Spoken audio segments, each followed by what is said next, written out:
We should be live now, I think. Get everything settled in. I'm gonna be checking out some Pirate Warriors 4 today. I'm excited because I played it like once recently with a friend, but I've been really excited because I still haven't played King, Eneru, and Zed or Z. I think it was Zed how they pronounced it. Um, I haven't checked out any of those characters, so that's the plan for this stream, and then might also do some Marvel Rivals or Xenoverse, like usual at the end of my other streams recently. Get some of the grinding done I want done on those games. Um, yeah, other than that, I should be able to pull up my stream now and get my chat. I can't see it right now if anyone's been talking. Um, okay, and pop out chat. I also have ordered my new computer now, and I think is confirmed now, so it should be on the way. So that's really exciting. Be able to not only play some computer games, but I also just quite increase the quality of my streams and what I'm able to do. And as usual, if the audio or anything is messed up, feel free to let me know. Anyone in the comments. Uh,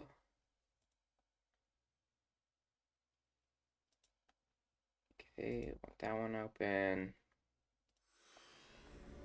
Okay, close that out. Yeah, just gotta open on my phone and comments. Oh, try not to loop my audio there. I don't think this game I have to worry about copyright music. Hopefully, anyways. I also have to adjust my audio on my end quickly.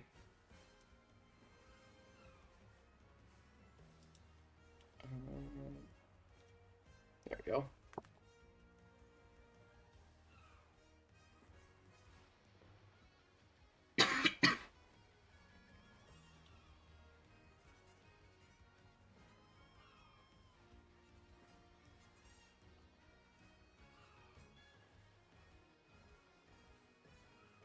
Okay. And I guess I should probably make a Twitter post as well. I also haven't set up music for my stream yet properly, but if you want to know what I'm listening to, I'm currently on my AMV playlist. I'm like a couple songs in from the beginning. Um, but I think soon here I should be able to set up some DMCA free music in the background for my streams. Right now, the only time I really use music is that when I'm doing my raid update videos for Xenoverse, I use like either Xenoverse music or just another Dragon Ball games music in the background, which I really enjoy, to be honest. Okay, make sure that's muted on my end. Um, and game's quiet for me, so it's probably quiet for you guys as well.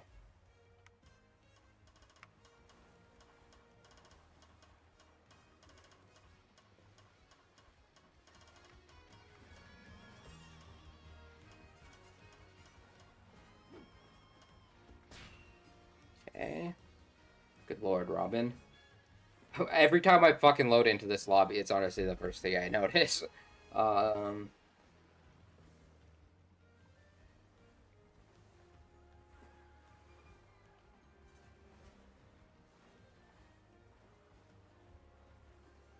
if I can fucking spell. Um,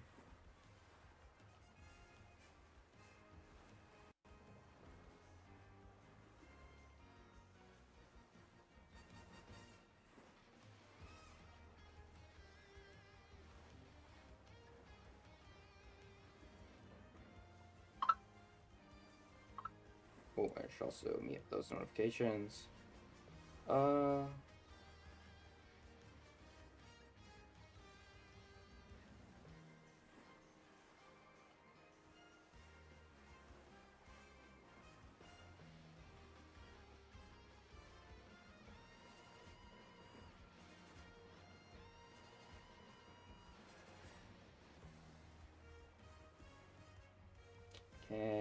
this back up.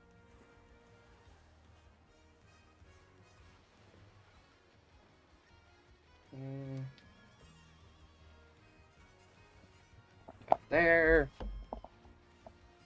And just let me get my audio levels up as well.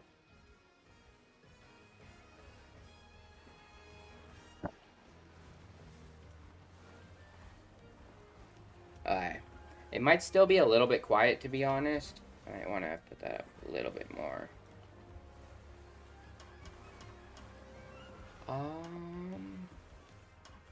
Do treasure log. Yeah. My characters aren't going to be super leveled up, so maybe just start an Ace Blue one so I can just figure out the characters. I don't think it'll matter which one I do.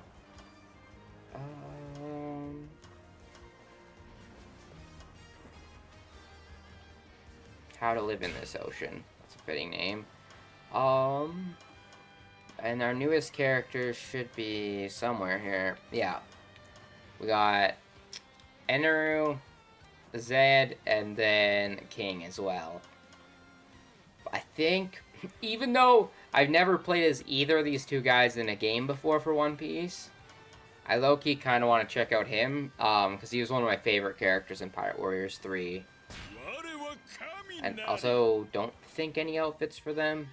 I should double-check King. It'd be cool if he had his mask off as a variant. Oh, he doesn't have very many super attacks. Oh, it's because I don't have him unlocked. Yeah, I forgot about that. Usually because normally before I was streaming, I would just do a video on the updates as they came out. So I would always upgrade stuff first. We might not be able to max every character super easily. I feel like I'm probably gonna run out here.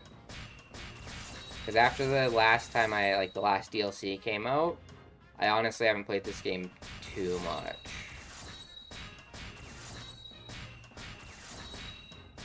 Okay. Right now, I think I'm just gonna focus on all of the super attacks, to be honest. That and all of, like, the combo increases and whatnot. Gives you at least, even though you might not be super strong, it at least gives you access to every ability in the game. This one. And this is just more strength. So we'll save the rest of our stuff for the other characters, I think.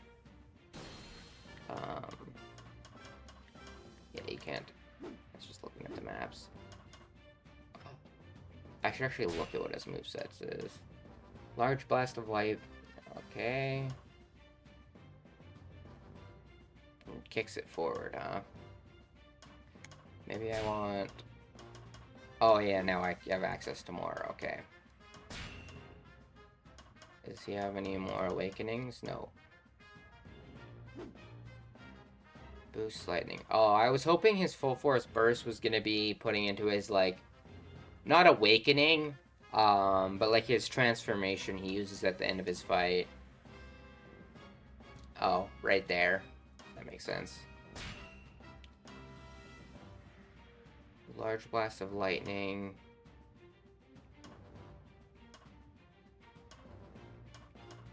Rygo. Yeah, I should do that one. Drop.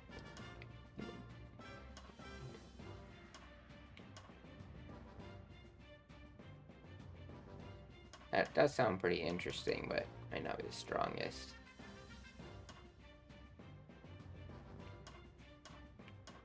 I think I will try out these ones first.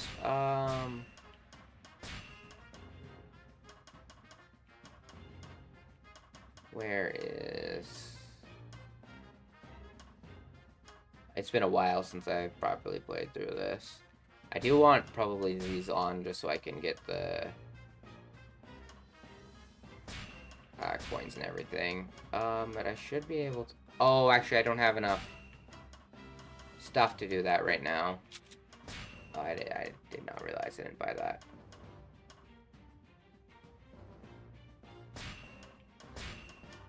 Is he a technique type, or I don't think so.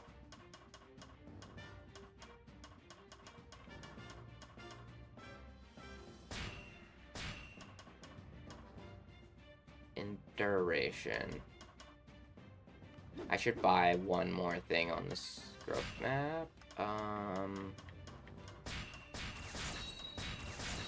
Take some of these, maybe. Just so then...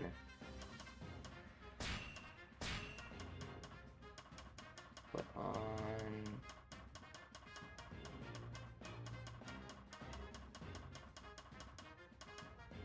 Resilience. Burst is on. Cat Burglar. Coin Collector. Alright, perfect. Let's get into it. Try no, Andrew, or Nell. Okay, that was his... Actually, before I get super into this, where's my barrier? Maybe top left would be the best place for me.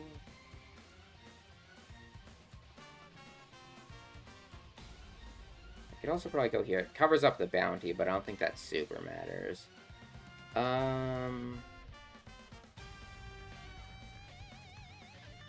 that. Let me put it here.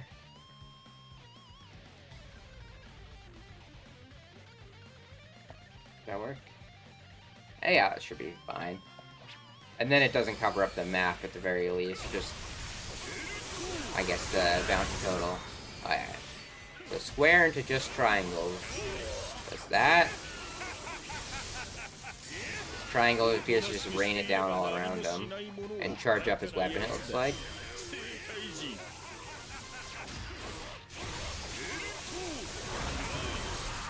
Okay, that was 2 squares into triangle. That's a little bit of like a forward push attack. Hey. Oh, the 3 is pretty cool. It like rained down from the sky. Get out of here. He's up. 1, 2, 3, 4. Alright. Does he have... He does have air combos. Oh, I love to see that. Oh, that was sick.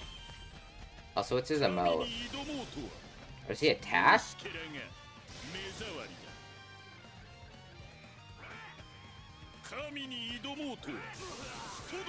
Oh, that's cool. His emote summons lightning down in front of him. That's just the full square.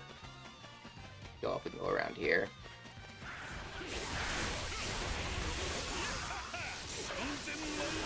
That's 4.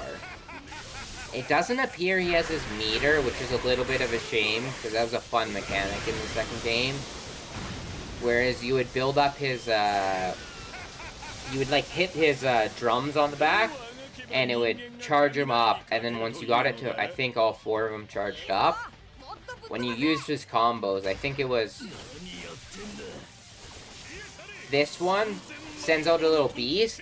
It would start as like a bird, and then it would turn into a tiger, and then at the very end it would turn into a dragon. They would like full clear the entire area. Fujitora is also another super overpowered character in the 3rd game. There's a couple characters like that. For instance, Tashigi's not nearly as good. That's a pretty cool attack. And I think his triangle might be something like, going into that form in the right. It's whatever, I think, when he drops the, like, giant lightning ball down. Yeah, this. I think that was his level 2 in Pirate Warriors 3, and then the other one I did was his level 1.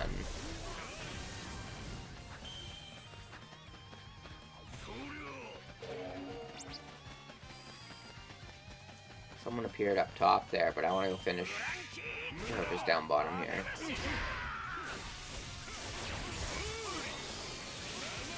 I should also test out the rest of his air combos.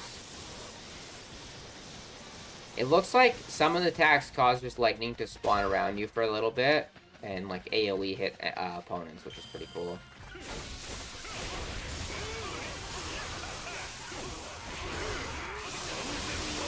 That was... Oh, wow. His air combos seem really strong.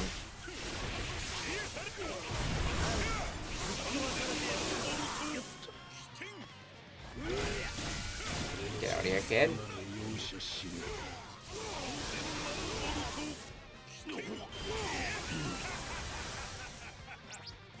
Okay, get out of here. I don't think we've checked out our circle. Oh, the circle is the dragon. Okay. Yeah, I'm definitely keeping that on permanently.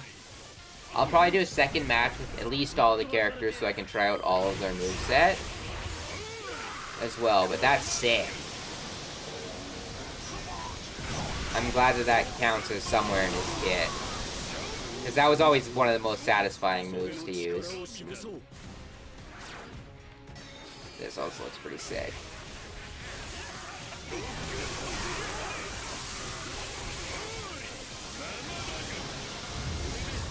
And the giant lightning ball. This is gonna be easier than I thought, though. I should have went on a harder level. Starting from the next one, we'll move up a little bit. Oh! I think in your... When you go, like, in your Logia form, like the fully awakened, it does change your abilities. So instead of the meter, that's what causes it different. Because, like...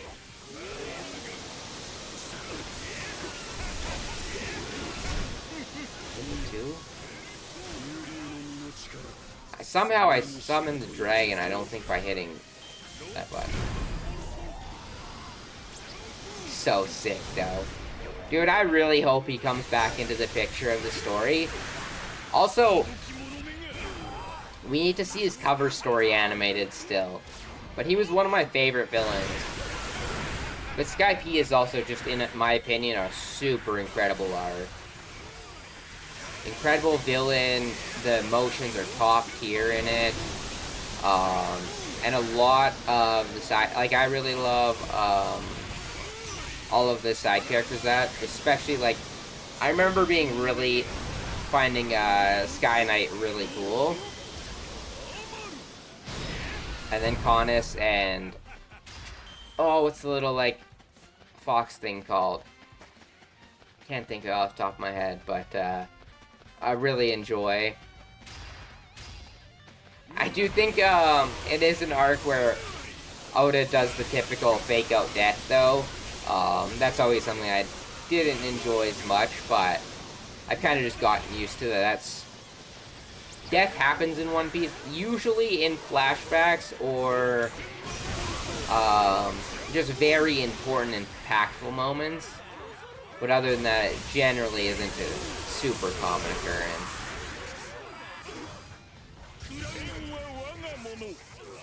But the one thing I do appreciate about that is it lets villains naturally come back into the story in really fun ways. Like, the first time you watch Impel Down, it's so much fun.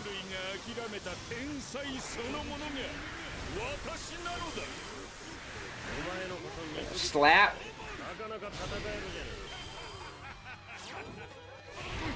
Go get these other guys. I think, Total Bounty's getting close, too.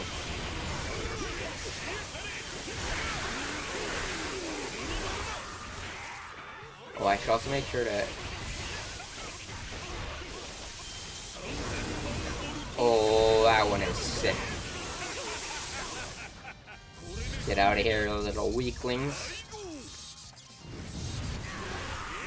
Yeah, I would absolutely love to see his cover story animated because, man, is he just such a fun character.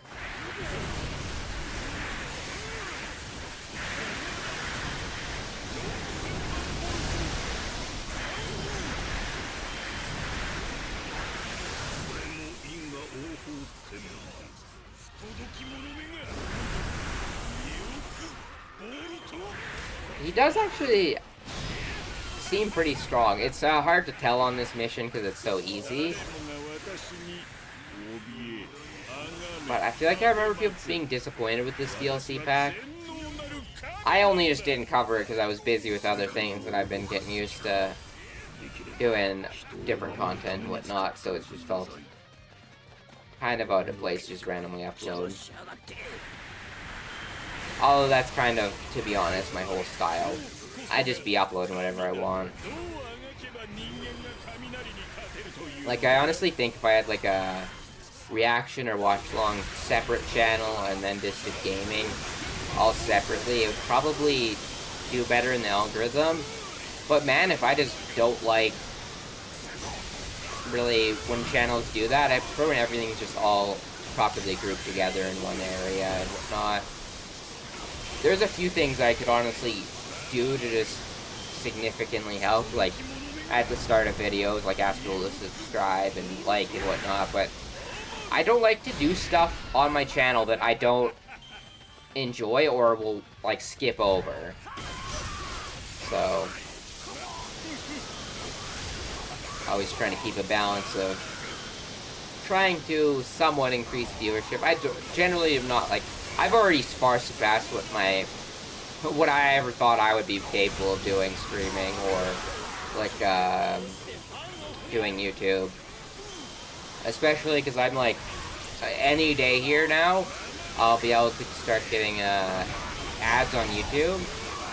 Like, I have partnership, but, like, I'm only at the first level, and then after you get 1,000 subscribers and 4,000 watch hours, you can start getting, like, advertisements on your videos and make money through that.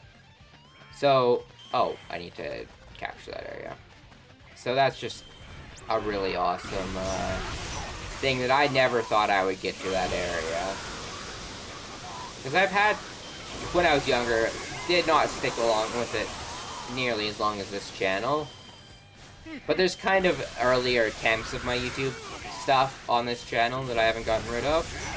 But I had some previous ones and just never stuck with it very long or didn't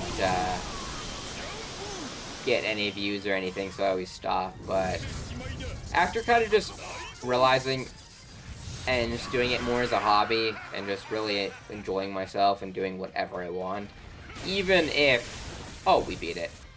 Even if it isn't necessarily, like, the smartest thing ever for my channel or whatnot, I tend to still do it.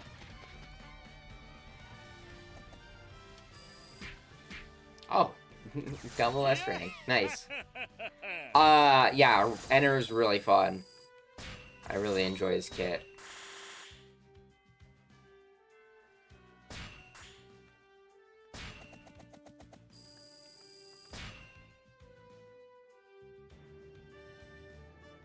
We're also, what, Wednesday today, like halfway halfway through the week to the next episode of One Piece,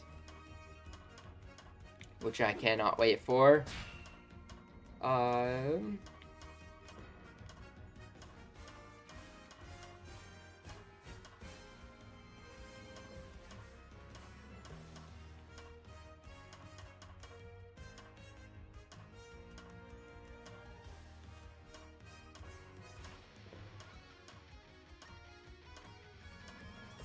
Sorry, I was just looking at all of the different groups. See if we could find a more fitting team. Worst generation versus worst generation, I guess, works. Not ideal, but works out. I kind of want to try him again, but this time switch up his moveset, so we try out the rest of his moves. Or at least see them. Because I probably saw them in trailers and stuff, but I do not remember that. And the trailers for this game, if I remember right, they tend to not show, like, everything. Oh. Alright, so he also has a counter, but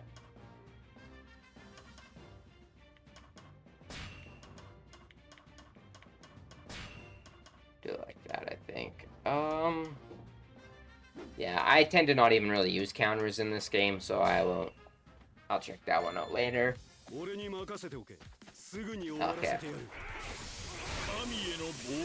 But I really like his vertical, like, up jump, like when you're comboing and then press X to, like, continue your combo in the sky. I love how it, like, does, like, a lightning tornado up. Oh, that one, like, launched you forward. Oh, cool. I didn't realize what that was. I actually really like that. I can maybe see it keeping that one on. I feel like it's... Oh, it also... I think it might break darts, but that's cool. I like that a lot, actually. Because I always love that, despite Luffy being immune to NL, or Enru, I still always flip-flop whatever I say all the time.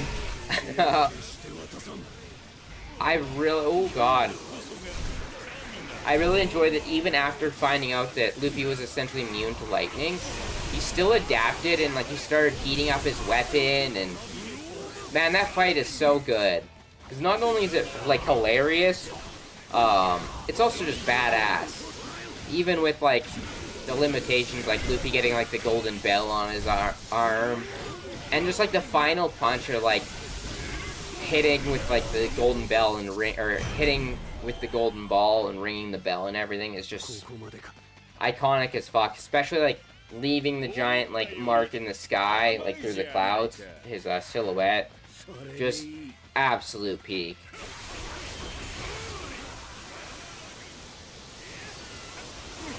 Honestly, arcs like that, I'm really excited for the Wit remake of One Piece. Because I really enjoyed that arc, especially the first time I watched it in the anime.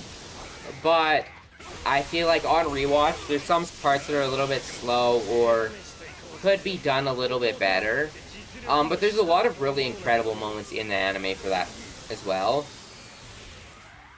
But getting to see it in a more fresh, high quality is going to be so fun. I do have some concerns for the Wit remake, but I think overall they're going to do a really good job. I've just been happy with One Piece in general. The manga's fantastic right now. The anime's been cooking. Just a good time overall. Yeah, I would say so far for attacks, though, the Golden Ball, and then, like, dropping the Raigo down from the Sky the Giant, like, also ball attack, that's funny. And then the one where he transforms into his giant form would probably be what I keep on. Unless the counter is just really cool or something, which I don't imagine. But this one, cool that it rains down from the sky. And that one I do like, but it also feels like kind of a waste compared to the other ones.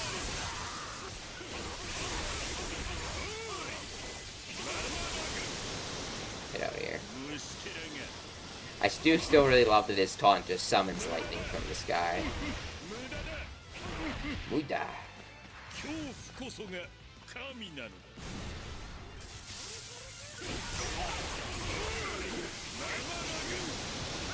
Oh.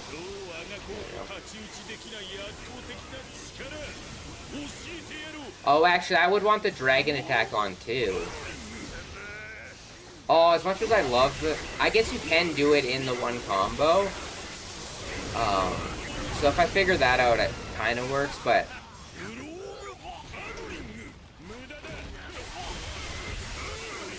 I could get rid of his big form, I guess. But maybe I would get rid of the golden ball attack, actually. I just really like it.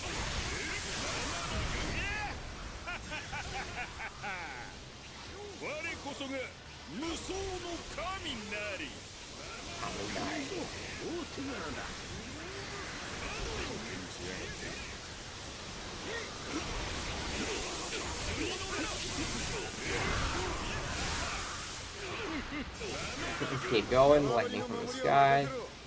Yeah, like the lightning that one doesn't even like protect you like close by because it just randomly hits around the area.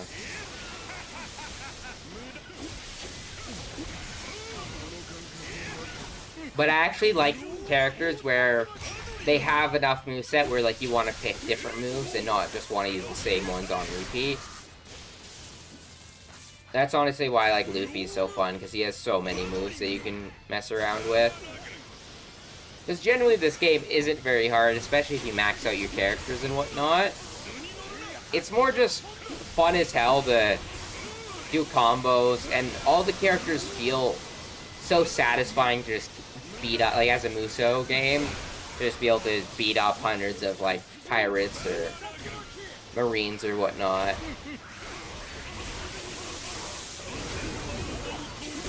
I'm really hoping, like, I would wait honestly until LBAP ends, and then I would hope we would get like a really complete new Pirate Warriors 5. But I kind of want them, because I've played the third game and I've watched content on the other ones. I would love them to embrace some of the earlier aspects, like the story mode and campaign of the other games, and actually include like every arc. Because I playing the story mode of 3 and then coming to the 4th game and some of the stuff being cut out was always really sad.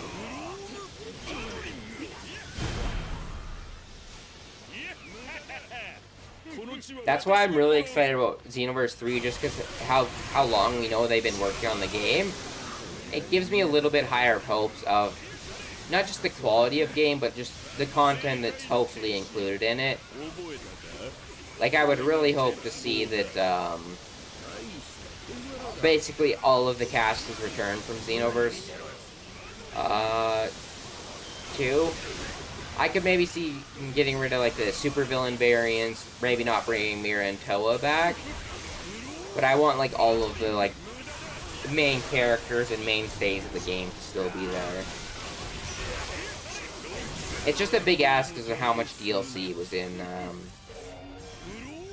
Xenoverse. And that's the thing, if we want a game that's fundamentally that much better, we want them to rebuild it from the ground up. But if we want truly all of the content we already have, they kind of have to, like, work off of the Xenoverse 2 system and whatnot, which would cause the game to be a little bit worse. So, I don't know. It's just a game I probably have way too many more, like, way too excited for it, that it, like, can't live up to it. Because, I mean, to be fair, no matter what it is, I love most anime games I play, and then I hear people talk about anime games all the time, and they're like, man, these are the shittiest games I've ever played. And in some ways, I sometimes understand, but I don't know. After getting into a lot of anime games, when I go back to, like, classic, not really, like, older games, but, like, new-gen games, where, like, you load up and it's, like, a lot of times it feels like fucking not very different, where you're just doing, like, the same shit, which is the reskin. Which is what people complain about with anime games, so, like, I have the same experience with most things. Like, I used to be a massive, massive open world fan, but I feel like we've focused so big on just, like, making open worlds massive that they become just slowly more and more boring and just not that fun to explore. And oftentimes I feel like I'm just going around to, like, complete everything and not actually to just really enjoy the world and going around it. To be fair, there is some big games I haven't checked out recently that will hopefully change my mind, because honestly, these past couple years I've been not super caught up with the gaming stuff in more modern day games that are coming out, especially like single player games, multiplayer, basically everything. I play Marvel Rivals anime games, and then older stuff, like I'm playing through GTA Remastered, and I don't know, I just play some random ass games usually.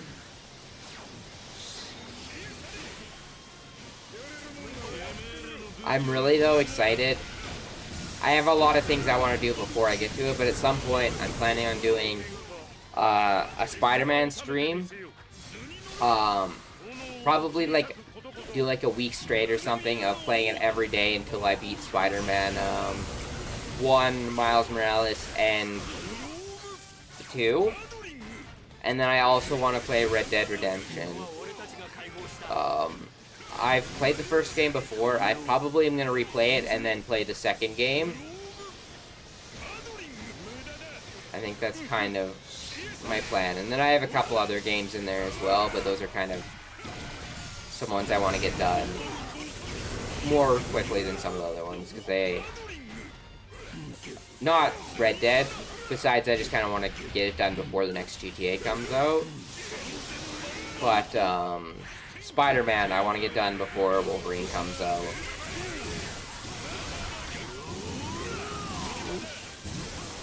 Get out of here, kid.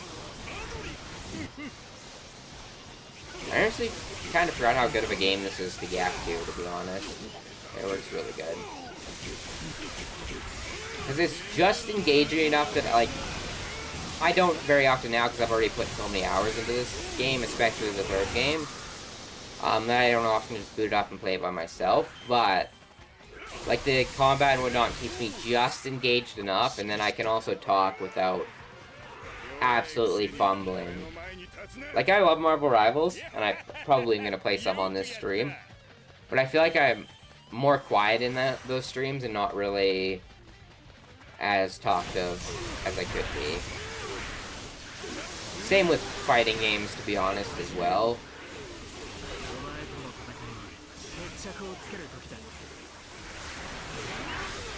And honestly, Xenoverse 1, just because, like, now that I've completed basically everything but the DLC stuff, playing through it, I'm usually just spamming ultimates and super attacks and stuff, so it's not as engaging. So I kind of zone out a little bit, to be honest.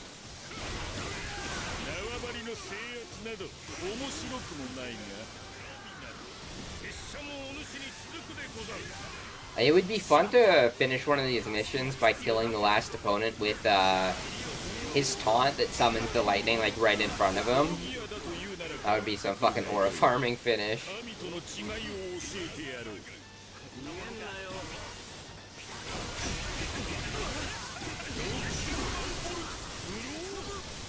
There we go.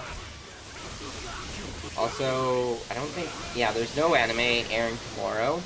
At least that I'm watching personally at the moment. On Friday, I am busy, so I might not be streaming. But I will be getting, I think it's Reincarnated as a Slime. The next episode airs then, so I'll have that watch along going up on my channel.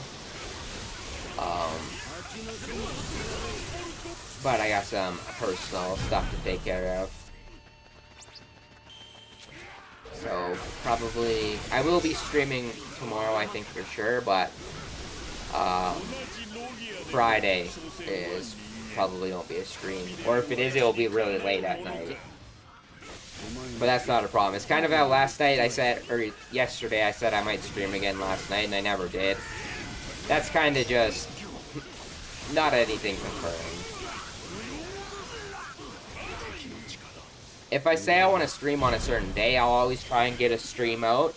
But if I've already streamed and, like, maybe I'm talking about doing a second stream, that's never confirmed. Because sometimes I end stream and I'm just drained. Not just, like, a lot of talking for me normally. I'm a pretty antisocial person. Until I started doing a lot more content, I probably had multiple days where, like, I barely talked to anyone, really. Because, like, every so often I have a friend that, like, lives around me that I hang out with, that I'm really close with. And then my, like, other super close friend lives, like, a decent bit away, so I don't see him as often.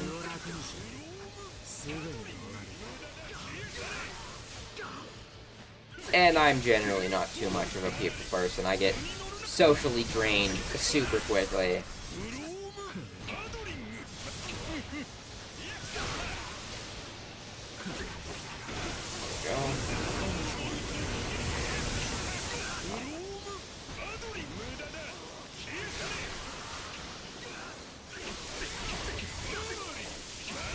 would be honestly a fun stream idea on, because the official chapter, I'm pretty sure, for One Piece comes out on Sundays, same day as, or at least around there.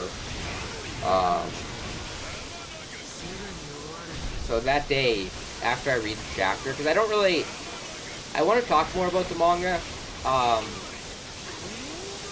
I feel like doing a stream, maybe discussing my thoughts on the chapter while I play Pirate Warriors could be pretty fun stream content. Cool.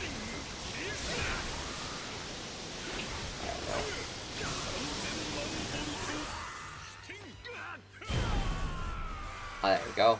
End of the mission. I think, because I've been working in my head a couple video ideas. I think once I get my new computer, I'm going to try and work on those. Honestly, one of the reasons those have been so delayed is because I want the ideas that I have for those videos to get actually super well done, and I want it to be at least high quality content for me compared to what I usually upload. Then it kind of puts me off making them, because I am terrible at editing. I cannot lie, that is not a skill I have grown to got good at yet. I've like sort of figured out OBS and recording and all of that aspect of it, and I've even somewhat figured out YouTube and like titles and whatnot. I still struggle a little bit, but that's a mix of the algorithm and me uploading such like random stuff on my channel where it's like not just one theme. Like if I would have just stuck to Pirate Warriors content or just Xenoverse, I feel like I could have grown my channel a little bit better, but I could never see myself doing that just one game. I would get so burnt out. And the format I use for my watch-alongs to avoid copyright is not super popular. Every once in a while, I feel like I get a good viewer, especially like some comments, especially on some of the movies I've done watch-alongs for. I had a couple like Japanese viewers comment on them and discuss some of my opinions or thoughts on stuff, and it's always really fun.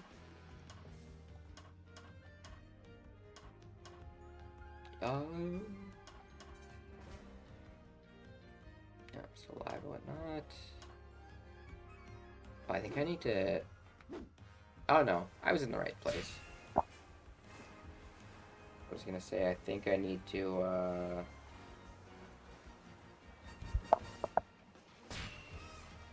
I don't even remember what I was saying. Oh, back out so I could select a new character, but I was wrong.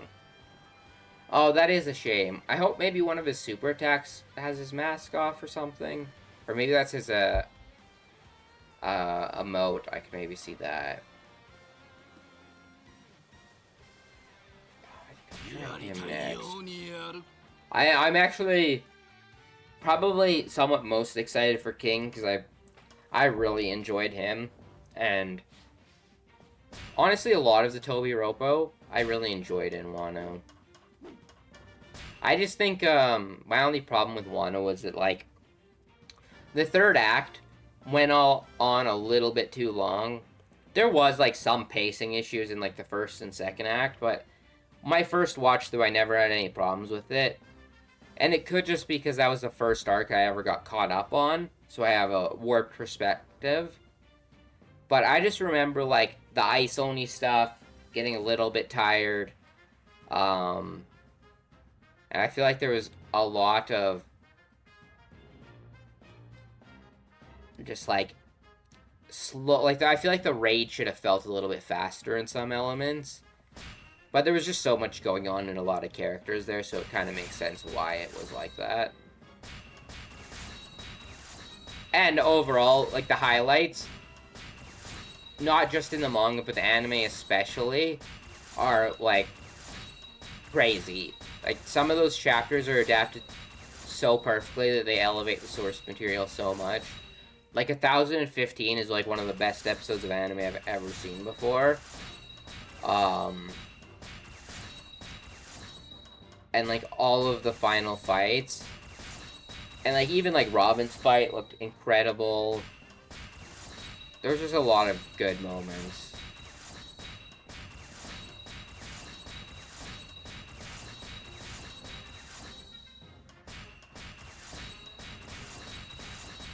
I honestly think the biggest thing that also would have improved it a lot is if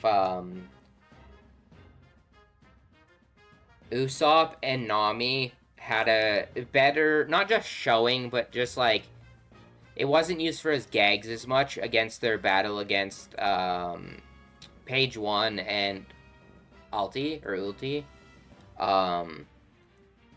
because it made both of them kind of seem like more gag characters and not as menacing as they truly were. Page One also just kind of got shit stomped that entire like through pretty much everything. He was just having a bad time. So I think if maybe Nami and Usopp had like a proper team up and battle against them, even if it still like ended up with Big Mom helping out and whatnot, but if it like was set up plot wise that they were actually like facing off against each other, it would have felt a little bit better.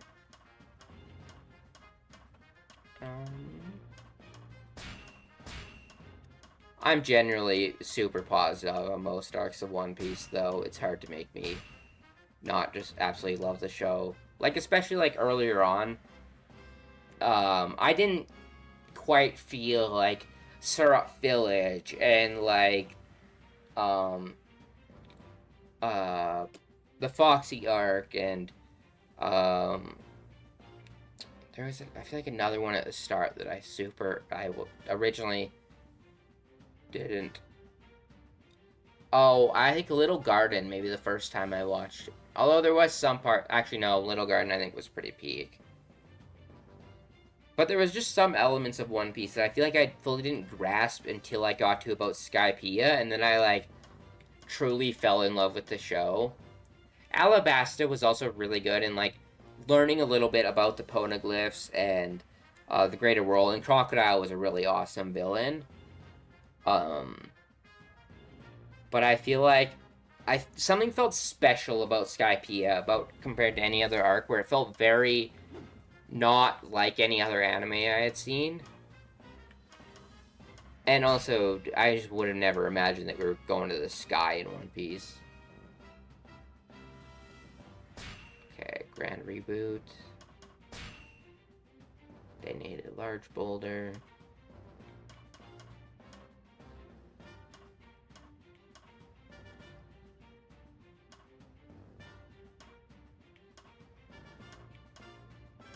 Smash tornado.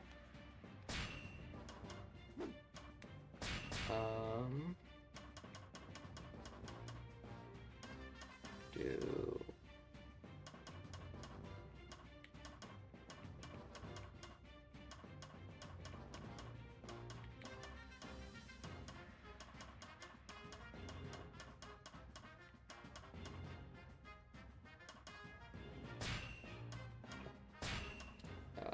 yep, and there's full force should be below it. And then I can go get the coins and whatnot. Perfect.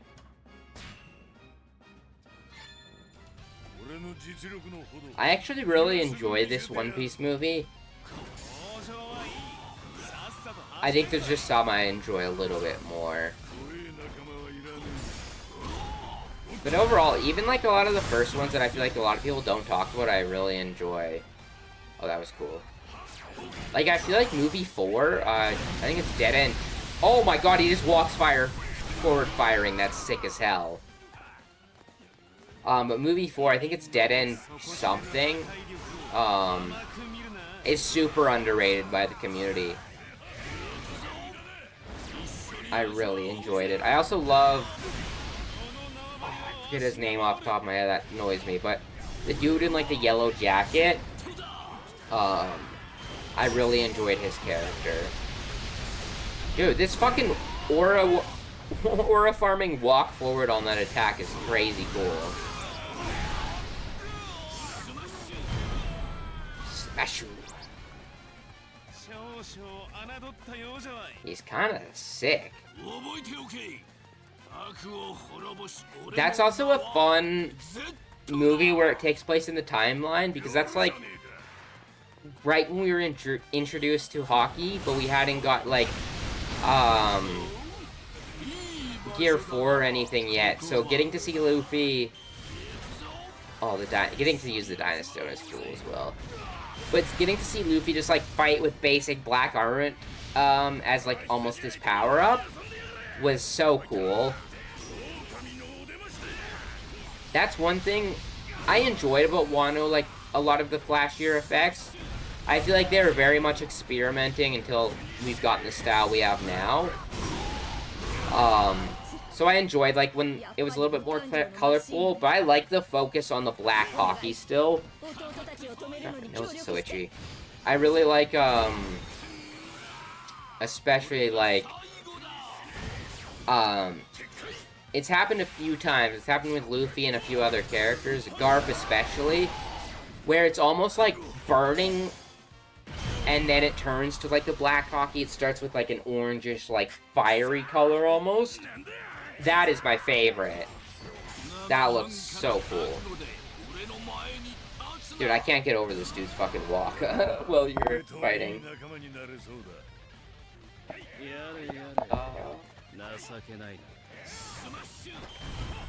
Oh, I totally forgot that. Is that Nijiji? Whatever the red brother is.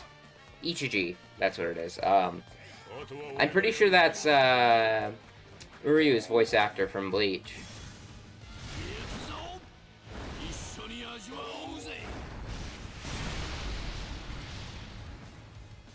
Oh, I also been trying.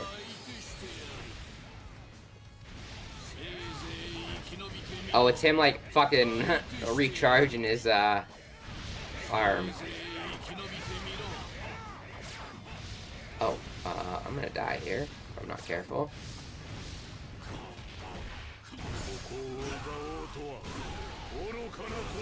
I also assume, yeah, I figured he was a power type and didn't have air combos.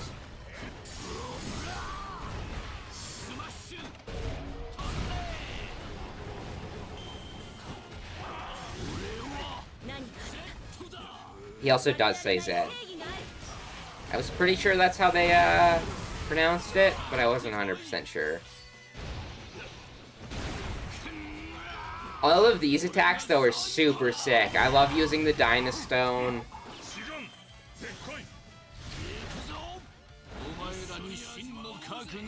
And then, the circle, the tornado is a little bit of a letdown, but it is cool still. I just thought it would be a little bit more flashy.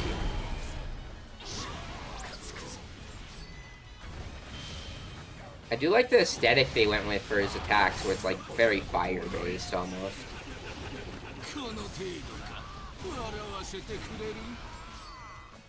Oh, I forgot that. I forget his voice actor's name off the top of my head, but I totally recognized Zed. Dude, I guess he is a power type, but man, does he break guard so easily. It's so nice.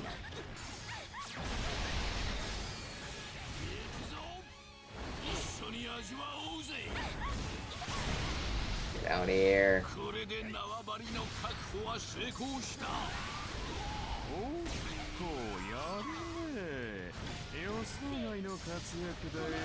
Okay, there we go.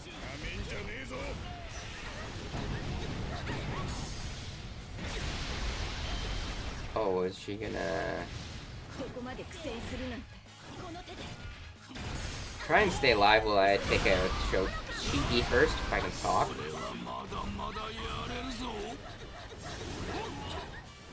Okay, transforming out of the tornado looks kinda sick.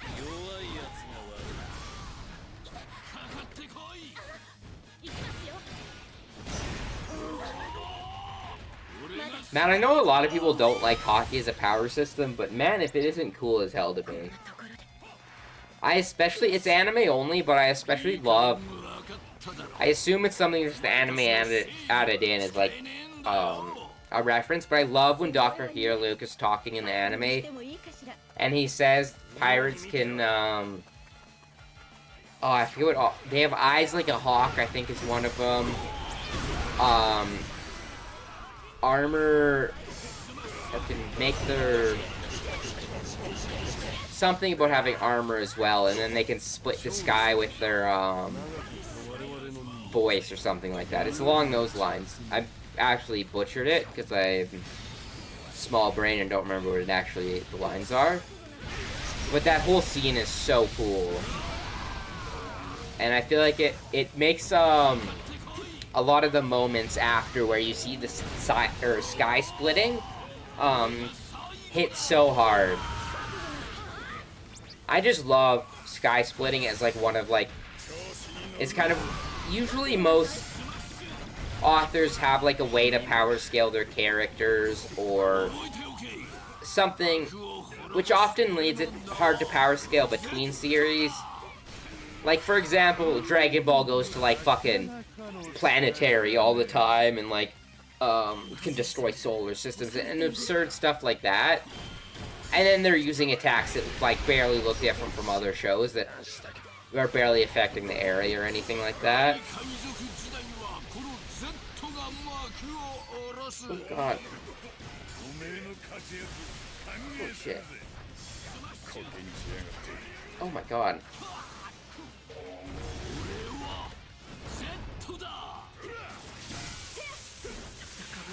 Oh, no, I died! Well, I guess that gives me an excuse to change my moveset. I got bodied there. I was distracted because I was talking, and then I lost my train of thought when I was fighting him.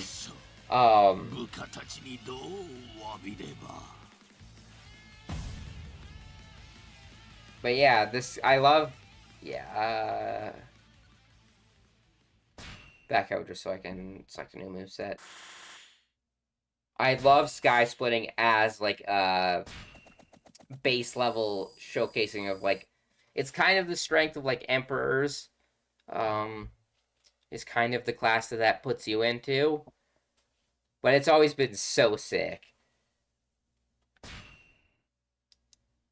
But yeah, I lost my train of thought when I started talking about Dragon Ball and, like, comparing verses, because stuff like that is so just on what the author thinks is not only just cool, but how they perceive the world and their base knowledge and the things they've seen before. So, like, when fans try and, like, scale things to, like, especially when it's not just directly shown like that, but, like, dialogue. Like, for example, Cell saying he can destroy the entire solar system, that just isn't something we see.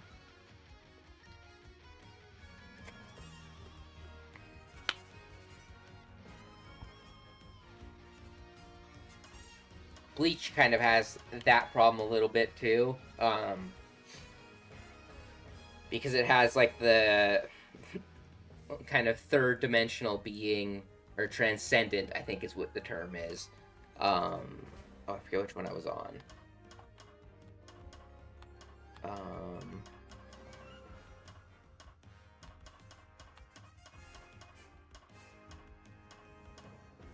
This one, I think. But yeah, it has, like, the transcendent stuff, so that makes it kind of hard to power scale, and then the anime actually showed it, but, I'm pretty sure in the manga they didn't really show it, but the whole dialogue line of it shaking, like, the entire world, and things like that, and we kind of seen, like, AoE effects from, like, super powerful people, like Shunsui and things like that, so it was cool how the Bleach anime expanded on things like that. I really got distracted by fucking essentially power scaling nonsense. Because I generally don't power scale very often, but I often pay attention to debates and get annoyed with them because I feel like people very go in crazy directions with stuff, to be honest.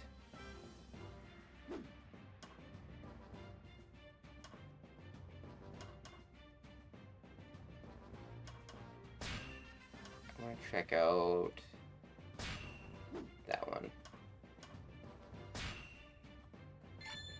But yeah, I always find power scaling a little bit goofy, especially just some of the terms that that community uses are just so hilarious to me.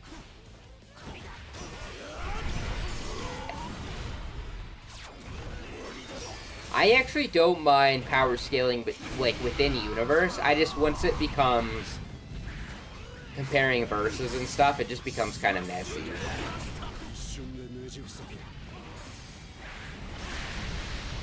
God, I cannot get over how cool that attack is.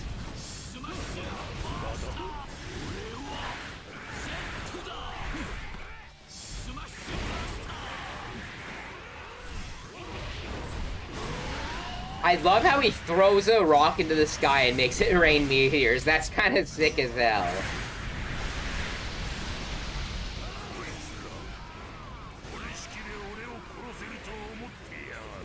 Honestly, Pirate Warriors 4 gets pretty creative with the moveset.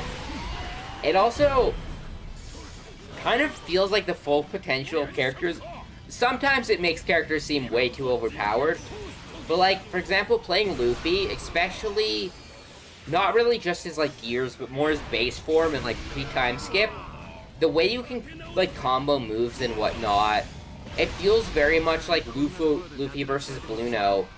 And there's a few other moments where Luffy, like, combos different moves together and whatnot, but that's always so fun. So getting to experience it in a game. And I feel like especially characters like Luffy work so well in the Musu genre. I feel like, despite this not being everyone's cup of tea for game, I feel like it perfectly works for One Piece.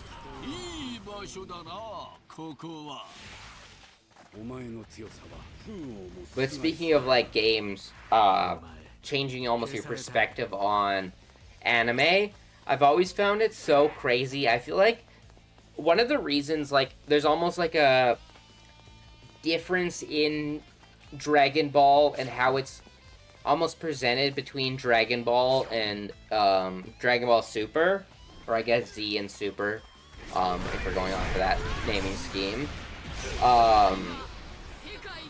I feel like the games are honestly a reason for a lot of the choices that happened in Super and the way characters are received and presented. I mean, even the fact that, like, they included moves from the games in it, but just, like, I feel like Ki looks and feels so different in Dragon Ball Super than what it was in OG Dragon Ball. It almost feels like, in some ways, almost a different power system. But it's not super noticeable just because how flexible the power system was. Ooh!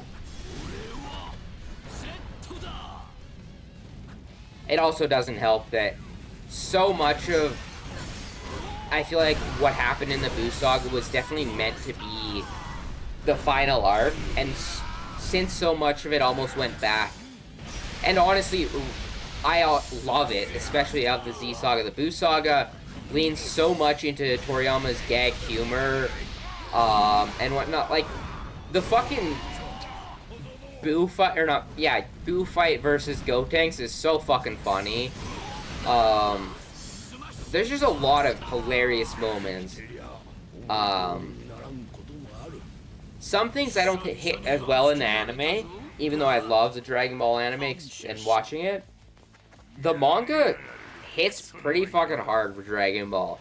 It's also one of the best reading experiences for any manga I've personally read before. Toriyama's paneling was actually unreal. Like, that's honestly, earlier One Piece was a little bit different because it was the way it was structured. But that's one of the reasons I enjoy the One Piece anime a lot, is because I love Oda's writing style. I even like his character design, and it's just so many of the ideas he presents, and I love his art style. But my god, if his paneling isn't super... It's like, right now, in the current chapters, it's like so dense. And often he has moments like, spoilers for Elbaf, but Loki has a fight, and the paneling in it is incredible. Like, it's one of definitely the better ones more recently. So that's a really underrated aspect of manga. And I think Dragon Ball is one of the best. I'm not a huge manga guy myself, I only read them occasionally. But reading through Dragon Ball was awesome. All of the choreography flows so well. And it's a reason I think the anime gained such a good reputation for fighting, is because the way Toriyama could panel, it almost, even though there's like frames and stuff you have to fill in the anime, the way he showed movement and whatnot showed almost exactly what the characters are doing, and it doesn't leave as much up to imagination, I would say. Whereas like when I looked at like reading any Dragon Ball fight or anything, I almost immediately knew what was happening when I was looking at the page. Unfortunately, that is not always the case with reading One Piece for me. Sometimes I have to sit... That's also digitally reading causes that as well. Because I have, in the comic book store, I have looked at more recent manga chapters, and they look better in person, definitely. But like, sometimes I am looking at a chapter, and I'm like, what is happening in this frame, or this panel, for a good couple seconds before I, really lock back in. But that's my personal, I think my only complaint about the One Piece manga. I really enjoy Oda's writing style and just the way he paces things. It definitely feels slower in the anime, but the chapters in the manga and the way it builds out things is super nice. And I would say, honestly, he's gotten better with Luffy more recently. Especially if you binge watch all of One Piece, you'll notice so many arcs, and in some ways it still kind of happens, like it's sort of happening right now in the newest chapter, but he would always find an excuse to get Luffy out of the fight until the very end of an arc, essentially. And sometimes it did annoy me the first time I was watching. I think one of the more annoying ones, it's in one of the better arcs of One Piece too. But in Water 7, when Lucci throws him in between those two buildings and he gets stuck, that, I remember being so annoyed. Because I was like, I just want to see them fight. Or see them like interact and stuff, and having Luffy stuck like that, and it just happens quite a lot, and I feel like more recently Oda's been getting better with that. Like, all of Egghead, for example, Luffy is having a whole bunch of battles, he's on the move. In Elbaf, he's off exploring, doing his own thing. So he's like, well, he's away from people at the moment. He's not feel like just a waste of time. To be fair, sometimes it does lead to hilarious moments like, for example, an arc I praise a lot, Skypiea. Motherfucker is trapped in that snake for so many chapters. Like, it's a good, decent amount of chapters. But it's, in some ways, really well done. And, like, for example, there's, like, a page where it's, like, all of the final competitors all, like, gathering together at the very end of, the battle, and then fucking Luffy is inside the fucking giant snake. Which is just funny as hell. But it's definitely something you notice a lot throughout One Piece, is that Luffy has almost always found a reason to not immediately just take care of business. I feel like now it's a little bit easier that we're in such endgame, and Luffy is really strong, like probably the strongest we've ever seen him realistically. But he's not,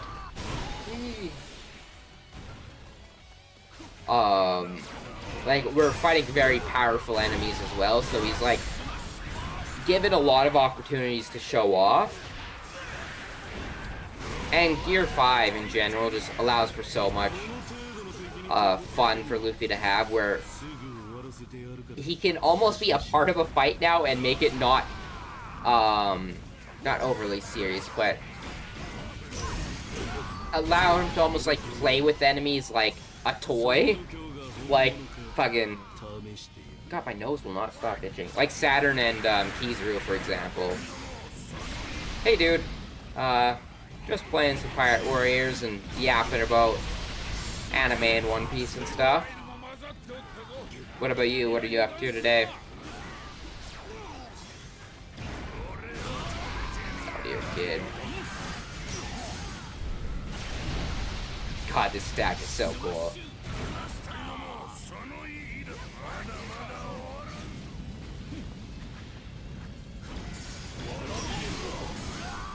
I feel like I should use that more often than jump up and then, like, go down.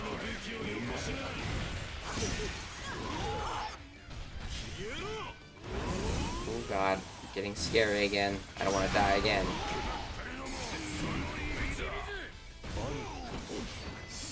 There we go.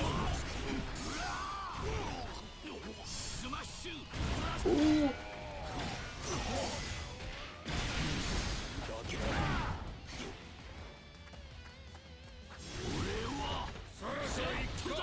Oh my god. Whenever I see Kid now, I kind of, like, I enjoy Kid quite a lot, but he's definitely, of the trio of him, Luffy, and Law, he's definitely my least favorite. But I'm mad if I don't feel bad for, Kid fans when he fucking Oda decided to show, Damien, I think Damien Black, or, something like that, the fake Straw Hat, playing the fake Kid in prison. That shit gave me the biggest laugh ever the first time I see it in the manga. I'm pretty sure it gave me a laugh in the anime too, but I was expecting it and ready for it. I think it was, Jack the Boss. He had a pretty fucking hilarious reaction to that scene because he's a fairly big Kid fan. His reaction to that and Shanks versus fucking, Kid were hilarious.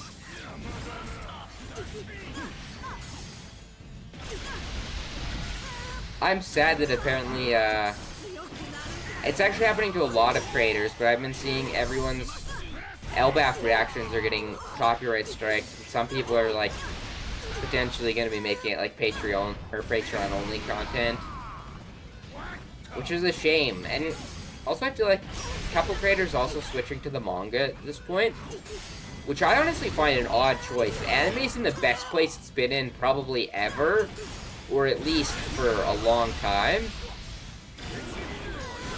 I feel like experiencing it in an anime is so special right now. As much as I absolutely love reading the manga, I would maybe go back and stay in anime only because, I don't know, because I loved reading the manga. But the original reason why I decided to read it was I kept getting spoiled, and I was like, fuck it, I'm gonna read the manga and I won't have to deal with spoilers ever again. And then I proceeded to find out that the leaking community for manga is so horrific. I get spoiled every single week, pretty much, before the chapter is officially out. Before it's even, like, unofficially out, like on... I remember what that site's called that everyone uses, but there's one that, TCB? TBC? Something like that. But they come out earlier than the official release. But it's not even just that. It's like a fucking the chapter won't be out for a couple days, and then everything about it's spoiled on Twitter already. Or, to be fair, now it's spoiled on Twitter for me. Before it was spoiled on YouTube, on just fucking anywhere.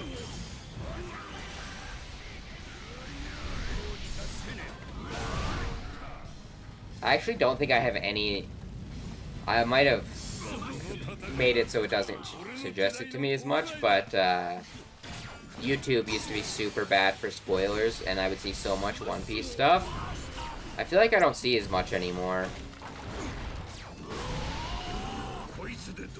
Even like some, because like I think my subscribers are public, so there's some channels that I follow for reaction channels and watch most of their content. And then there's channels that like I'll occasionally watch if they're watching a show I like, or they have like a really good title or thumbnail or something. But like I feel like I haven't seen a lot of channels that I would watch One Piece in my recommendations for like a long time.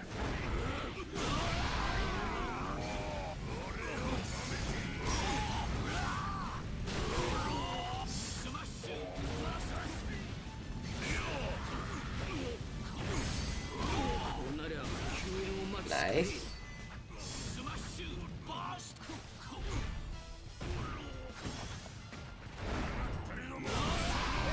Perfect.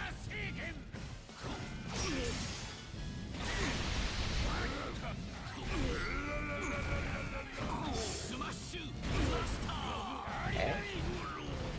Fujitori's taking a little bit to beat, but we'll get him. Yeah, we're gonna save Buggy.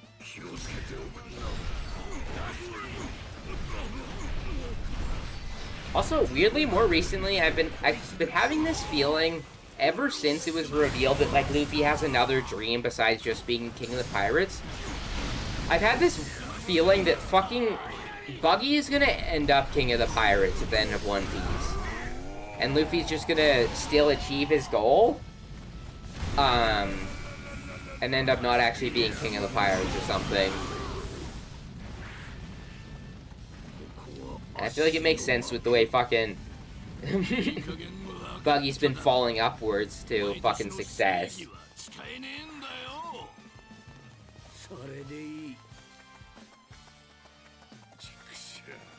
I'm just so excited now that we're in the final saga and all these pieces are going to be coming together that have been built up for fucking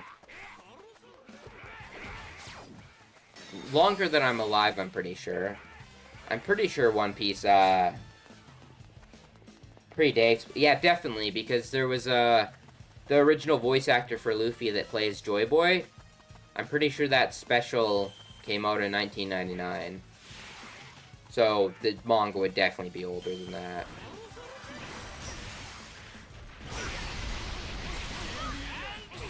And technically, if you count pre-publishing, I'm pretty sure Oda's been planning One Piece since he was like a teenager or something.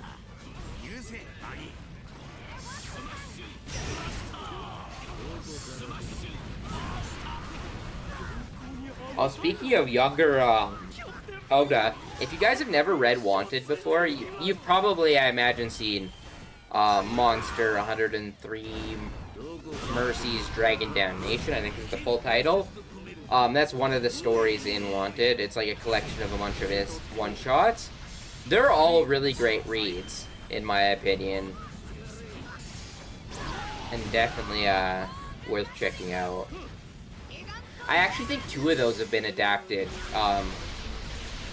The Monsters has been adapted, and then also, I'm pretty sure there's a filler episode that adapts the original Romance Dawn. That has, like, Luffy and the blue-haired Nami. And it has, like, Garp as, a pirate. Which I'm also pretty sure the reason Garp's face was hidden when he was first introduced was because, people would put together that he would be as his grandpa.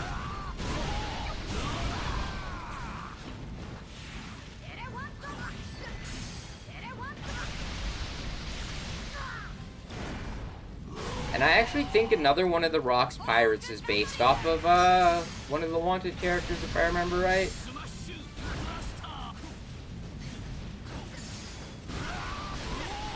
I want to say he might have had Perona's fruit.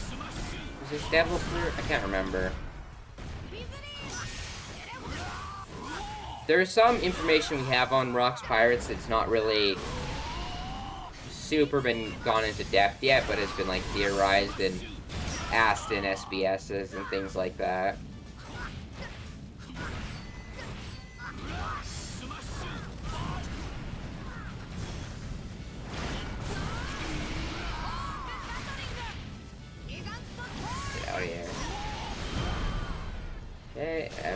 back up to him.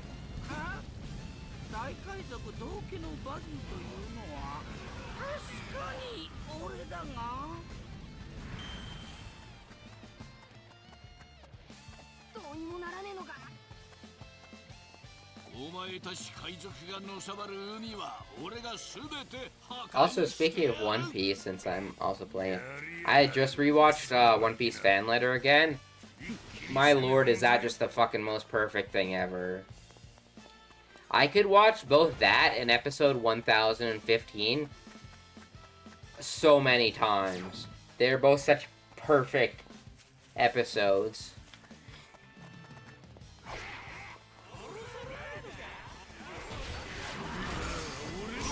To be fair, there's a couple other really great ones that we got during Egghead and at the end of Wano, but those ones are just like, they just hit different.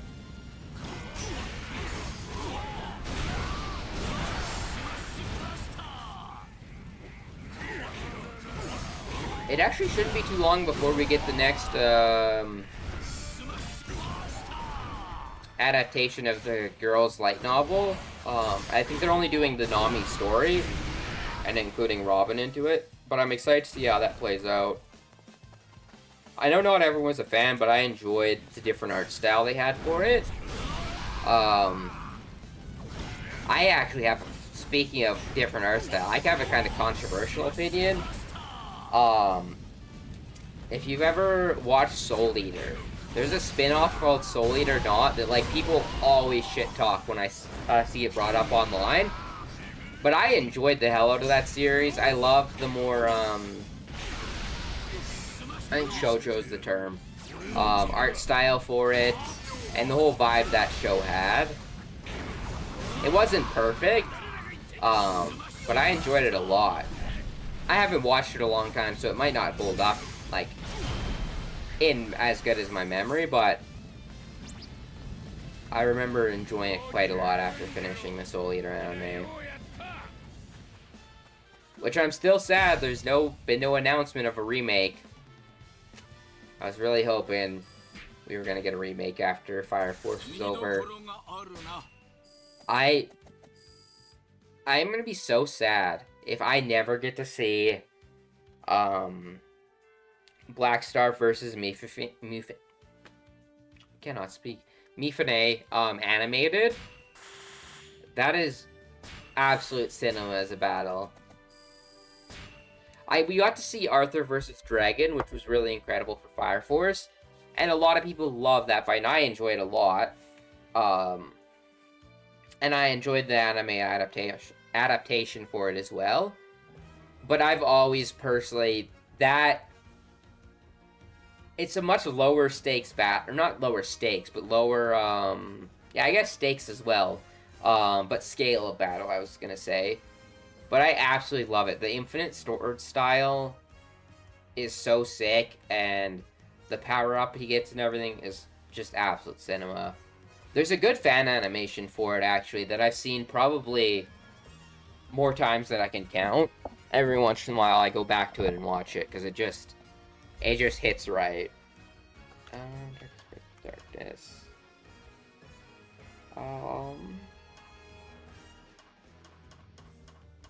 Animal Kingdom Pirates versus World Government, and pull out the final character to check out today.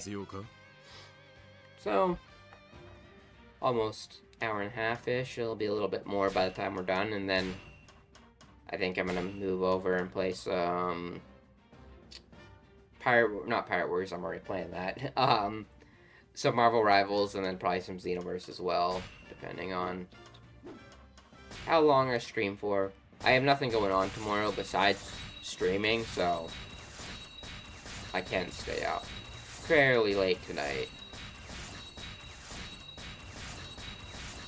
Although I won't lie, my sleep schedule is still a little bit messed up from that 12-hour stream the other day. It was really fun, though. I've been really enjoying streaming. Realistically, most of the time it's just me yapping to myself, but it's enjoyable. Good, gives me a good reason to play games I want to do and whatnot, and not make it feel like such a waste of time like it normally does. It's productive at the same time this way.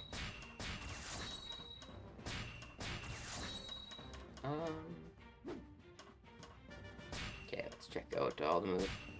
Definitely, oh, extra large. Is that on triangle, I guess? Oh, that's funny. Imperial Flaming Wings. And then extra large Imperial Flaming Wings. Quite the moveset. Circling frenzies.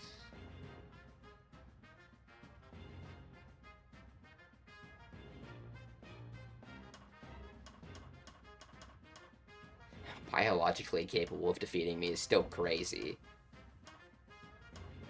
Do that one.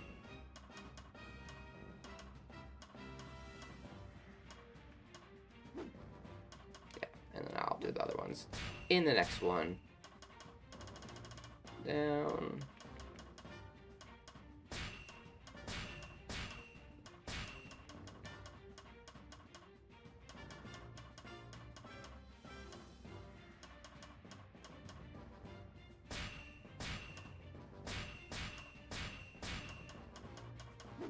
Did we not get a technical type character this time?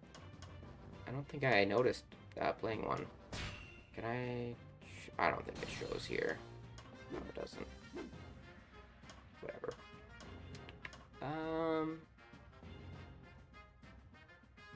Ooh, sorry about that. I peeked the mic a little bit. Just checking something out.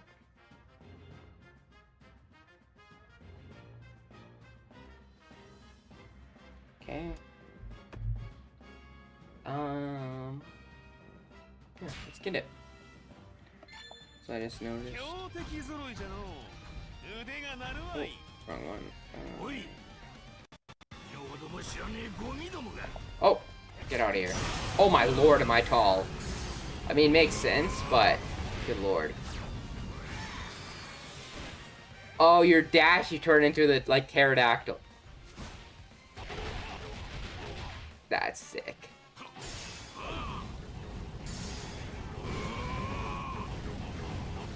Oh wow, that triangle just sets everyone in front of you on fire.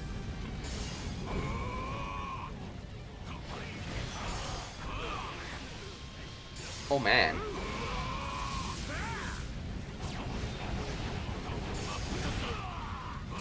Oh, that one is sick. It does his, like, quick attack that he does against Zoro where it leaves all the lines, like, after images. Yeah, let me go actually fight this guy.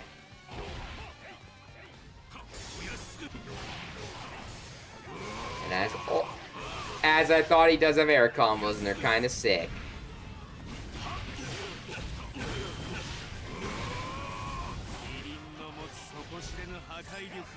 Like stuck in pillars or something. King is also an interesting character. He's one of those characters where his transformation is, like, kind of his least interesting part about him. His base form is just so cool. Oh, that was a bad first use of that ability. We couldn't really see it besides all those fucking flaming...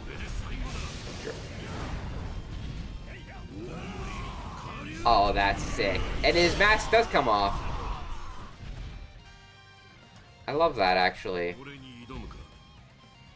He crosses his arm for his taunt. I think he says, as if I'd lose, or something like that.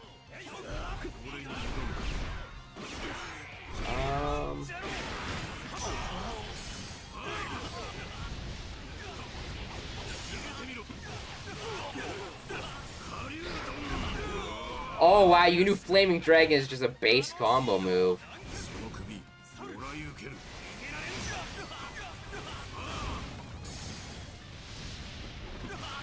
Oh, does this turn you into a permanent Sky type? Well, you're gonna have this awaken.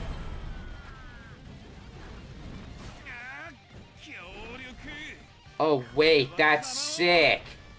He floats around swinging his wings when he turns into a sky type. Dude, I love that.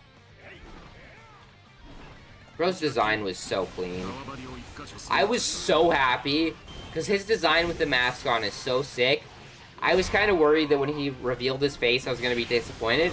But he somehow only got cooler.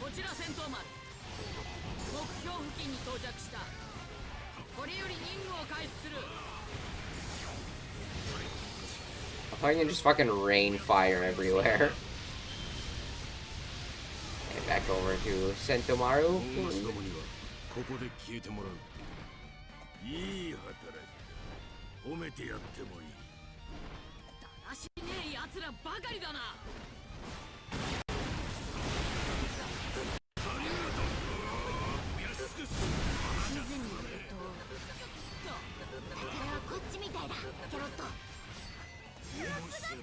Yeah, so it says,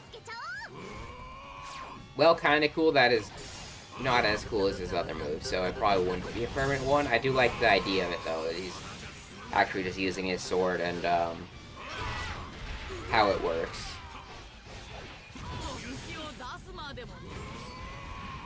Because despite kind of making fun of his pterodactyl-looking form, his fighting style is so fucking... Oh, man! Not the best fire graphics I've ever seen in the world, but stylistically really cool. I love the purple lightning, too.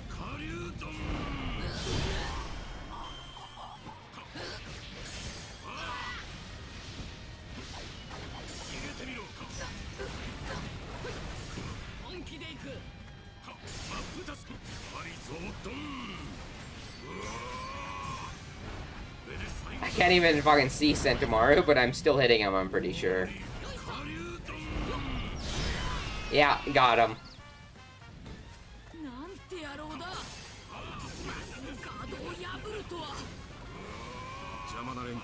Dude, the flame effects on that actually look really cool. Oh, it also summons Tornado. Okay, they kind of cooked with all these characters. Man, I feel like I remember people saying they were disappointed with these characters.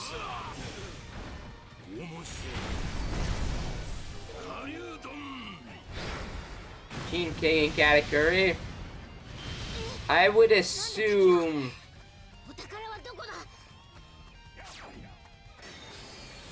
Actually, you know...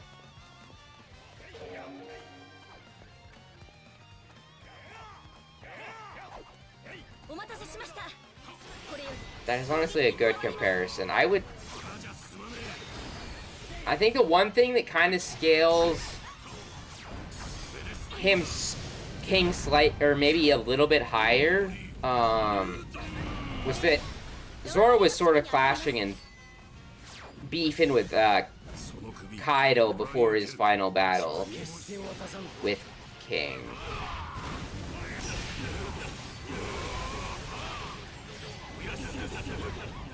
Because King would probably have higher durability than Katakuri. And his fast mode is really fast, but Katakuri was also really fucking quick and has better observation hockey. That's honestly a pretty good matchup.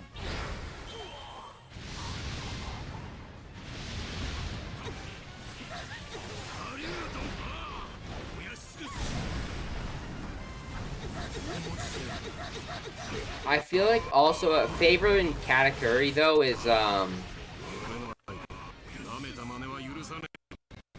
man, the audio was glitching out there. Realistically, the only reason Luffy truly won that fight between them is because Katakuri was so like into it and was willing to self-hurt himself essentially to bring him back to his level after Man, Katakuri's sister, the little sister, is one of the few characters I don't like at all in One Piece. Like, she's I get her point, but she's actually so annoying. I don't remember her name off the top of my head.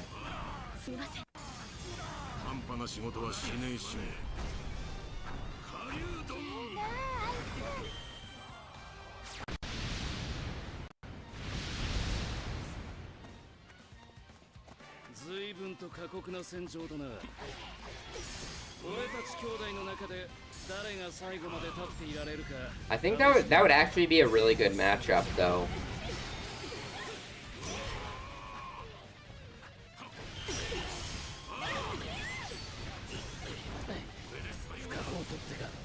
Flambe, that's her name, yeah.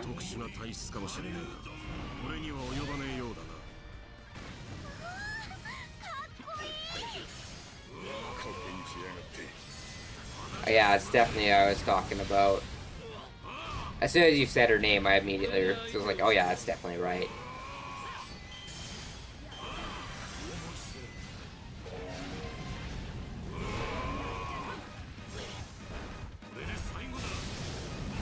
Although as much as I don't like her, the scene of Goofy and Katakuri clashing Conquerors Hockey and knocking everyone out and like them taking photos of Katakuri and everything, that whole sequence is peak as hell. That's also kind of standard Oda. He'll like do something, you're like kind of questioning for a little bit, and then he manages you to completely sell you on the idea or make it totally make sense or just be super badass. I mean, look at what he did with fucking Senior Pink.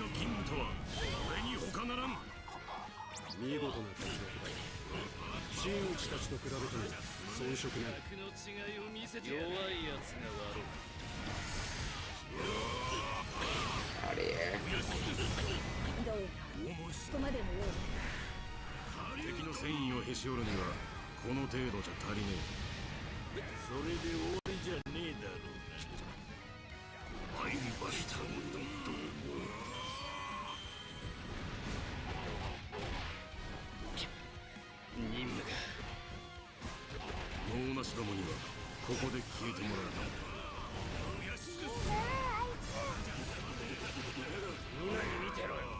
Thinking more about that, I might actually give that to Katakuri, because one thing that I feel like One Piece does very well that a lot of series don't do, or people don't really acknowledge, is that yes, the crew has gotten significantly stronger, but I feel like a lot of the side characters have grown a lot. Like, we've seen Blackbeard get significantly stronger throughout the series. I would say even Crocodile.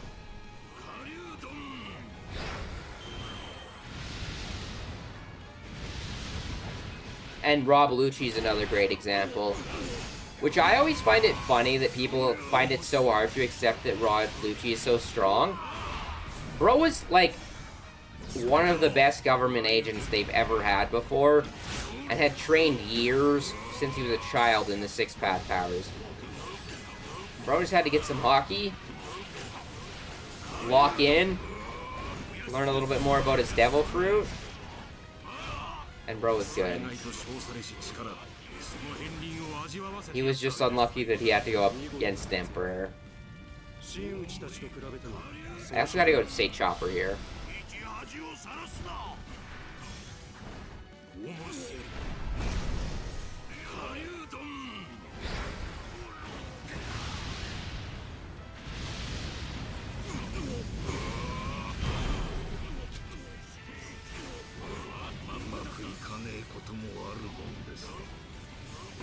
Oh, if you're still around in chat, by the way, or anyone who's chilling around in here, not playing him now, but I'm still kind of thinking about it since I was playing Zed. I'd love to know your guys' favorite One Piece movie. I also... see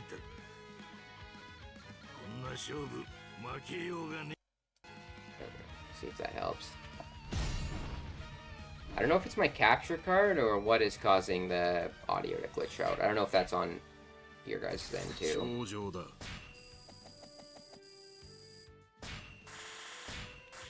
Do one more mission with King, but so far I'm actually really happy with all these characters. I honestly wish I had played these sooner.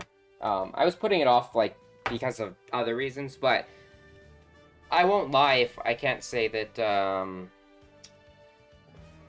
seeing some people's reception to it didn't like put me in a bigger rush to try it out, but I really should never take that into account, because I feel like even when I love like a really popular show, I feel like I oftentimes love it for a different reason as people. Like when I try and talk to Dragon Ball with people a lot of the times, I feel like I enjoyed and watched that show for a totally different reason than a lot of people. That's also a hard one because it's a little bit different if someone's watched Kai, but with all of the misinformation around with that series and the translation errors for the English dub, talking about people with Dragon Ball, it feels like you watched a different show to some people sometimes. The worst one of that is GT. I generally not a big fan of the Dragon Ball dub for a lot of it. I think by the time like Super comes around, they've really gotten a hang of it. It's much better. But I don't have like a, oh man, this is completely awful. I can't believe people are watching this or enjoy this. I'm never like that. I'm like, okay, I totally get why people would watch it. I used to watch dub anime when I first got into it for like years. But the Dragon Ball GT dub is diabolical with the dialogue changes and just like the tone of characters. Like I feel like Pan would be like, she's somewhat of a brat and annoying in the Japanese, but I feel like she would be received a million times better if it was a little bit different and more close to the source material.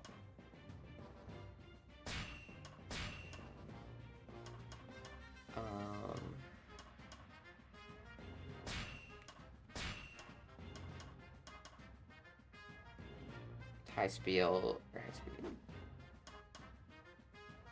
Yeah, I will try these ones out. I guess it's a different map and everything. Alright, let's get one more done. Probably Stampede or Film Z. Good picks. I see a lot of slander to Stampede, but it was one of my favorites as well. I really enjoy getting to see all the worst generation, and Douglas Bullet was a really fun villain. For me personally, I would probably say... Let me just quickly go over all quickly. I'm kind of a strong world glazer. And then Baron Oxymori, or whatever the proper pronunciation for that is, just absolutely butchered that.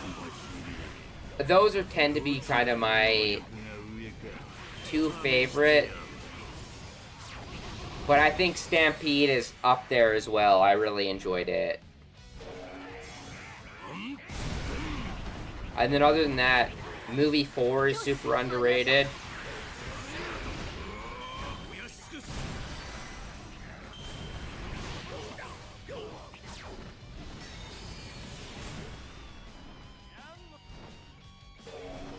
Also, Film Red is an interesting one for me, because in some ways it's my favorite, but in the the actual story and movie itself isn't perfect.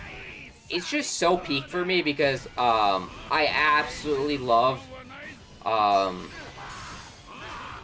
only Uta as a character, but also the artist they got to perform her music is one of my favorite artists of all time. And the fact that she collabed with not just One Piece, but essentially performed like an entire movie's worth of music, and she has an insane, incredible library of music. But I've listened to the Film Red music videos thousands of times by this point. but it's definitely not my favorite movie. I just have a soft spot for it.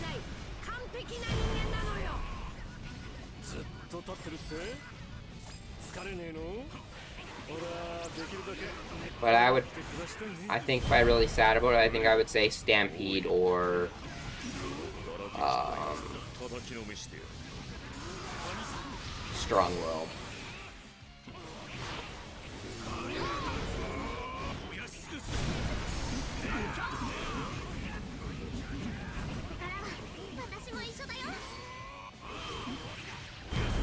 Although you mentioned Film Z, I always have to give special credit to Film Z because it's one of the reasons I got into watching One Piece for the first time. I saw before I watched it, and like before I decided to even like, I was gonna watch this show, I had an AMV.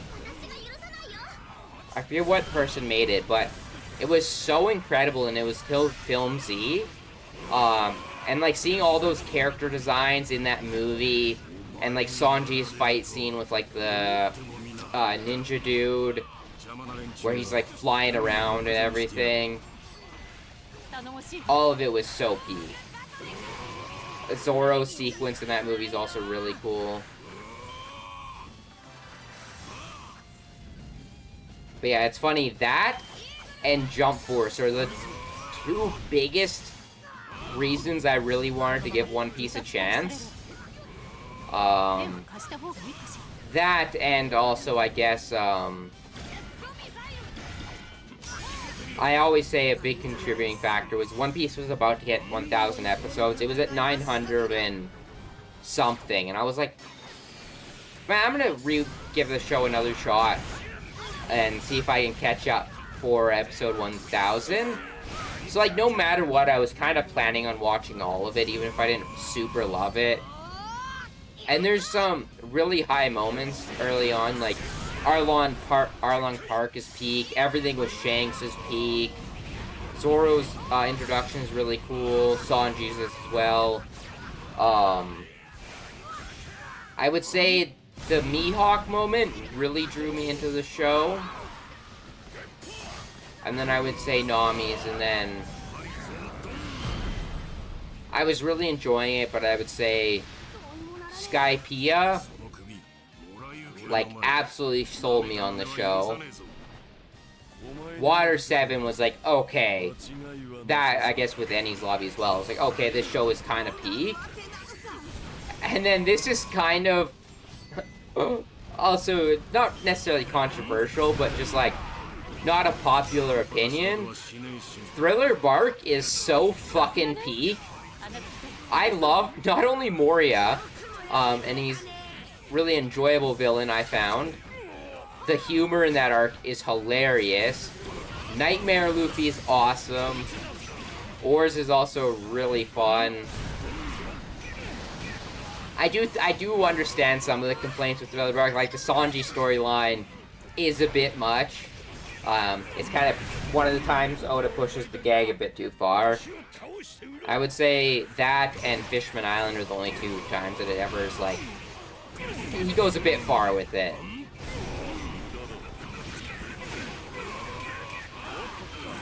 But there's just so much, and I mean, nothing also happened in that arc, so you always gotta appreciate that.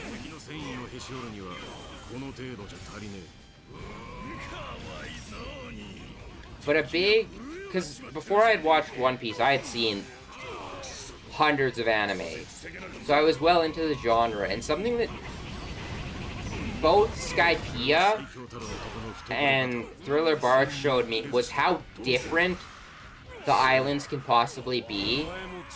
And because One Piece has sci-fi and like a little bit of everything, like horror, and we have like a fucking almost Disney place with Big Mom. Like, it's so dynamic. I always really enjoyed that.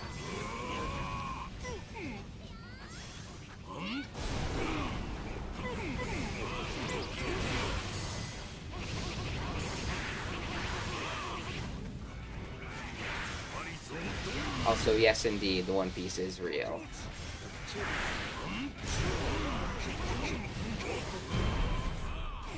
I was gonna say something else, but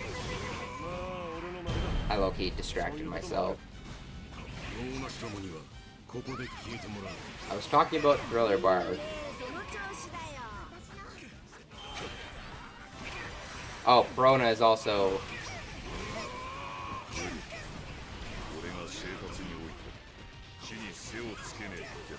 That's definitely true.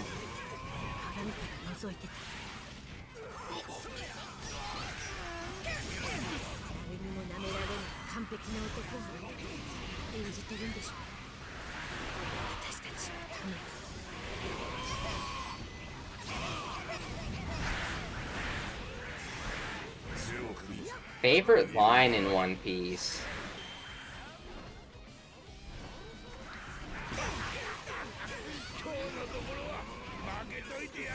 Oh my god, that's a hard one. There's a lot of really fucking iconic lines in One Piece.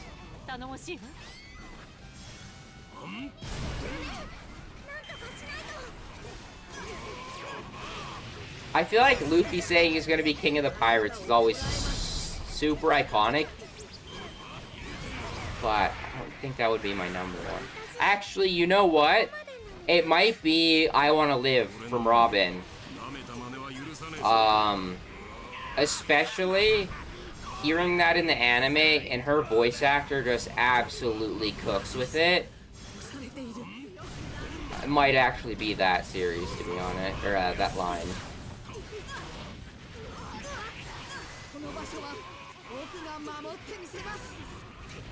Oh, possibly what I was wanting to say about Thriller Bark. It also introduced Brook and is one of my favorite arcs for Brook. Absolute peak.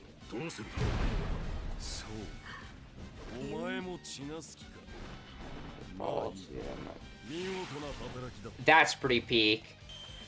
You saying that his line about blinding himself is also a top tier line. Both of those actually are like really incredible lines. Oh, I actually got double S rank that time. Love to see it. I want to do one more, I think. Try out their other moves, because I think every character still had one more move to try out.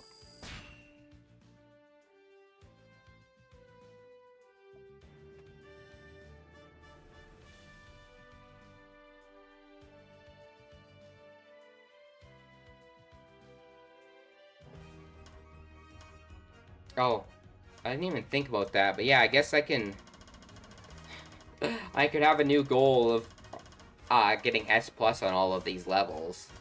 I didn't even think about that. I also still need to get... I think I can... I don't think I can...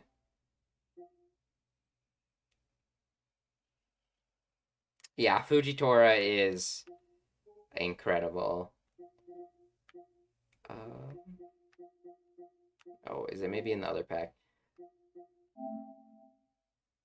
Yeah, these I still need to buy. I haven't bought the extra missions you can get. That's what it is.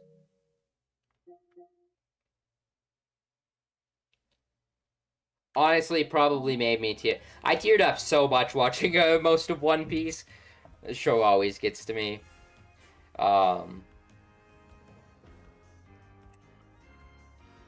Trying to think if Fujitora is my favorite admiral. I think right after I watched Dressrosa, I might have said that he was my favorite. I really like Kizaru, though. Also, they're all pretty amazing. That is true. His line about whoever the victor is the one who makes history, whatever the actual line is, that one is so good in Marineford.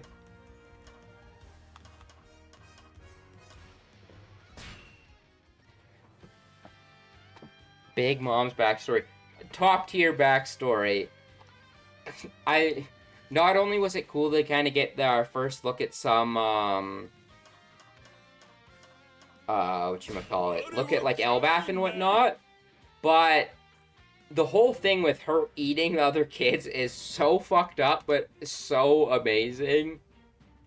And Whole Cake Island in general was so amazing. Children who never knew war also serve different values. Man, One Piece just has tons of absolutely banger dialogue lines. Because when you were first asked me that question, I was thinking of a lot of shit, and I didn't even think of any of these off the top of my head, and they're all so peak.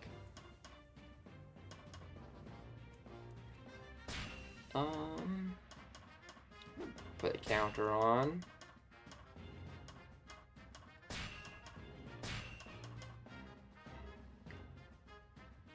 Transform, Rygo.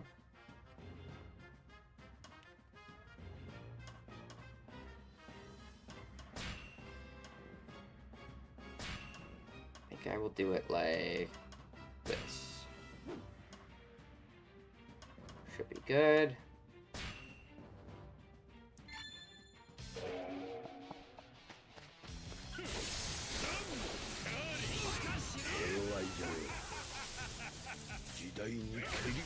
God, it makes me so happy they added him into the game. Because I have a video on my channel somewhere talking about how characters I want from Pirate Warriors 3 get added. I'm pretty sure quite a few of them have been added to the game as well. I think we're still missing Perona and Caesar Clown, though. You ask if I did a sloppy job. If you have time to doubt me and my job, why don't you come see for yourself, you damn brat? You can guess who this is. Fair.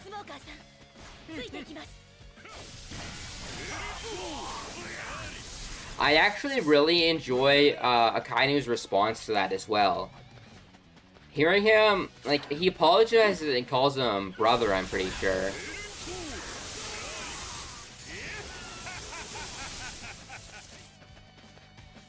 No kidding.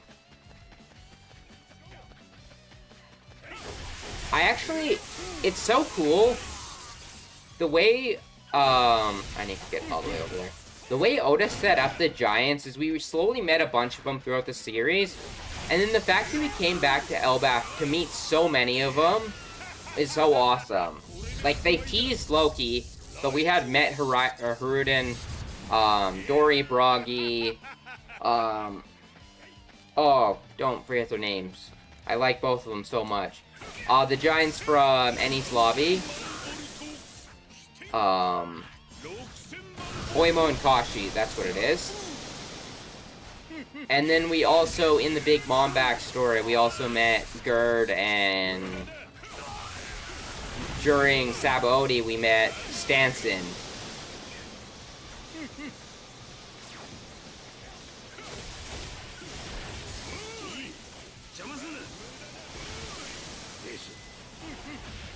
Yeah, I always find it so hilarious when people try and downplay fucking Eneru or Enel. I still haven't decided what I'm calling him in this fucking episode. I always forget what the actual pronunciation in Japanese is. But yeah, people downplay him a lot because he showed up so early in One Piece, but his power, he was an absolute menace. He fucking was restarting his heart. The scale of his attacks, destroying entire islands. Like, bro is cracked out of his mind. And the fact that he knew such good observation hockey, and it was almost, you could almost probably consider it advanced observation hockey by the way that he, used his lightning to, like, elevate his ability.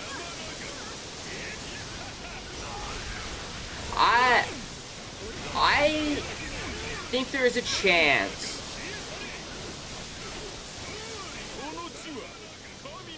For the longest time, I was kind of the same thought, where, like, we have the cover story and stuff with him in space, at the Endless Verse or whatever. And I kind of thought, okay, that's just maybe some fun world building for a cover story and stuff.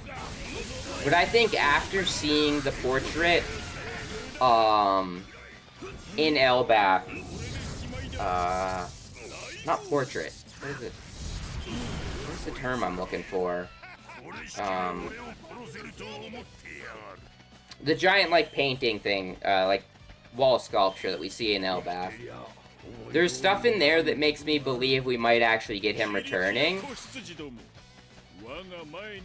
Although, I'm honestly fine, even if we don't get him returning, I just need them to do an OVA or something where they adapt, his cover story.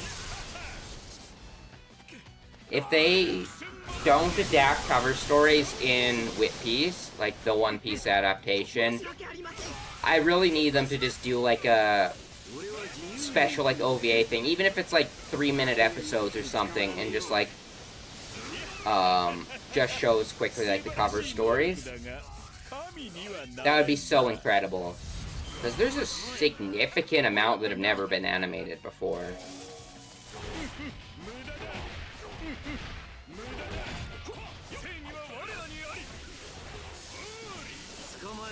That's a good question. I would...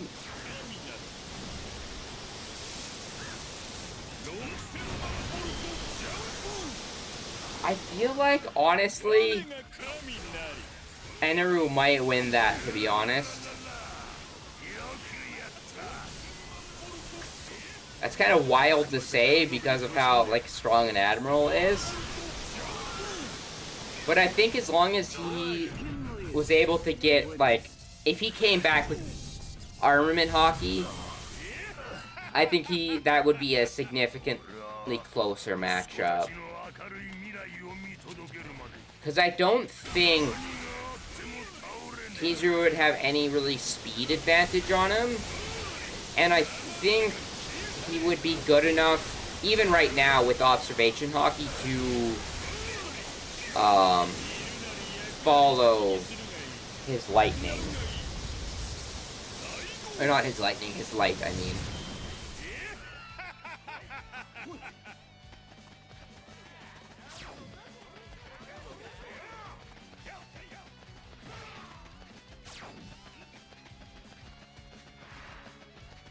It's also, I won't lie, somewhat hard, I feel like, to scale some characters after they fight Gear 5.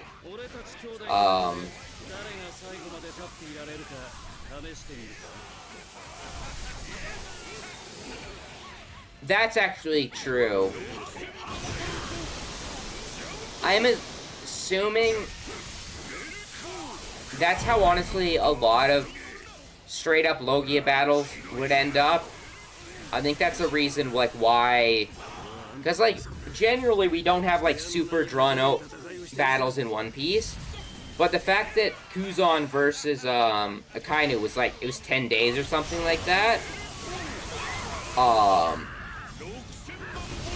puts them, honestly, on a different level. And I feel like not very often do we see Logia versus Logia.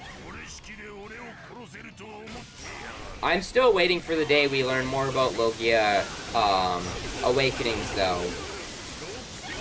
Because they've got to be something special, because they even went through the process, or Oda pointed out directly that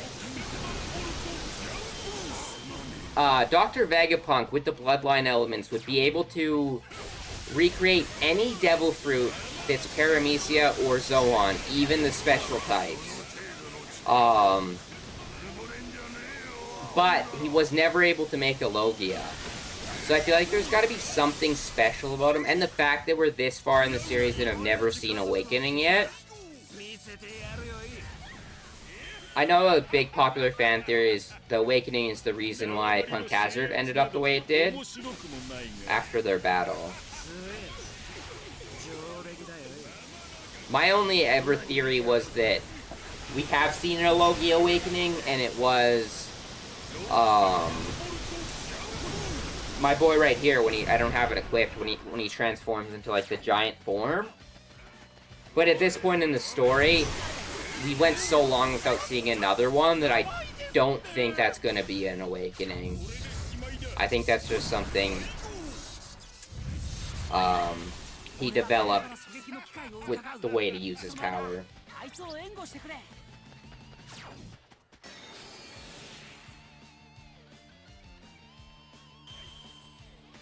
Yeah, he really understands why the fuck Sengoku was having such a hard time dealing with everyone. That's honestly one of my favorite things about seeing Sengoku post. Like, he hasn't done very much, but he's always hanging around after he's been retired. And he's like the most chill dude ever now. It's so funny because he's got no more responsibilities.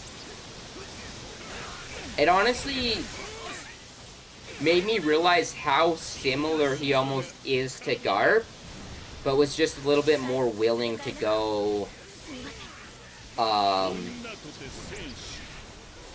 little bit more farther with justice and whatnot, and was more willing to kind of serve under the world government. I mean, Garp is the complete opposite. He didn't even want to become an admiral, so he didn't have to directly work under them.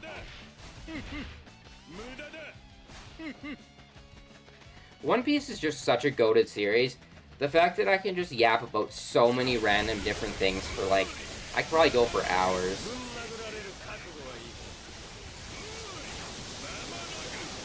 That is true. I do generally think Akainu does have some, like, positives to him, and he does believe in a form of justice. The biggest thing with me, though, is I always, when I think about him, I always think back to Ohara and when he blew up the boat of civilians. That is going so far for something you truly don't understand fully.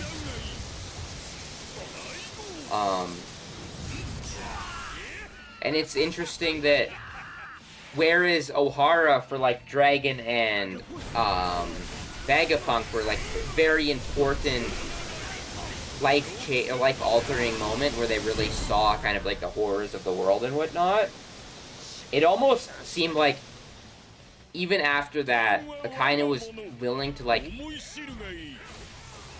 wanted to still go up and pursue that justice. It never, like, dissuaded him, even seeing all of that horrors. I am very interested to know how his story ends.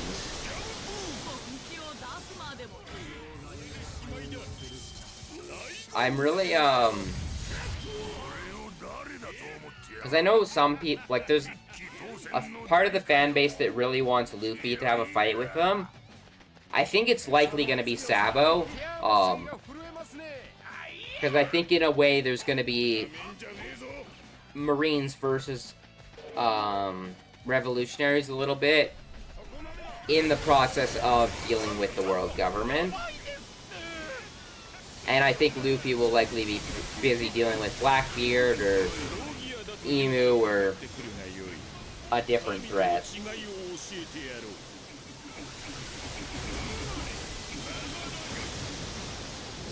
Because we have seen Luffy's reaction to people talking about Akainu before. I think it's happened a couple times. I think Jinbei mentions it at one point. Post-time skip. But Luffy's never been, like, set on a revenge or anything like that. Which is always an interesting aspect of his character. I'd be interested to see Luffy's reaction to finally meeting up with him again, though. And what he would want to do. Yeah, I know, right? Buggy is built different. I don't know if you were in here earlier when I was yapping about it, but I said I've had this weird feeling ever since we found out Luffy has another dream besides being King of the Pirate, that by end of series, it ends with Buggy being King of the Pirates. I feel like more recently, I feel like this is a real chance of it happening. The way he's fallen from not only becoming a warlord to an emperor, he's got the cross skill. I feel like he's gonna fucking somehow end up as King of the Pirates, very much in the vein of, like, at the end of Dragon Ball Z, Hercule's kind of the savior, and saves the day at the end of the Buu Saga.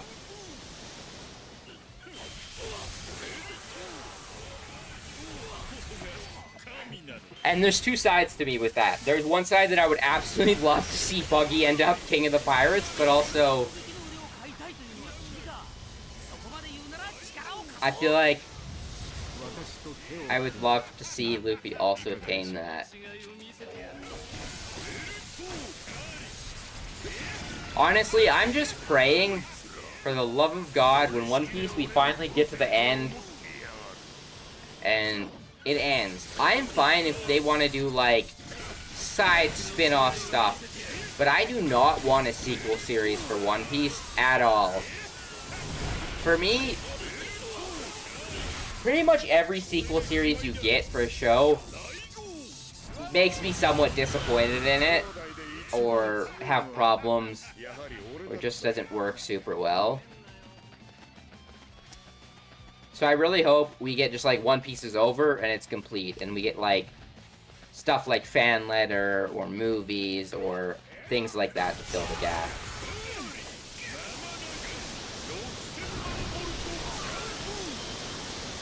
That's actually a good question. What if we... You've only ever seen him, like, he uses hypnosis or something like that, right? But that's likely not a devil fruit. Because we've seen abilities like that exist without devil fruit. It's gotta be...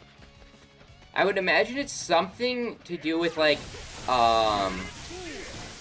maybe a magician of some sort, and it would work in, like, that?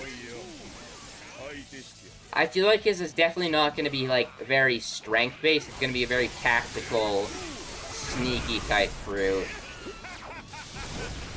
Oh, yeah, he has the wings. I forgot about the wings. That's actually interesting. Is there... Wings, hypnosis, kind of harpy-like. I'm sure in some mythology there's a something that would probably match that description that it might be based off of.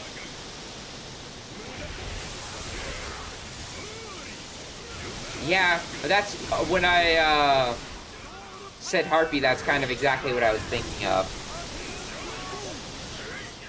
Yeah, dude is honestly, especially, like, pre-time skip before, like, Marineford, I feel like he always had, like, some of the most aura of the Blackbeard crew when they first showed up. Like, when he goes to, I don't remember if it's the Elders or if it's just government officials. I think it might just be, people like Sengoku. When he shows up to, I can't speak. Audition Blackbeard to be a warlord. Bro showed up with so much aura.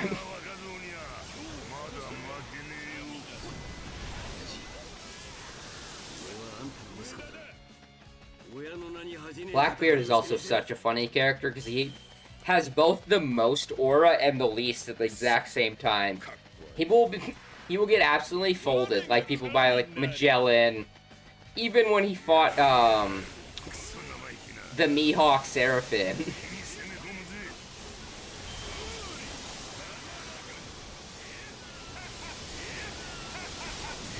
That's a good point.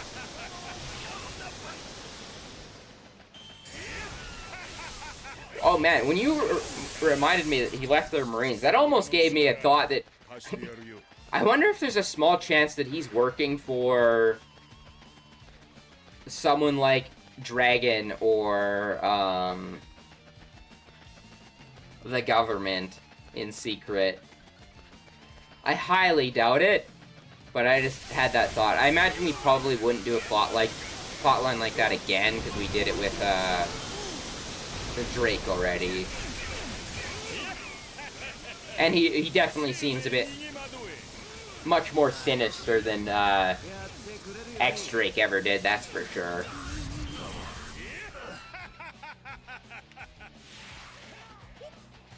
I should go to that actually. Dude, I also, you can probably tell, I cannot stop itching my O's. I don't know what the fuck I did to it.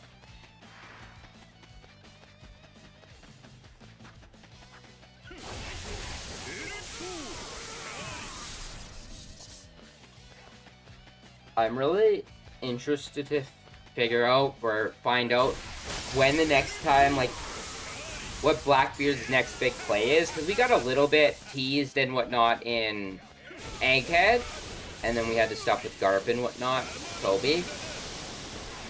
But now that we're in the final saga, pretty soon here, we're gonna have to start having these characters meet up and whatnot, so I really want to know what all of everyone's roles will be.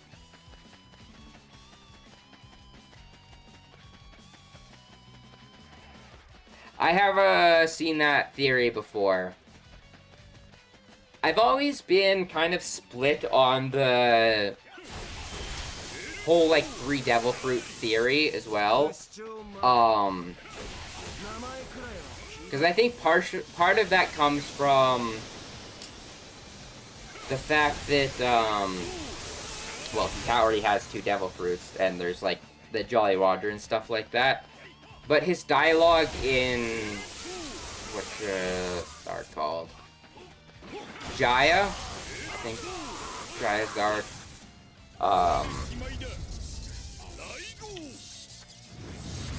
He mentions something about, like, there being multiple of them. Zoro, I think, says that. But I'm pretty sure it's just in reference to the crew. I've kind of always been the thought that, I don't know what exactly would cause it, but because we do know that he never sleeps. Like, that's one of the few things we know about him, and his body isn't built like a regular person. Something along the lines of that. And then Shanks has a line, what is his line? It's something like, I wonder if he enjoys life twice as much as us? And I've always thought that since he never sleeps, that maybe it allows him to have 2 different Devil Fruits.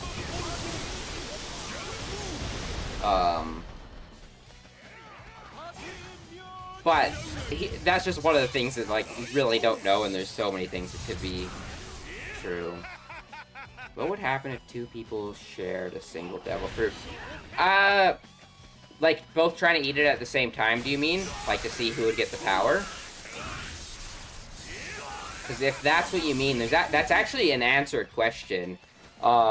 If you've never read it, or there's a light novel and manga for like Ace, and it shows him getting his Devil Fruit for the first time, and him and one of his original crewmates eat it at the exact same time, like they split it, but the first person who bites it, and like by even like a millisecond or whatever, the first person who consumes it, that person is the one who gets the power, and the other parts of it are essentially useless.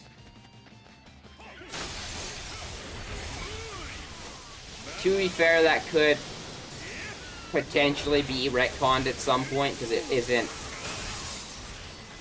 The light novel is canon, and it has been referenced in the actual One Piece. One of Ace's crew is first shown in that, and then he shows up in, I want to say Wano's the first time we've seen him. So it's somewhat canon at least, so I would assume that's true anyways. I need to kill more people. I was waiting for a new event to spawn, I didn't realize I had to capture every territory.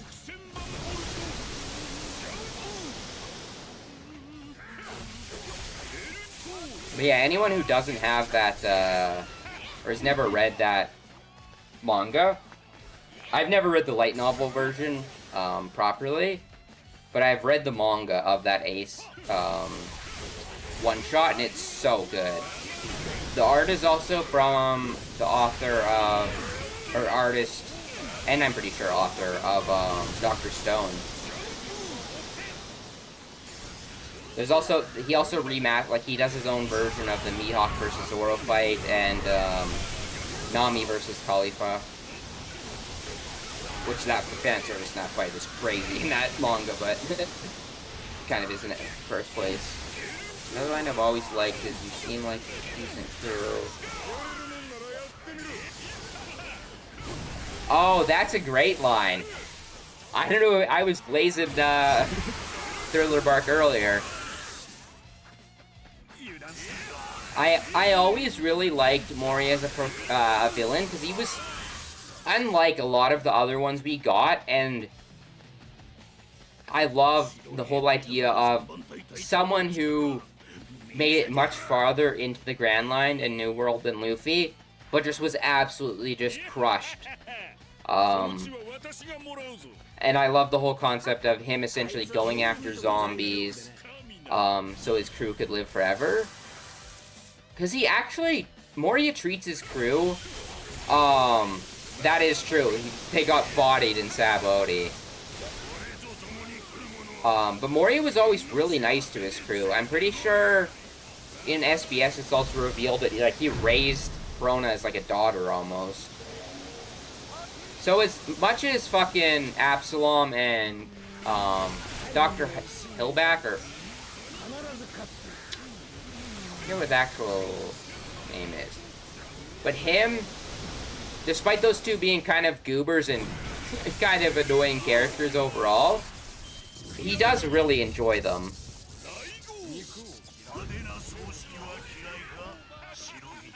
I honestly wouldn't be surprised if Moria had hockey and it was significantly stronger, or he wasn't able to access any more of it because of how broken his spirit was. I could very much see that being the case. Or also, we know sometimes two people clashing aren't necessarily the same... Hogback, that's what it is. Aren't necessarily the same strength. Like we have, I was just thinking of a clash between two characters. Oh,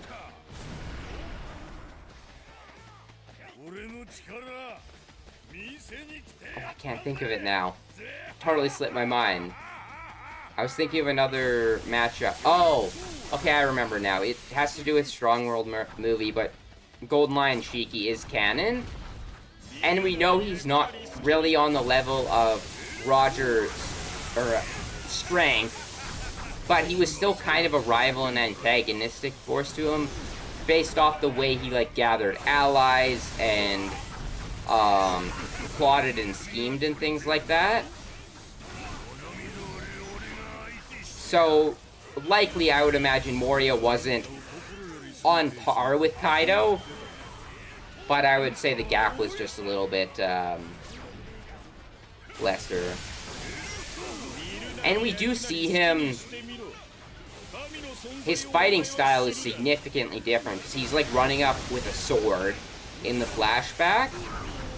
But whenever we see him fighting in Thriller Bark, he's often, being super lazy about it, just laying around, letting his shadow do the work. And realistically, he probably wins Thriller Bark if he doesn't get cocky and try and outdo Luffy by absorbing all 1,000 shadows. Because he honestly kind of nerfed himself and gave Luffy the advantage.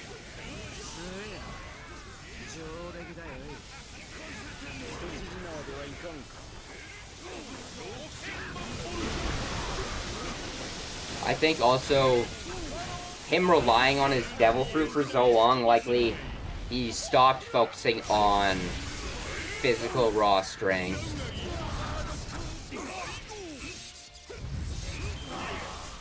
Because, even, for example, some people, kind of min-max... Well, we learned even from Rayleigh that, some people min-max into different type of hockey. But also, some people tend to focus heavy on devil fruit powers, and then some people, um, um, some people focus more on hockey, and some people focus more on devil fruits. And like, I would say a good example of that is Ace. Ace was a really strong devil fruit user, and we know for a fact he had hockey, but it wasn't a large part of his skill set.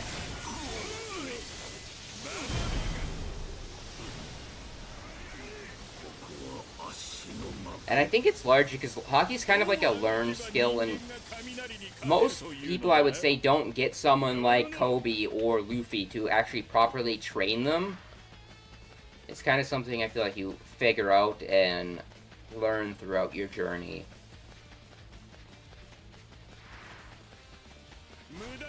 Oh, there he is. I'm blind as hell. I've been waiting for a new enemy force to spawn in or something. Fucking bro's just on the right side of the map. I've just been walking around doing nothing.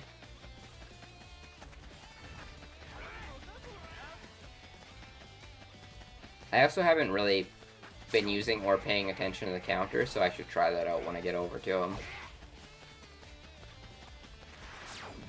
Hey, Burgess.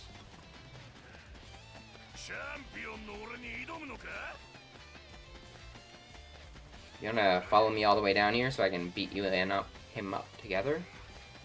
A hunk of meat. Whenever I see meat, like the big like chunk of meat in One Piece, I will never not think of fucking Luffy having the pocket meat in Water 7 on the train. I guess he uses it in Ennie's lobby as well, because that's when he like pulls it out to eat his pocket fucking meat.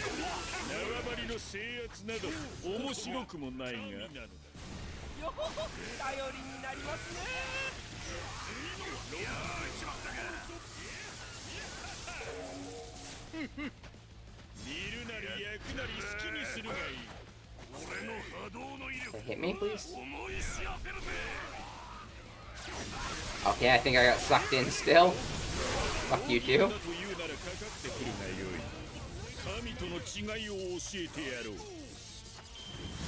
Oh, that's interesting they're talking about having Logias.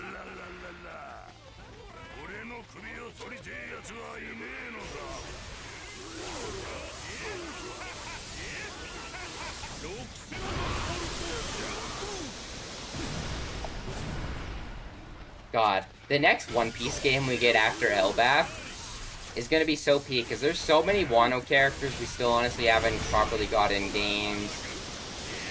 There's been so much Gear 5 stuff. There's characters like Bonnie, the Gorosei. Anyone who's reading Elbaf knows there is an insane amount of incredible characters. Oda's just been cooking non-stop in Elbaf, to be honest. Not just in, like, the story and how awesome it's been, but also just, like, his designs have been peak after peak.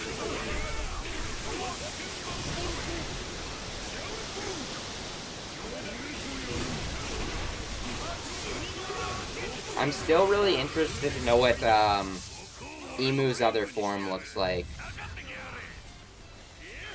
Because the, like, classic Emu silhouette, technically we've still never seen that, design before, and we've also never seen the silhouetted, like, monster form I think he had, versus Sabo.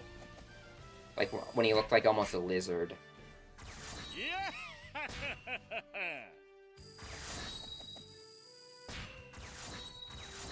Because either the form he always walks around in, is either, their hybrid form, or this is the hybrid form that we're seeing right now in the manga.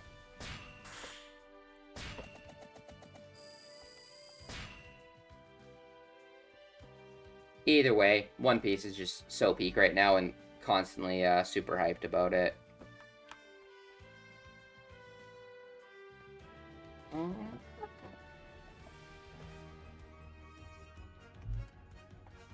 Let me go random through these and do this one.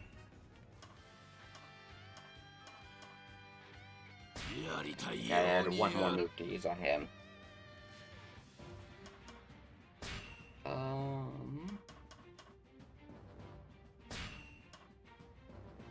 Such a foolish dream. And then I will do Grand Reboot. Yeah, Grand Reboot and there we go. This is also a small map, so it should be good for him. I can just like crush them all in a big group, hopefully. Oh, this is like a up close grab. Okay, let me charge that back up. Dude, you know what?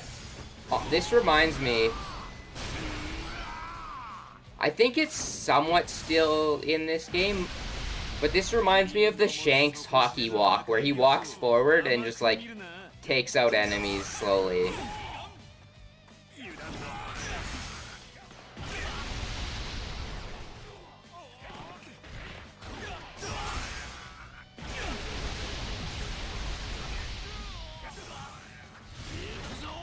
How about the Dynastone just appears next to you and you're like, okay, tossed.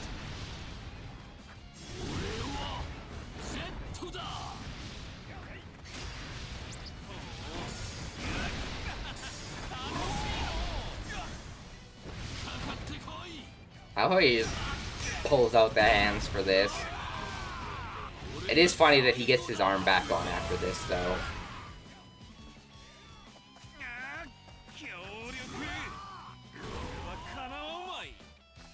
Oh, it's literally just like a grab explode in your hand.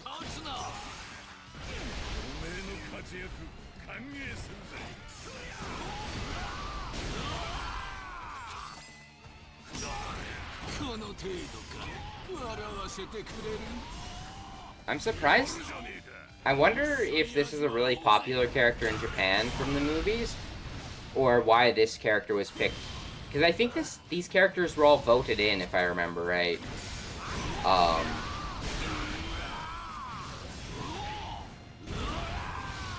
Like, I'm honestly surprised it wasn't...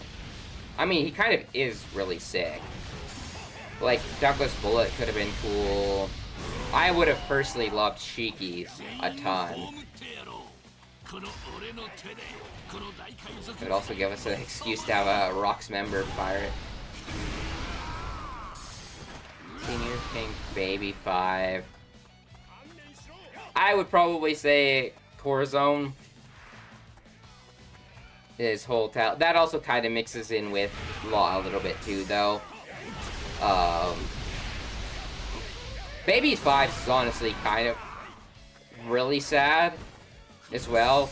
I don't think about it too often, to be honest, until one of the AMVs I watch. It starts with the scene of her mother leaving her behind,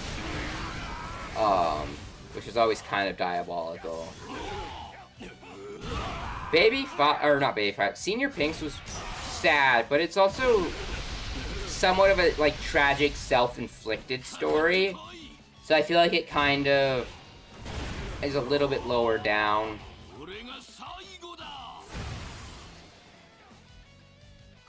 I would say maybe Law, like, realistically, Baby 5's is probably a little bit sadder, but the way it was presented in the anime and manga, I would say Corazon, though.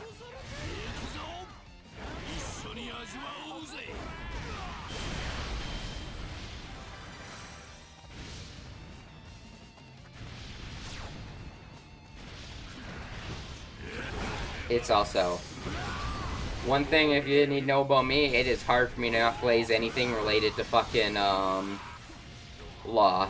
Bro is my favorite character for a reason. That's a fun ability, actually. It's not very as flashy as some of the other ones, but just walking up and grabbing someone and then exploding in your hand is kind of sick. It looks like it breaks guard, too.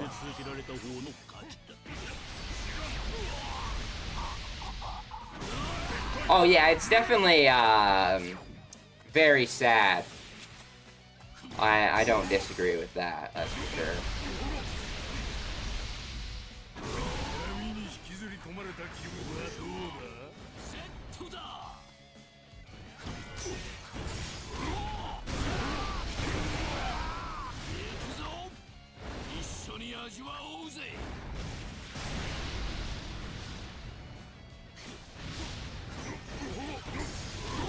Oh.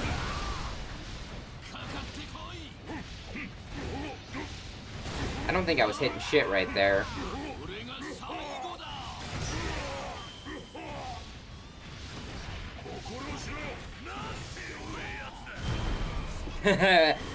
We need the real goat. Yeah, and the fucking the game that he was in, it was actually would have predated that as well. We need him. Next update.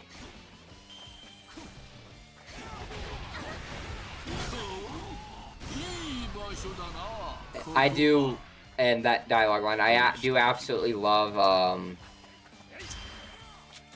Frankie and Senior Pink's final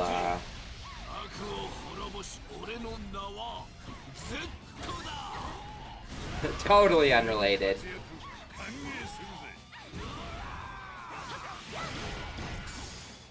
I forget. He shows up. No, I think he does recognize them.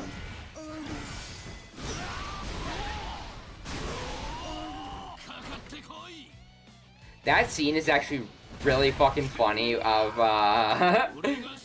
meeting Gastino. That also, that might be one of the first times, unless it happens in a movie or something. That's one of the first times we get Luffy wearing a hat on top of his hat. It might have happened before that, but it's always one of my favorite things that happens.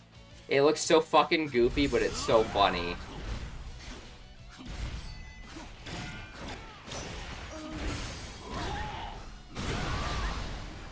It's actually, is it?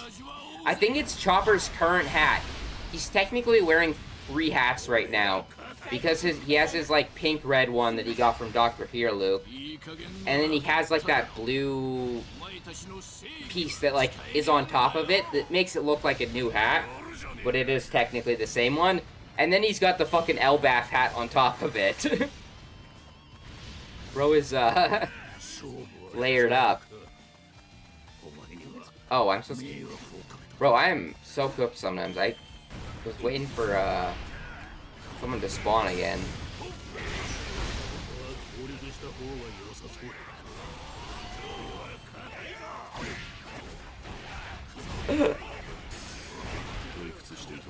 I actually...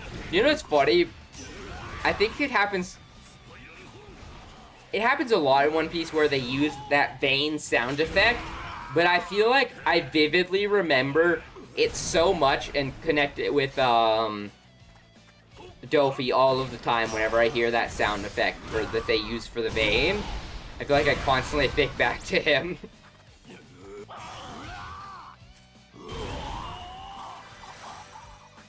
Dofi was just such a goated villain.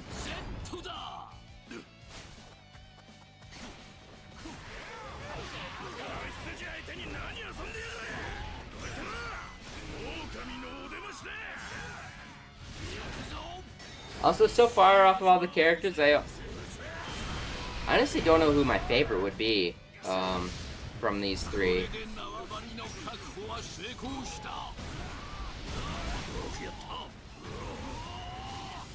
It honestly might be him. He's really fun. King is super well done, though, as well.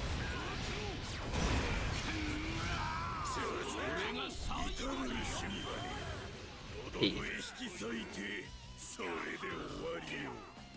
I'm honestly fucking sad that I wasn't more into content creation when I like got into One Piece. I would have loved to have my first reaction to like all of One Piece, just all like saved forever. I feel like that would be so incredible.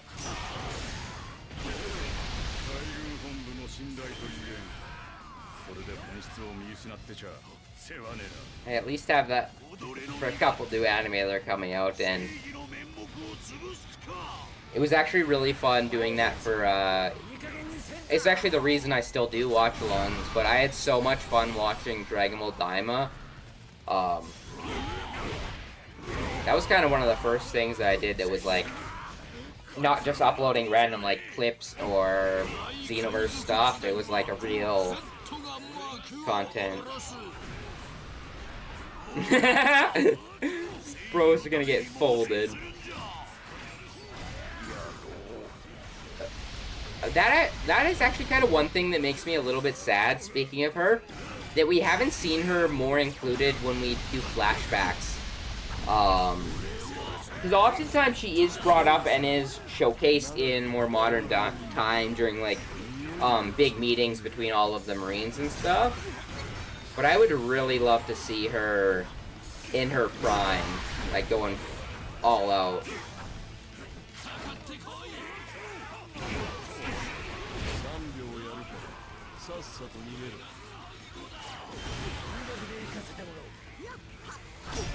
But I'm honestly wondering how many more flashbacks we get of, like, the old generation at this point. Like, I'm sure there'll be a couple, but now that we've seen things like God Valley, and I feel like a lot of it might be from people like Dragon's point of view, and then the stuff about, though we haven't learned yet, it was like the rest of the Pirate King's crew knows about secrets of the world. Zoro sees S-Hawk. Oh, you're more human than he is? Yeah, that is a funny fucking line.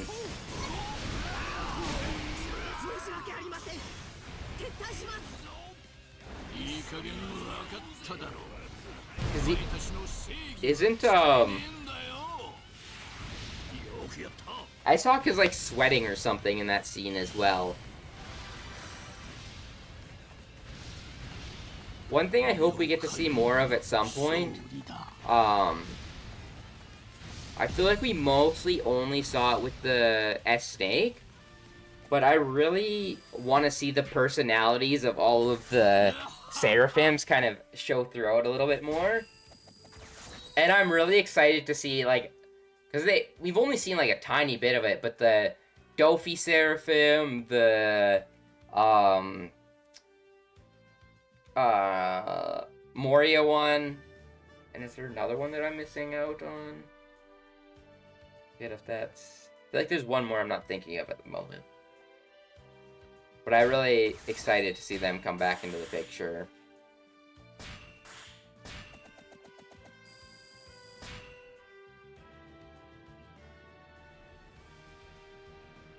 That sequence is really cool. And it's honestly not one I expected to go that crazy. The scene of him using, I forget what the attack is called, where he, like, makes all his arms spin, and then, like, the flashback in, like, the really cool art style to showcase Daz Bones. Oh yeah, literally what you're talking about right there. Exactly what I was thinking about. That is so sick. I love that sequence so much. I'm also a huge fan of the Lucci versus Luffy fight because it gave us some incredible hand-to-hand choreography. Like, when they're in base form and they're just doing a little bit of sparring, essentially, before they, like, go full-on out, it looks so good. And they've just non-stop cooked with Gear 5. Like, they never fail to cook.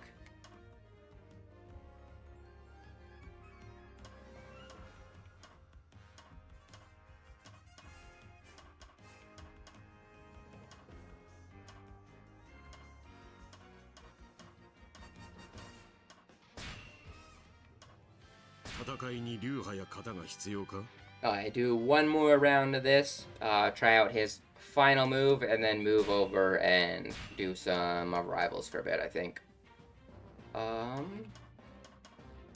Imperial Archer. That one.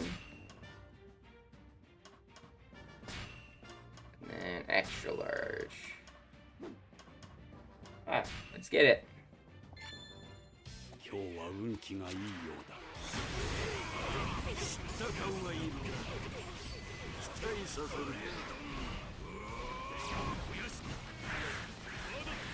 I didn't realize I've been playing fucking Fire Warriors 4 for almost 3 hours already.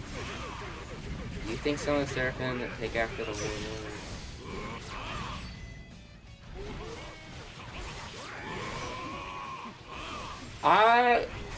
That's a good question. I could maybe see...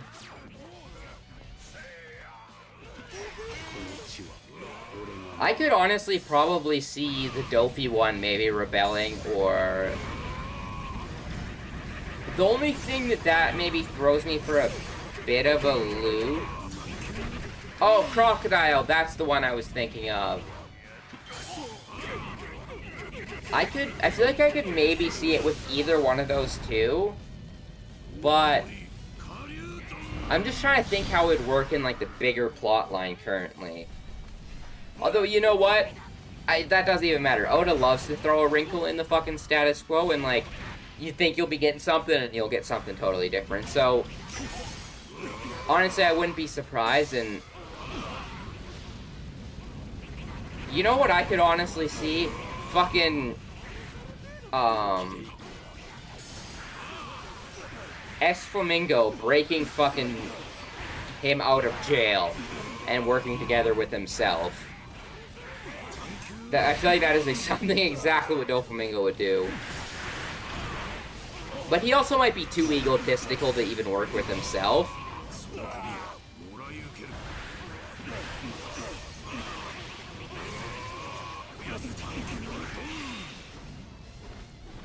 Although what does kind of lead to me to think that is a possibility is the fact that Oda purposely showcased that they have parts of their real personality in it and aren't under full control. Oda doesn't just do shit like that without a reason.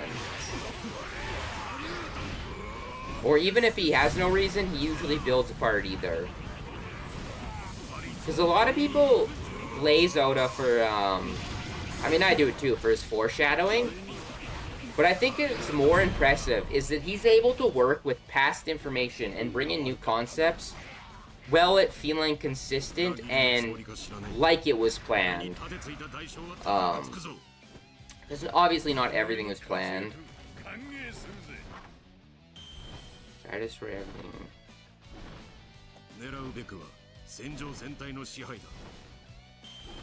Yeah, actually, I could see that. Giving him a command and maybe almost putting him, like, out of control in a way where he won't exactly listen. I could actually totally see that happening.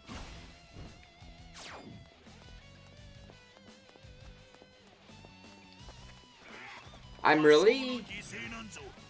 Because I don't think we got it with S-Bear. S-Bear or S-Shark, but it would be so cool to also get a proper mirror match between one of the Seraphims and their original counterpart. I guess S-Snake was also near Boa Hancock, but I don't think she directly fought her.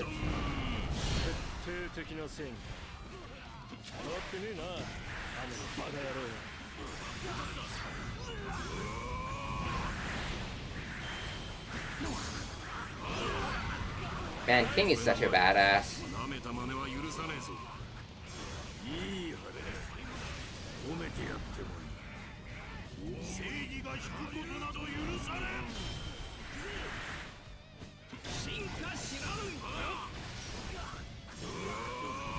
There we go, nice little spin circle.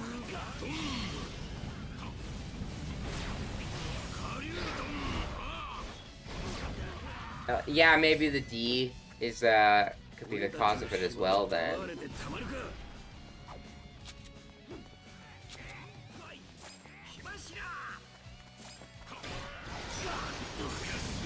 And then I'm not sure what Crocodile would be going for, because as far as I remember, especially after the one story, we do know, I'm pretty sure he sort of gave up at it at one point, but he does want to be king of the pirates, if I remember right.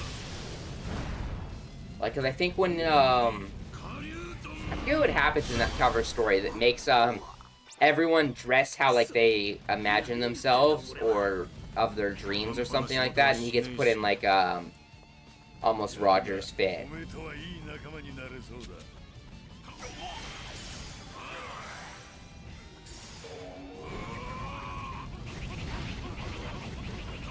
So maybe hearing about the One Piece or something like that could also set him off.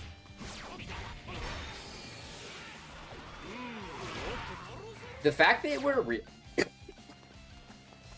realistically probably a couple years from knowing what the One Piece is so wild.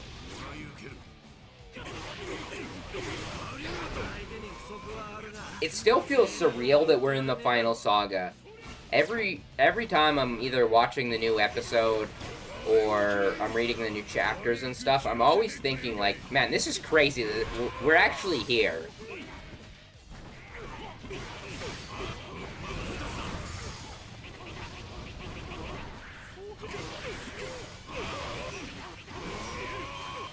Now it's just a matter if Oda can stick the landing with this story.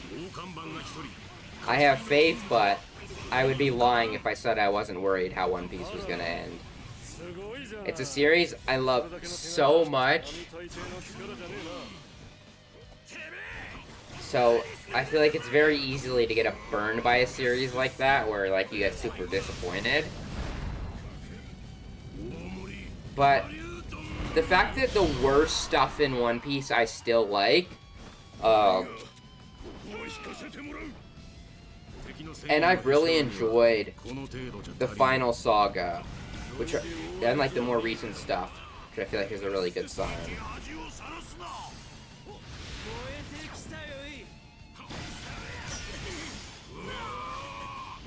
I actually totally agree. That scene is so awesome.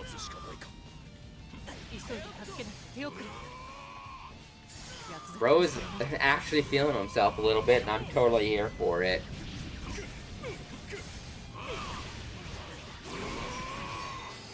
Oh, this is literally the matchup we were talking about earlier. King versus Katakuri.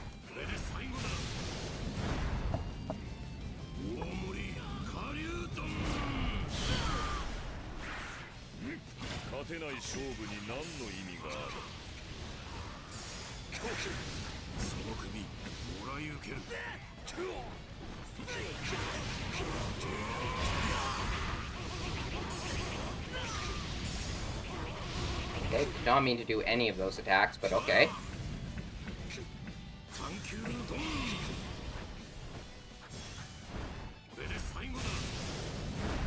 There's a lot of people around the map.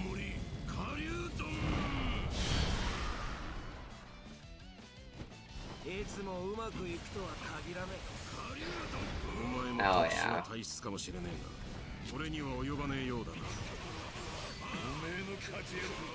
It's honestly so crazy seeing where Buggy started from to where he's came from. But that's the type of stuff's one thing I've always loved about One Piece. It feels like not only are like we progressing through the story, it feels like the world is always moving in the background of One Piece and stuff is always happening. Be that with like Blackbeard,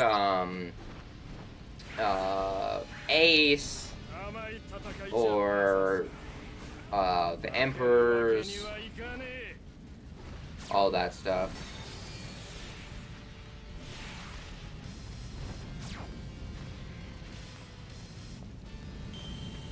That's actually a great example. It's so funny how many, like, because I watch a lot of, like, reactions and stuff. It's so funny to me that, like, so many times people are like, oh yeah, I totally fucking forgot about Caribou. But bro was, like, low-key so important to the plot.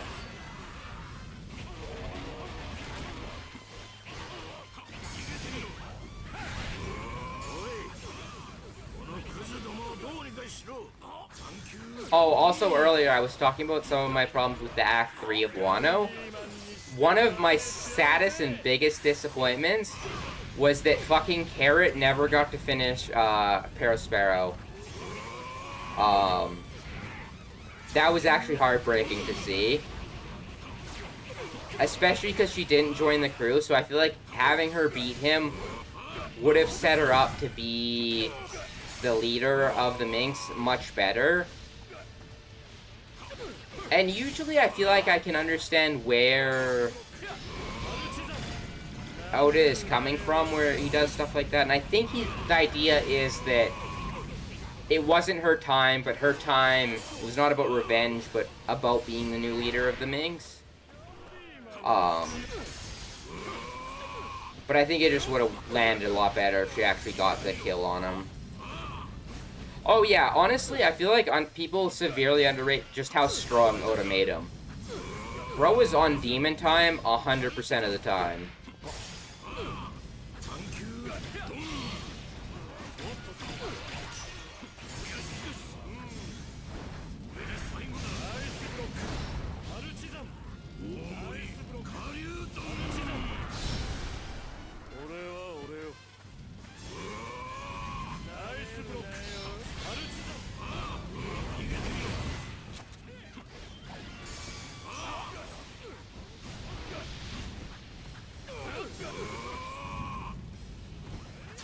Oh, that, and also, in some ways, I was fine how it turned out, but also another, situation like that was, Kiku not getting the kill on,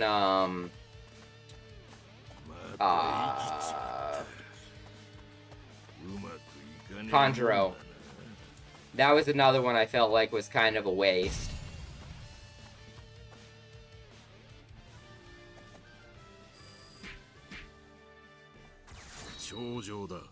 But that's also partially because I'm fine with a lot of the plot that came after with him, especially compared to some people.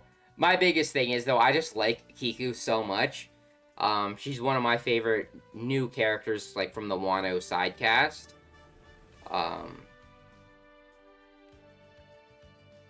And the additional, like, anime-only fight that they added for her was super great, so it was just sad to see that it didn't truly matter that much.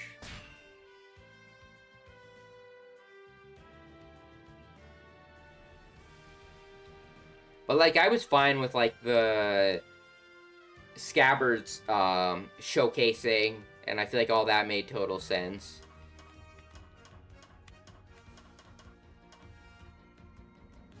Because it's not like I was ever expecting them to defeat Kaido or anything like that. Which is just the way it has to be. Similar to Dressrosa, where as much as I would have absolutely been such a treat to see Law win against Dofi, it just is never happening like that in a show like One Piece.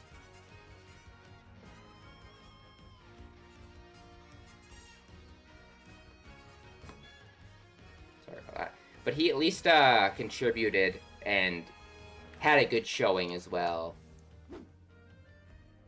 But all of Law's losses, even, which I guess is realistically mostly mainly too with Blackbeard and I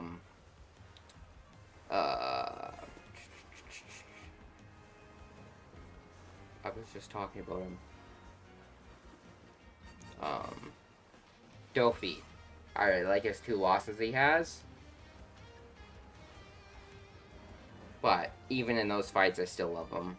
As much as a horrible person kind of was.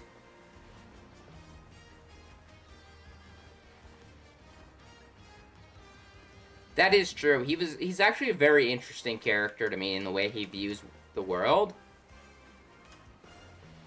And I know some people complain about his backstory and that they wanted more, but especially the way they handled it in the anime, I love his backstory and like how he almost lived in like a very, like, he started very strong at a young age, had a very almost rough life in the way that he like grew up and was constantly fighting and being a pirate and things like that.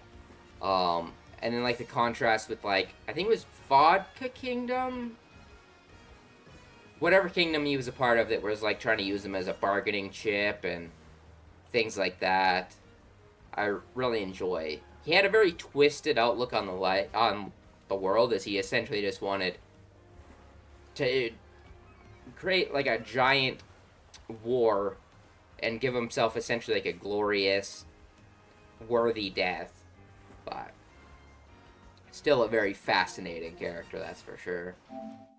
I honestly think if he was introduced earlier in the story and before some villains, people would probably like him even more. I feel like sometimes there's a level of disdain for some post time skip stuff that realistically isn't that much different than pre time skip.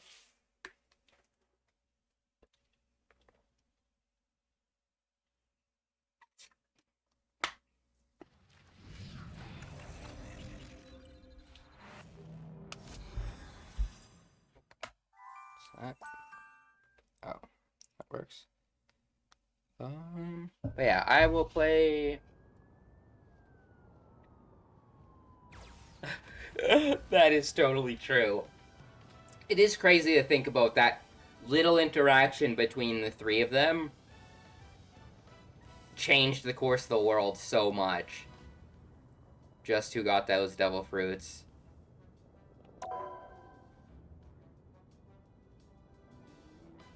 Oh, I was thinking about that scene, the fucking Hands of Liberation scene, where it's either Ivan or Ginny who says that. I'm pretty sure that he has the Hands of Liberation. Um,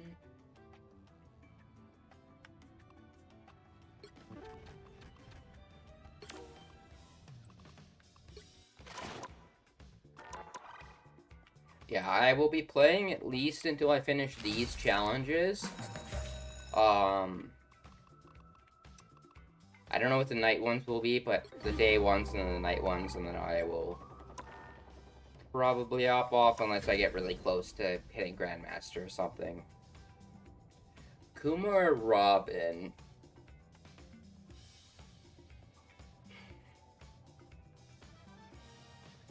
Robin. I feel like definitely probably Kuma. Because I feel like the one time, like, he finally started to get a little bit of happiness again, it all, like, kind of shattered. Which is sort of the case for Robin, but...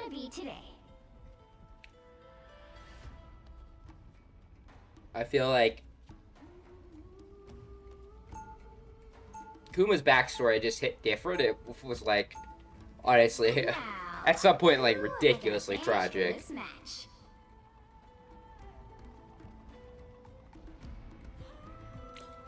And at the very least, I would say, P.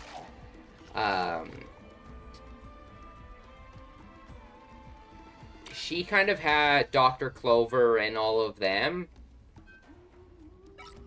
whereas he really didn't even have his parents once they were taken. He didn't even really get to see his dad or mom properly ever again. And then, like, even once he escaped, it didn't stop being tragic. Oh! I got Doctor Strange banned. Yikes.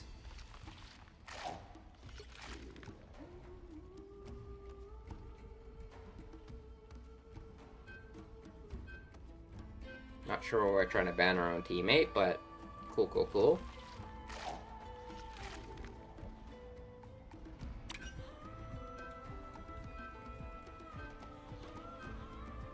You'll need a top-notch team to win this one. Be wary. No timeline exists where Solo Magneto tank, and I should probably do yields. Magneto.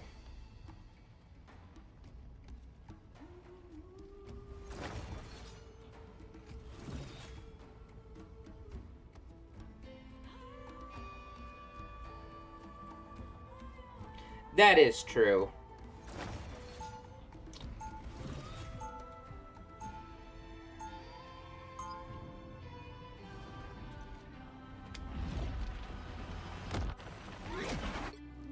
I guess technically he did have some time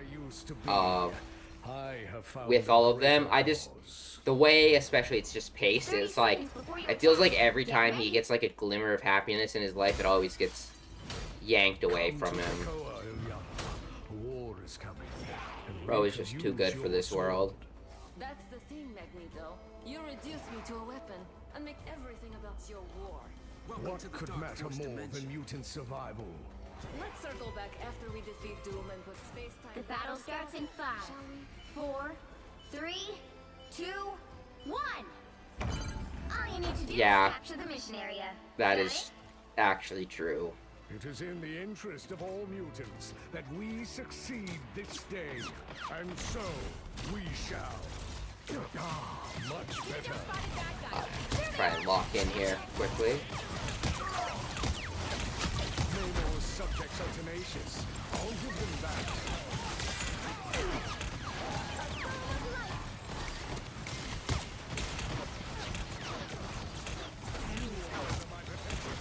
Can always use a shield.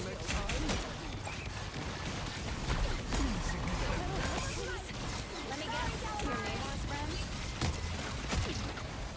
I won't lie, I feel like I was shooting at nothing for a solid couple seconds there, but it's working out.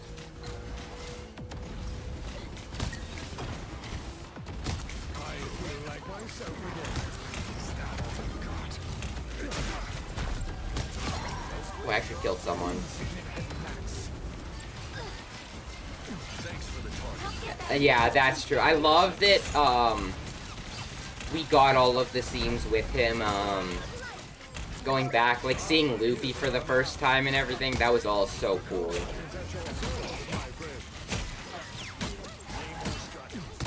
I always love when a series does a flashback and then kind of cuts back through it to, show that character's perspective throughout the entire story.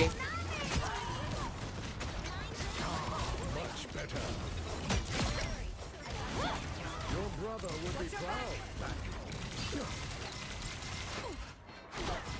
Kind of, crushing at the moment, but don't want to get cocky now. Keep going.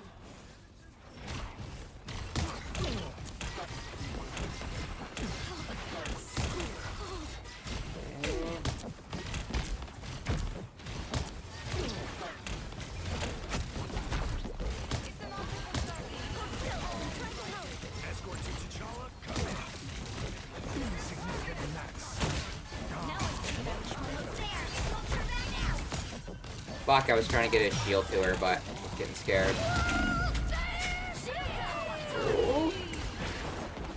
Oh, we double ulted.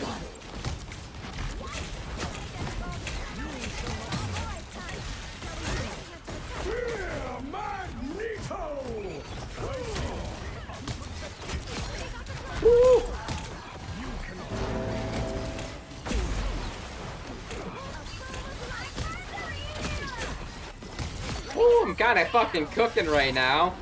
Vehicle reached a checkpoint. Keep up the momentum. Much better.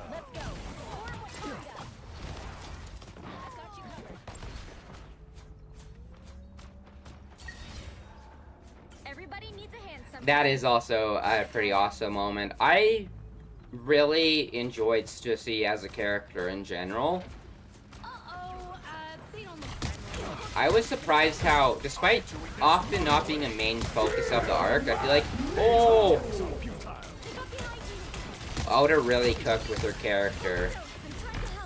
'Cause she had not only like quite a few emotional moments, but she had the badass moment against I feel like myself again. Lucci as well. Don't let anything stand in your way. We'll be able to hold you for long.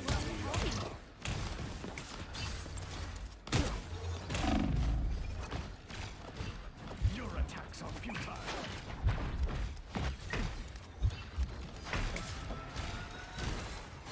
I cannot believe I just survived that.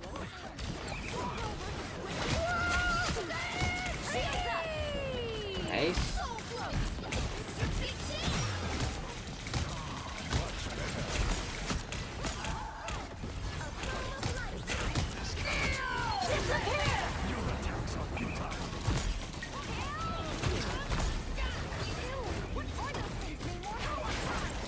fuck, man.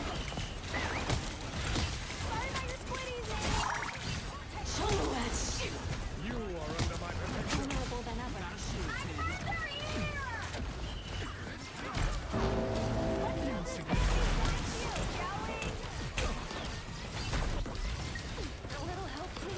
What vile creatures Namor has summoned?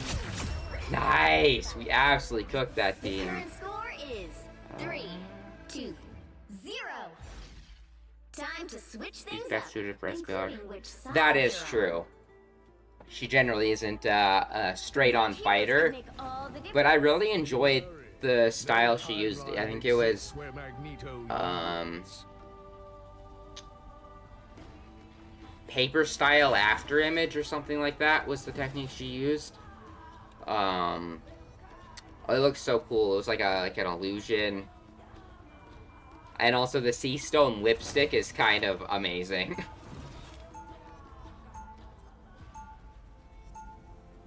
Round 2, go! we should give these That was one of the villains rare something to instances where I was actually disappointed in the color scheme for a character, though. She was always drawn mostly by the community. I don't think ever by We'll Oda. be coming in 30 seconds. Stay But she was strong. always in like a full white outfit that looked so good. The yellow and white, I think it was, looked a little bit off in the anime. I meant excellent Your foot favorite tail. Toby Ropo? Yeah, I guess that too.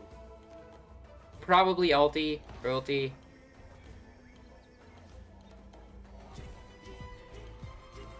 Yeah, I think I would Battle say starts in her. 5, 4, 3, 2, 1.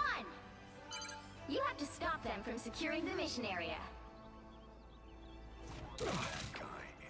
I did like Who's Who, but yeah, also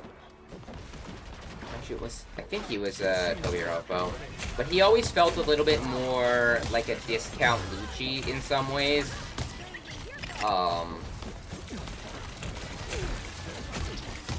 So I didn't ever super get into him, but I did really like his character, and his fight with Jinbei is underrated in my opinion. I also just love whenever we get to see full hockey application to someone, and seeing like a full black Jinbei looks sick. I pray for the day. I don't even think Rook can use hockey because he's dead in the first place, but if he could, getting to see an all black Rook would be the cleanest shit ever.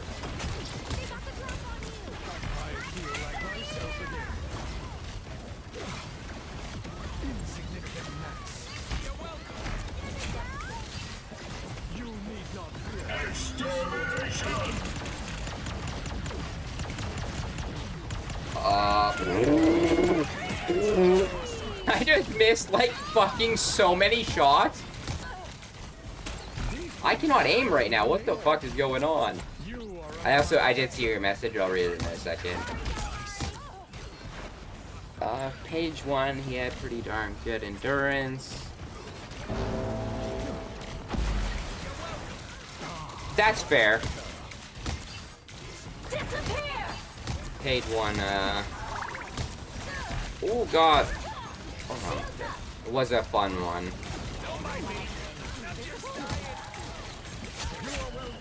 They're on your tail. You don't have some sort of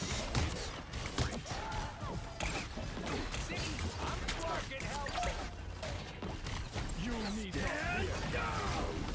Oh, unlucky. Tippy-toe spotted bad guys. There they are.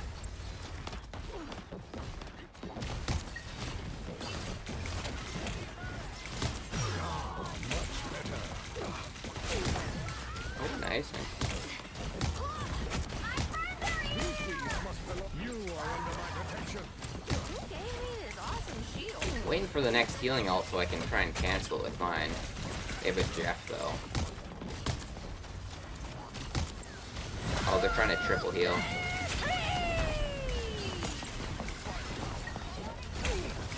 You need not fear.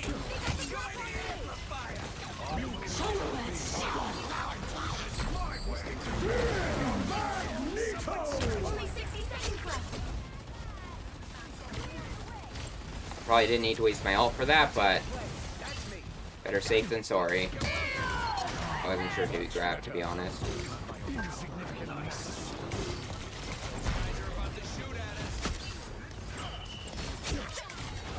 Let me guess.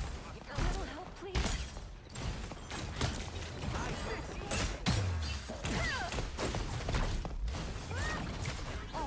Down to 30 seconds. Be more careful next time. Okay, good shit, good shit. They're up against it. We just gotta hold on. The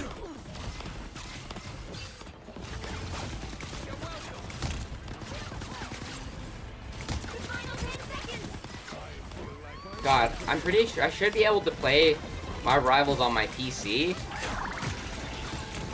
Oh God! Once I get my computer, Final score. 3. I don't think my accuracy would be much better because I don't play PC games very often anymore for like ages, and I've never really played shooters on PC, so my accuracy would probably be just as bad. But if I got used to PC and mouse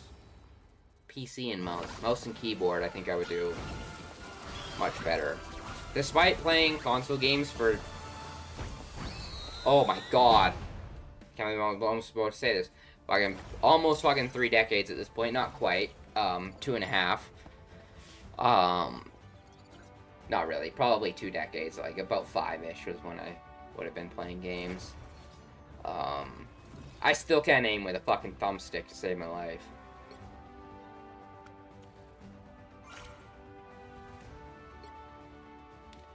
Great first match though for tonight.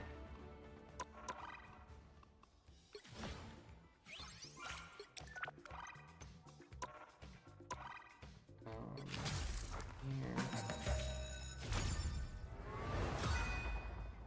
Okay. Do one more.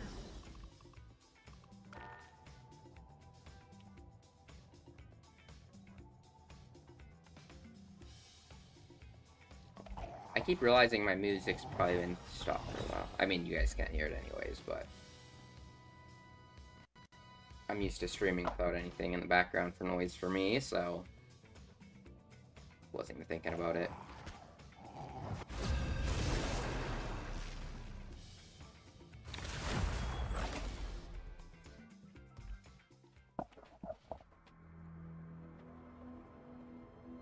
Which hero do you think you want to be today?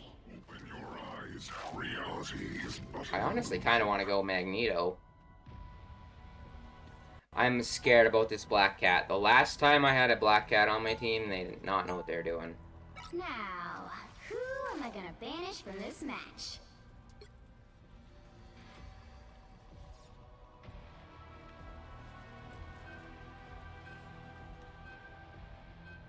Is Groot really good this season? He must be. I feel like he's constantly getting banned.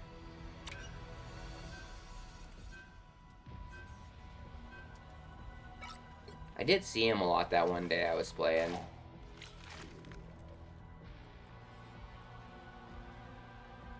Magic, huh?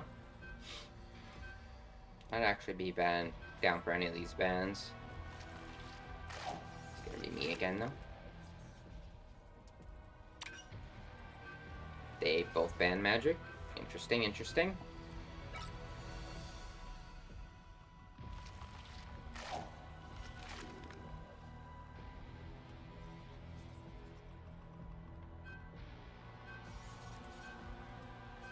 Okay, guess we're getting rid of Penny.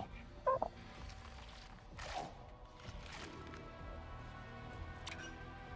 my God, we had the same bans for the last two. We missed out on 4 bans.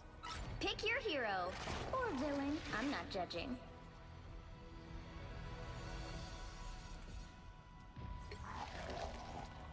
Be wary. No timeline exists. I'll go where into Mag Magneto Jail, I guess. yields. By the way, that fucking new Magneto skin that's coming out is diabolical. Bro is slotted the fuck up.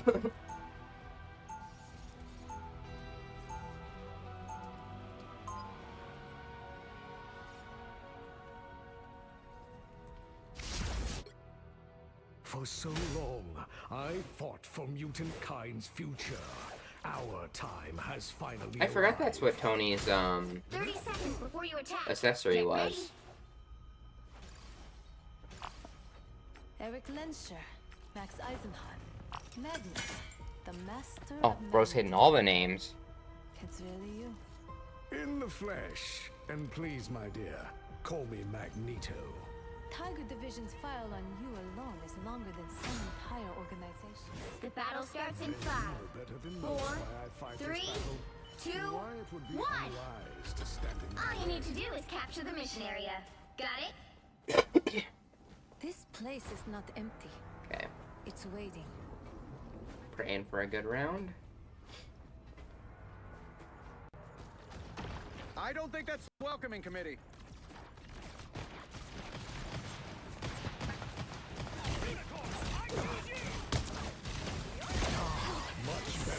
Anyone willing to help? Looks like the mission area is yours to capture now.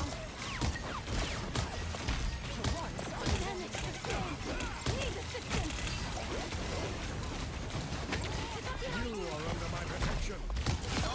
Okay, got one.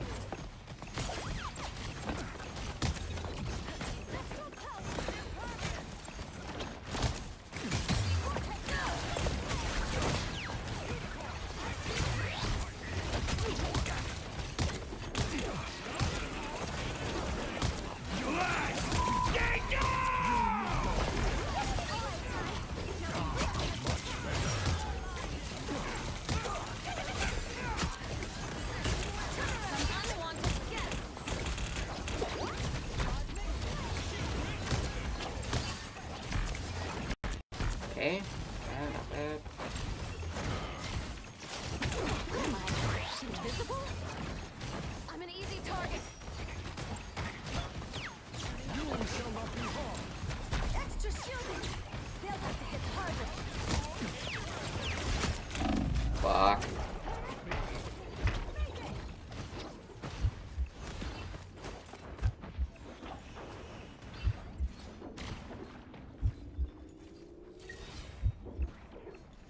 They captured the mission area! Extra shielding? Yes, please. That should be sufficient. I survived, but we didn't cap point there. I'm not hitting a lot of shots. I might have to try and switch to... Here they are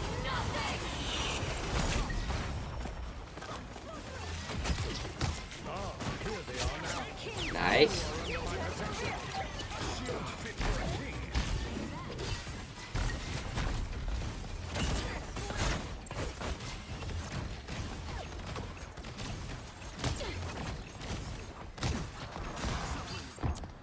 Against the world! You are under my protection. Magneto! Fuck, I wasn't expecting her to go in the sky.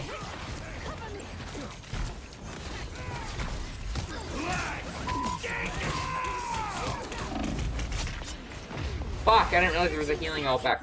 I heard the shield up. Way too late. Bombs away! Opening a portal.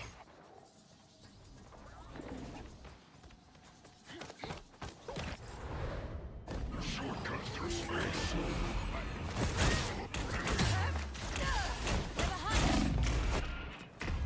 Fuck's sake, she killed me.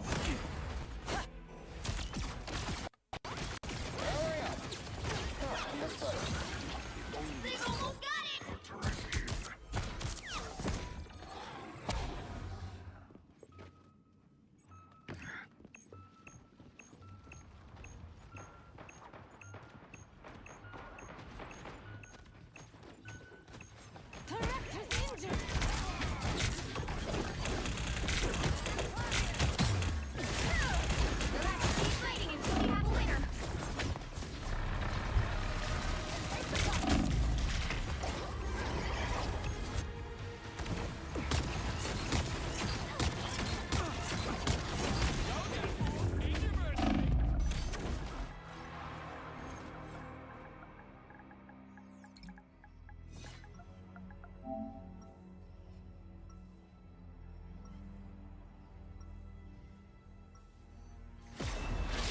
supreme, I oversee other magical adepts.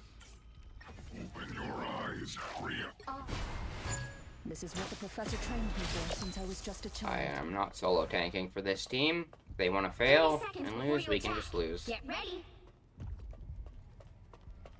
The time will come when all air breathers will kneel before me.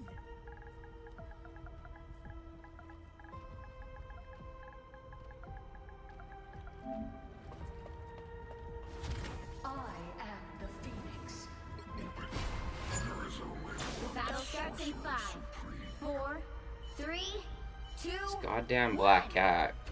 I feel like this is the third time this season of Ranked I've got a black cat where they join my team, every spell cast and I has don't a even notice them price. doing anything all game. That is deep. I mean, that wasn't a great game for me. I missed like fucking half my shots, but still.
Okay. Finally.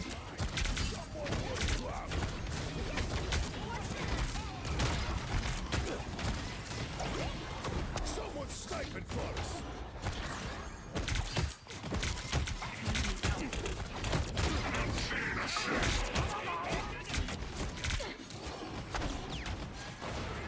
Okay, down here.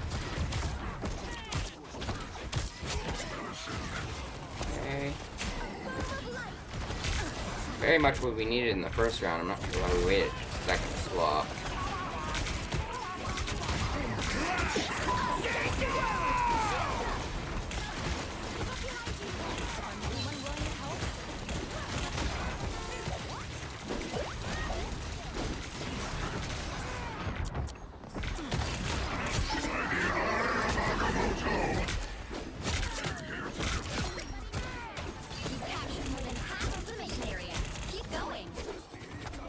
Get out of here, Deadpool.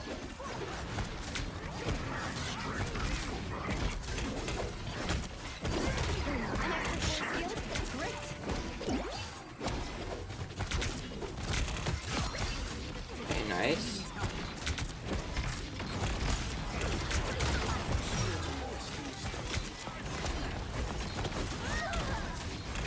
Okay, good, good, good.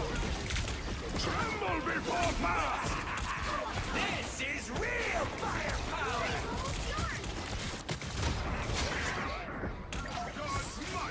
Maximum pulse!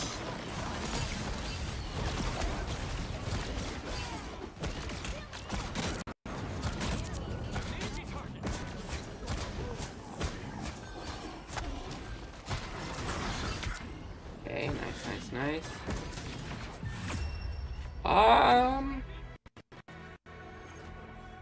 This month, what is this? Halfway through the month? Honestly, probably. That was really fun. So I might do another Pirate Warriors stream, or I will hop on and start playing One Piece Odyssey. Failed me. Magic was there. I think my next stream, I'm gonna try and cruise out and try and finish most of the Bleach game. And then I would be down to do some more One Piece games, and Something bothering you, Ben? either start One Piece Odyssey or do a little bit more Pirate Warriors. Getting kind of old. Right. I feel like it could be fun to maybe do like a random wheel, put all the characters on it, and spin and do a different character every time. The battle play. starts in 5, 4, 3, 2, 1. All you need to do is capture the mission area. Got it? I'll take a cosmic flash over fighting vampires any day.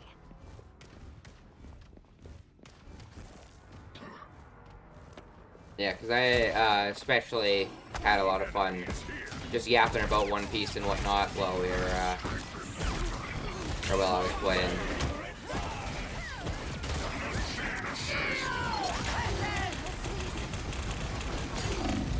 The mission area is yours to capture now.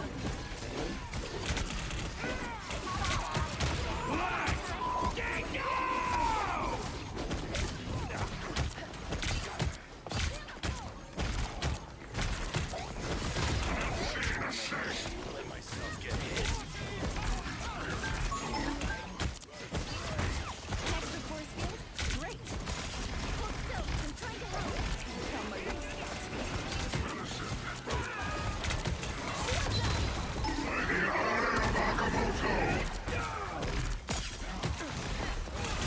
Against the world. Fuck's sakes. Mission area. Hands are shaking again. Focus. Shanti, guide us to retreat. You're mine. I'm opening a portal.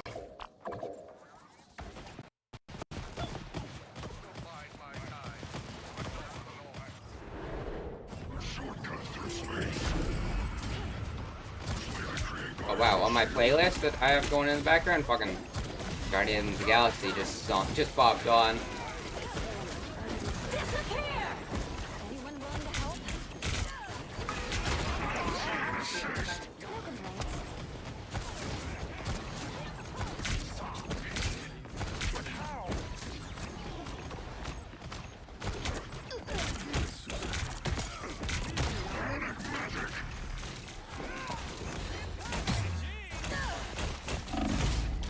Your team's Fuck. capture progress has passed the halfway point. Kind of getting cooked. Your attacks are futile.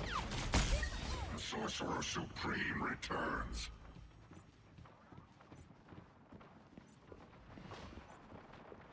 I've tagged a foe. Hunt them. What are you aiming at? Listen.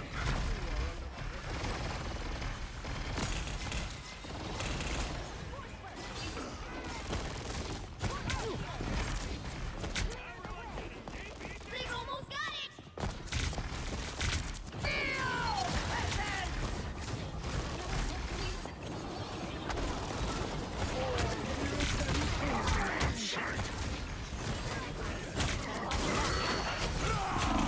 Fuck.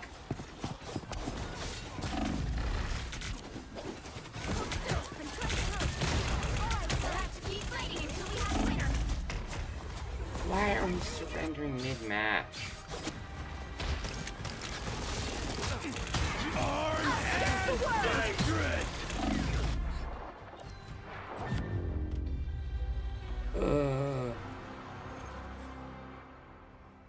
Oh, that's awesome. I actually own a really shitty guitar, but I've never properly learned how to play it. It was my brother's, and I just kind of got it as a hand-me-down, and I never got much into it. I'm not musically skilled. Also, that was brutal. We lost that. My team was kind of ass. Try not to rage, though. I was so just not in a great mood after that stream the other day where I was just raging the whole time. I was like, that's not what I want my typical stream to be like. Take 30,000 damage. Complete 5 matches. Oh, need to play 5 to beat that challenge?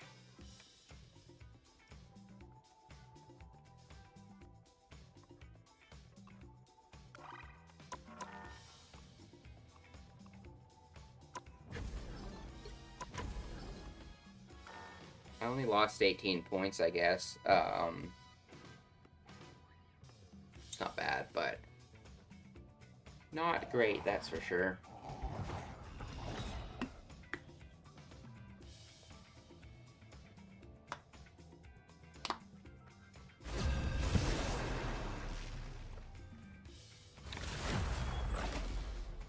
Do you just play guitar and bass, or do you play any other Which instruments? hero do you think you want to be today? Open your eyes, reality. The most I was able to play anything was I could play like two really basic songs on the piano. Who am I gonna Because at my grandma's house, she has a piano, and we would always mess around with it as kids. But like, if you told me to try and do it right now, it would be the most horrific music you've ever heard in your life. I'll tell you that.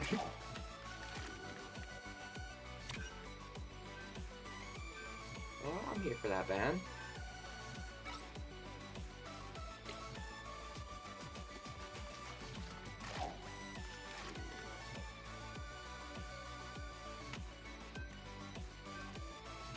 If I lose this match of ranked, I might just switch to quick play and finish off these 5 games for these challenges.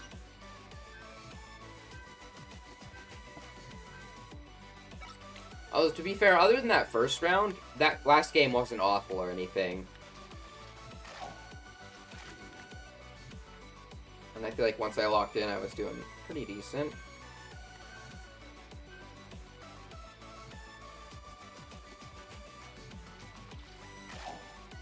Oh, hell yeah. That's awesome. You'll need a top-notch team to win this one.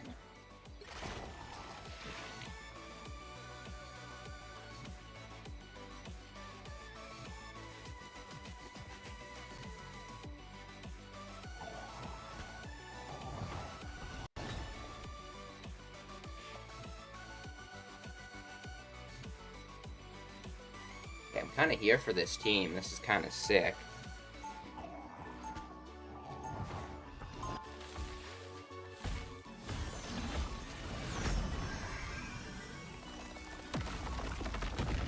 Vengeance back together if it were within my power. How long is this? 30 seconds before you attack. Oh, Get never ready. mind. I mean, I don't know what song the name title of the song is, but I recognize it now. What are you tracking now, Jeff? I think it was the audio mixing with Marvel Rivals. It did not sound like how that song normally sounds. Or chaos. Possibly both. The battle starts in 5, 4, 3, 2, 1. Okay, let's get it. Oh, immediately launched back.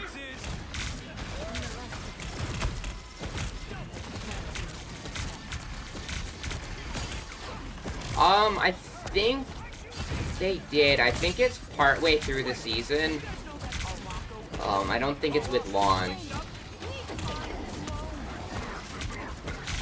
I'm pretty sure in the dev vision they said the date. I just don't remember. It's May something, I'm pretty sure.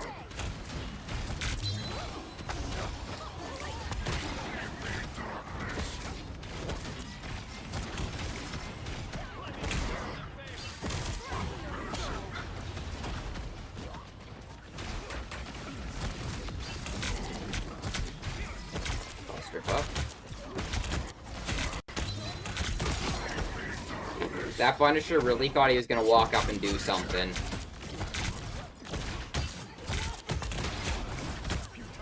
think he resurrected though.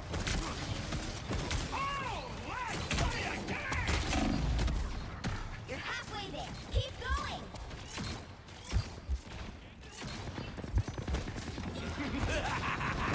This is real firepower!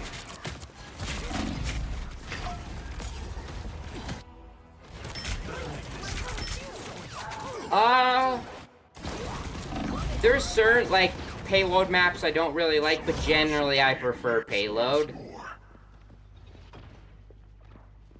There's a couple that kind of suck and are a little bit scuffed, but I feel like a lot of the times the domination maps end up being kind of a worse experience. An arm you cannot withstand if I can. Low-key, I think, honestly, some of my least favorite are the, like, combination ones where the first one is a point and then it turns into a payload. Those ones often annoy me because I feel like you get stuck at that first point against, certain teams. Oh, I'm getting destroyed here.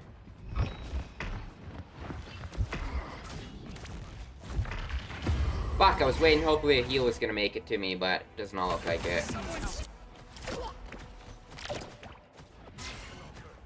I just locked in. Hands are shaking again. Focus. Get that vehicle moving again! Opening a portal. Try and go on top of them.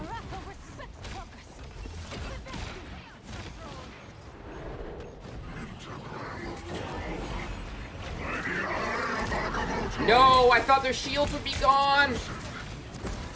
I saw the shields on too, I just assumed it would work out. My dumbass.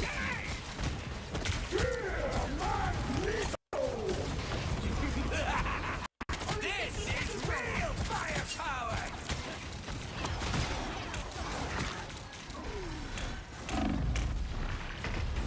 Fuck's sake.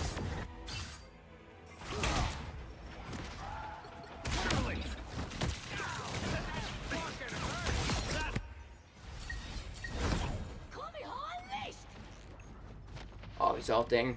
Okay, they got one of the healers down. And a DPS and a tank. Okay, we got this. Convergence maps, that's what they're called. Vehicle reached a checkpoint. Keep up the momentum.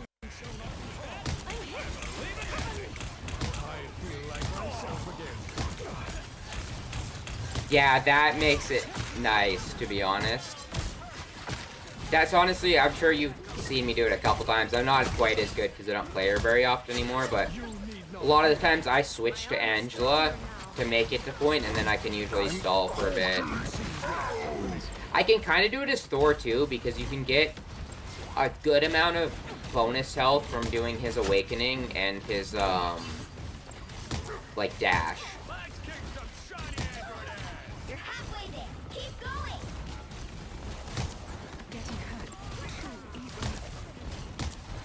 I don't know what is up. I feel like since I've gotten this new controller with no stick drift, I aim even worse.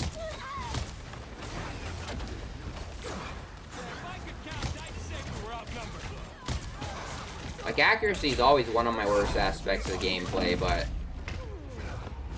it's gotten brutal, it feels like. I don't know how it's... I guess probably at 50 because I swapped characters. Shall not be removed so easily. Yeah, no. Yeah, no. Moving again. Man, I rarely use that. I forgot Magneto has Snowfall.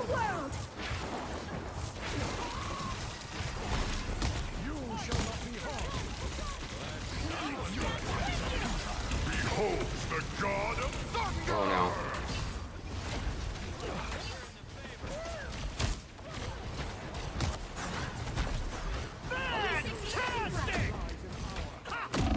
No, get back here. No, I'm gonna kill myself and that's fantastic. I was trying to shield him and then I just got ulted on. I won't lie, I am throwing hard this game. My power cannot be quelled.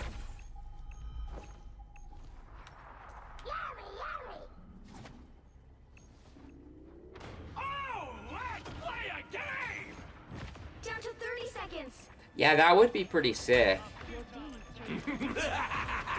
This is real firepower!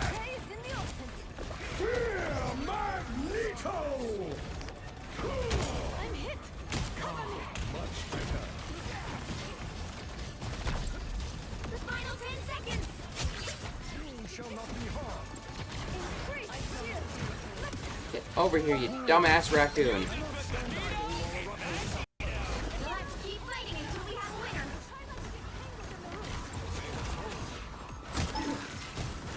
Your brother would be proud. You need not fear. You be more careful. Okay, there we go. Vehicle reached a checkpoint. I'm assuming Jarvis isn't in this game because I'm pretty sure Jarvis is an MCU thing. I think he does have an AI now, where he had a different one, but I think Jarvis is a real person in the comics. I know a decent amount of stuff, but my comic book lore gets messed up a bunch. And to be fair, I think I've only read 2 Iron Man comics before. I've read it's called Devil in a Bottle, the one about his drinking, and then I've read some random one as a kid that I got in a book fair or something.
No.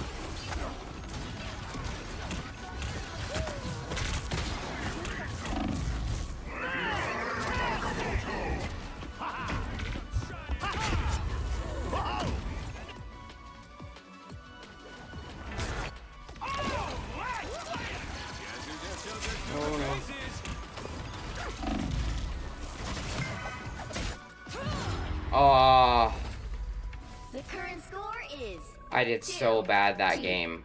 0.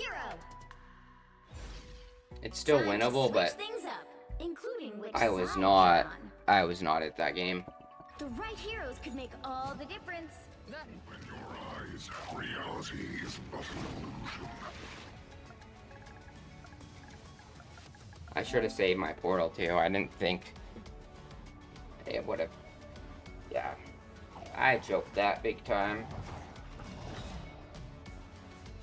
I feel like my portals have been terrible this season.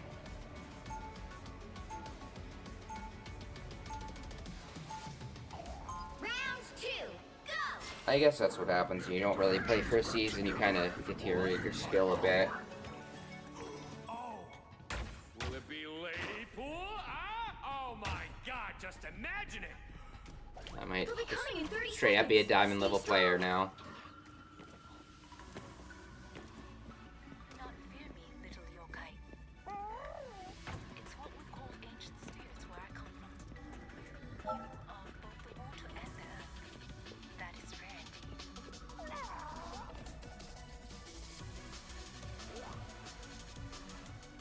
The battle starts in 5, 4, 3, 2, 1.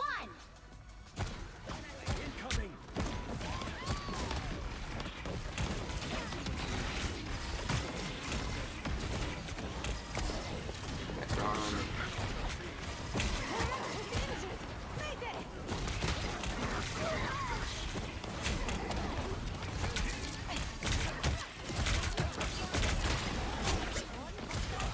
Okay, nice work.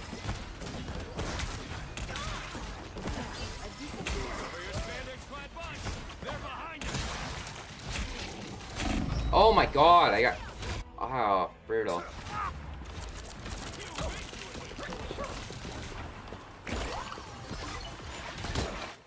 Doctor is in.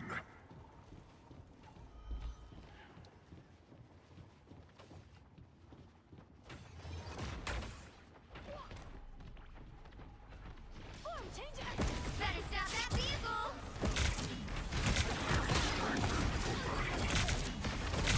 Sense the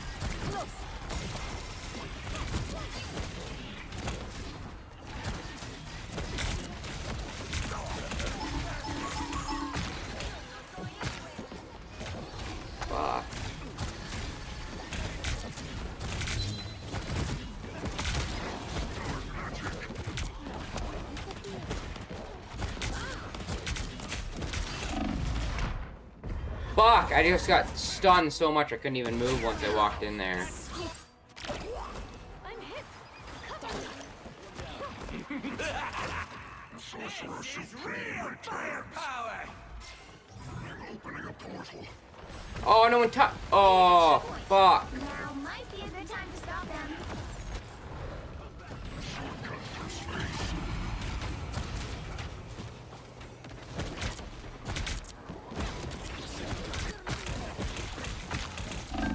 Fucking.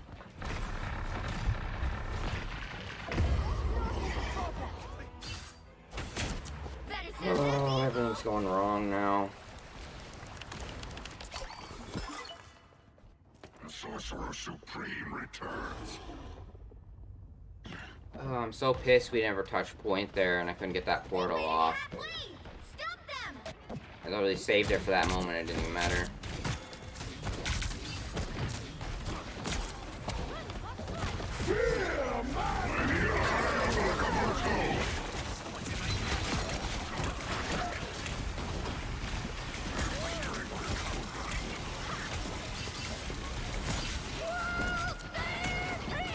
Oh my lord.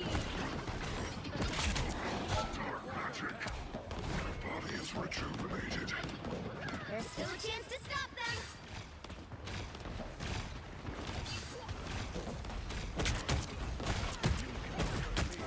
Enemies are near.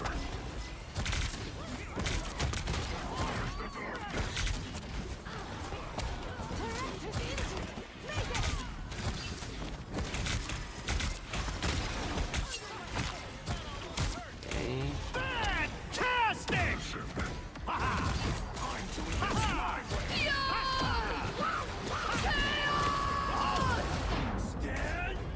Nice.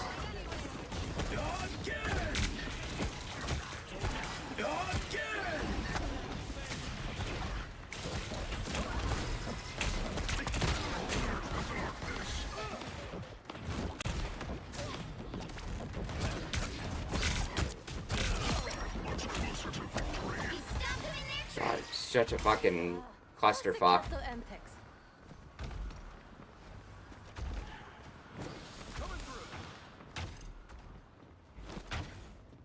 Enemies are near.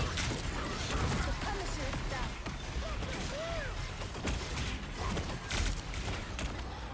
Turret is injured. Mayday!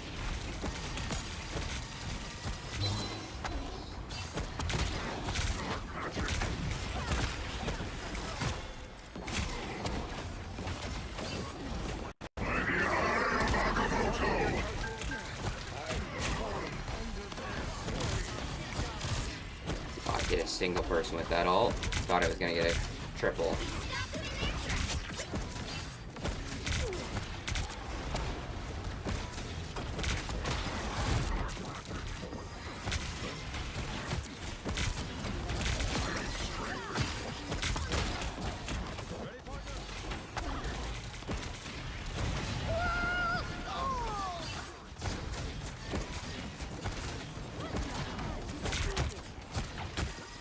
Praise in the open. Us against the world! Damage sustained. Need assistance.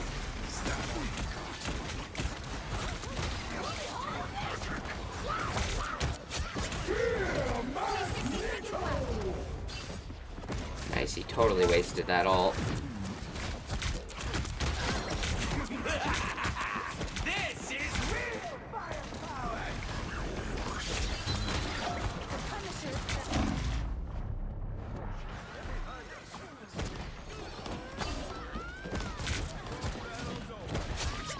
Nice work. Down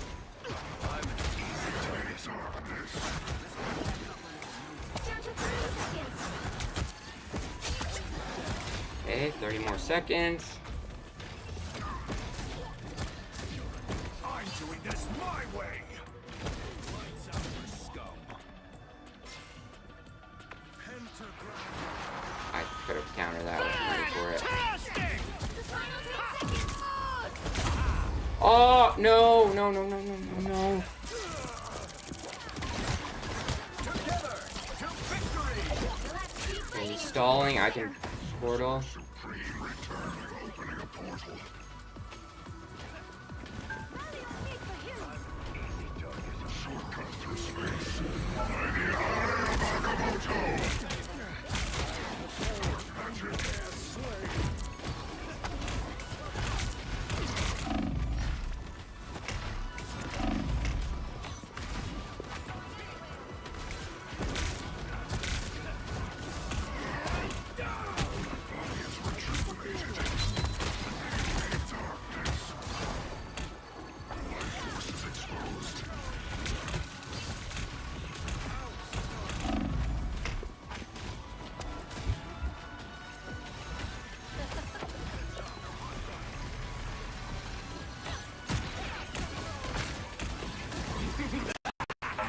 This is real firepower!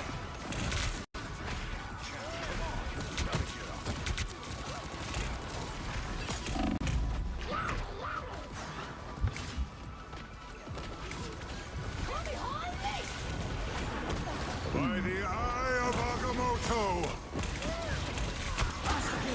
Fantastic!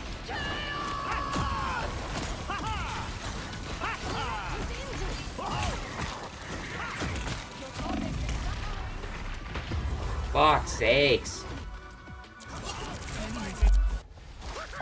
They hit a checkpoint. Now might be a good time to stop them.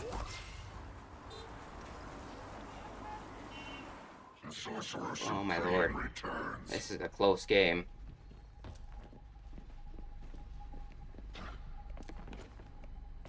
Our foes draw near. The foe is here. Better stop that vehicle!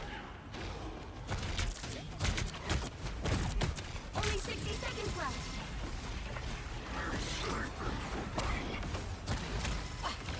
The beacon needs a rebirth of its own.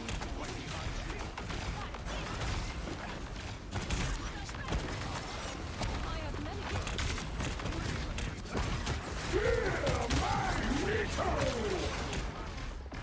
It's now or never. Stop them! Don't mind me. Fuck, fuck, fuck, fuck, fuck. Seconds. No, they're gonna fucking just reach it in time. No, no, no, no, no, no, no, no. Give them another inch. Fuck! For us. Final I score, choked that 2, so hard 2, at 13 3. deaths. Fuck. Well, you can't expect to win them all. I wanted that win so bad. We had it on second point for like a fucking 2 minute straight hold.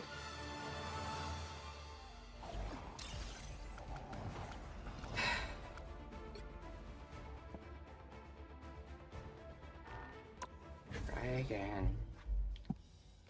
Oh, I'm actually kind of butthurt about that one. The loss before it wasn't bad, but that one sucked, and I lost 25 points for it. I messed up like 3 portals that game and just totally fucked us. I might not even play Doctor Strange anymore. I think I'm just Which throwing hero playing do you him. think you want to be today? Be wary. No timeline exists where Magneto If I lose this one though, I'm actually just done ranked for this season. And I won't be getting Grandmaster. Now, who am I gonna banish from this match? The whole reason I enjoyed playing ranked so much last season was because once I hit Diamond, all my matches felt so nice. But they've just felt awful this season.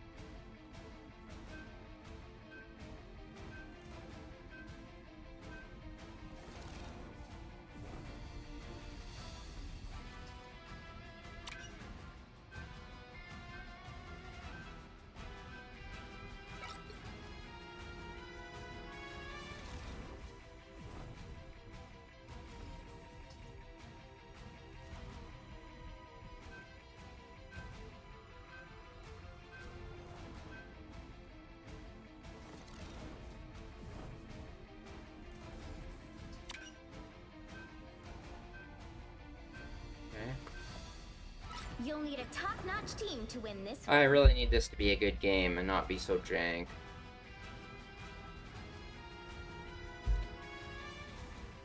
And the worst part about last time was just I felt like I played like garbage.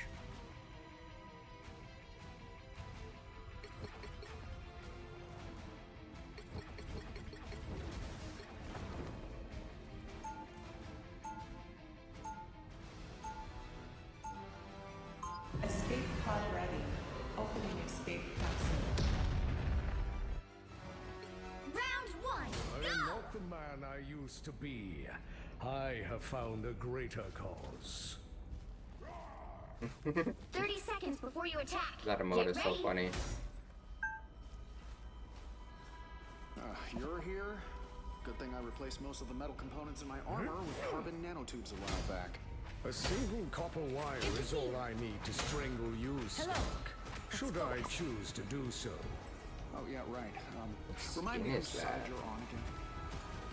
Is that the The Thieves battle Guild starts in skin 5, with 4, a recolor or 3, something? 2, 1. All you need to do is capture the mission area. Got it? All the 10 realms and much beyond would lie easily within Niflheim's borders. You cannot hurt me. I feel like myself again.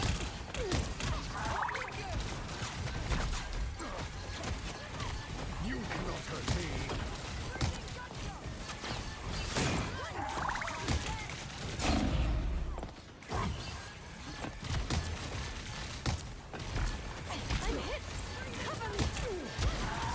You shall not be wrong.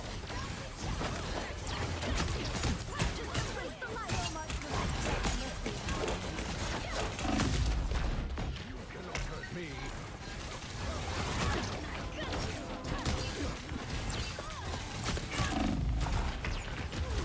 Okay, that was an absolute clusterfuck.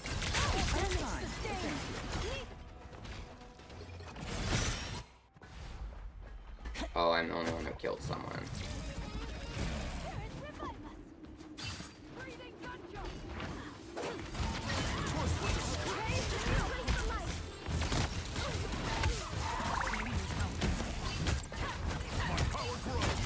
Behind us.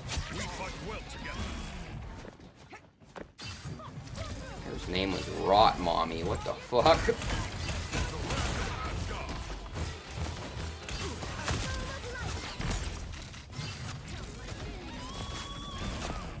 My power grows. Us against the world!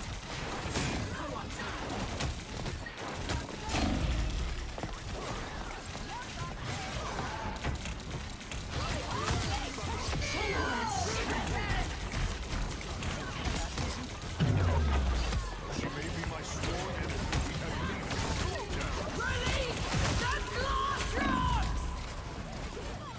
We have behold the god of thunder!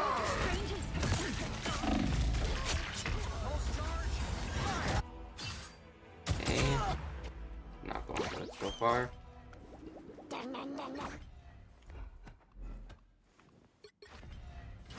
My birth and past are tainted. This feels I empty. fight to reclaim It's them somehow each day. dangerous.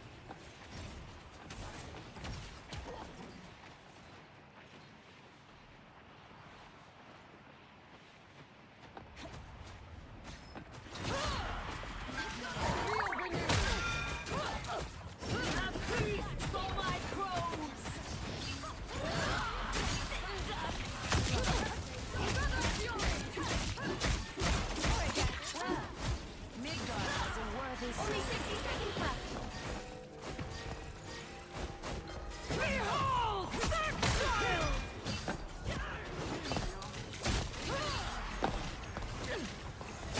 I took great pleasure in striking you down.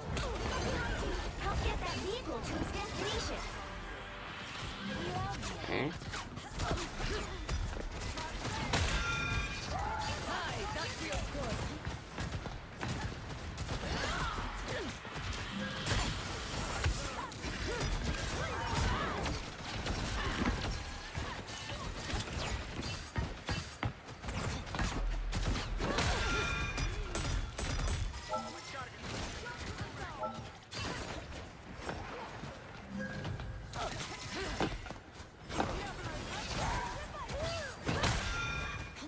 Get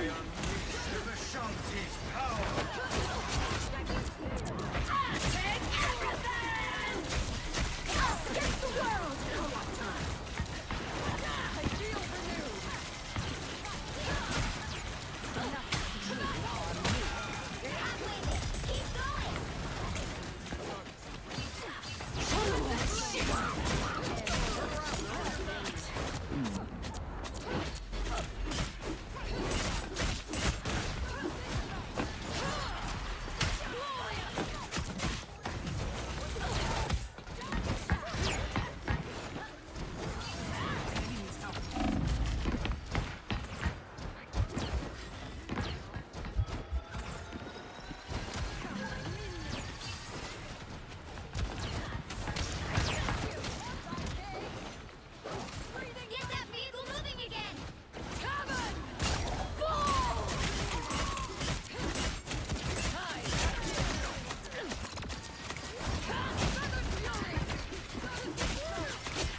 Okay. Damage there.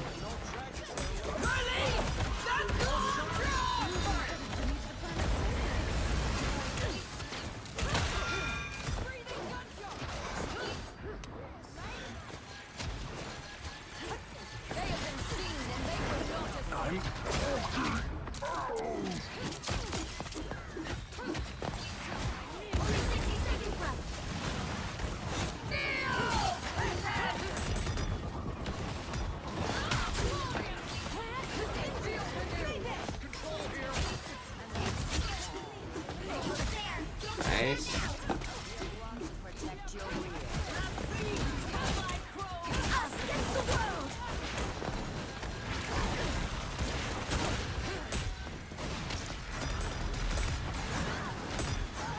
Down to 30 seconds.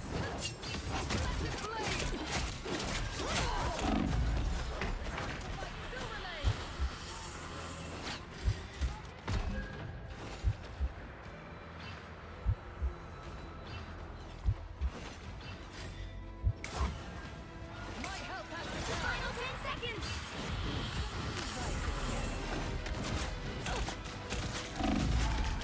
Fuck!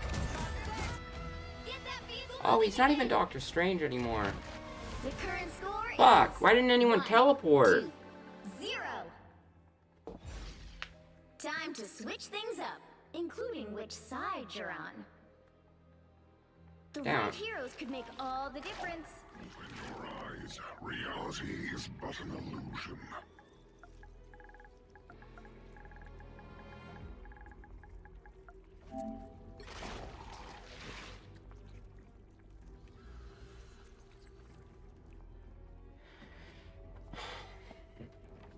Oh, I am so annoyed with ranked in this game. Round 2, go!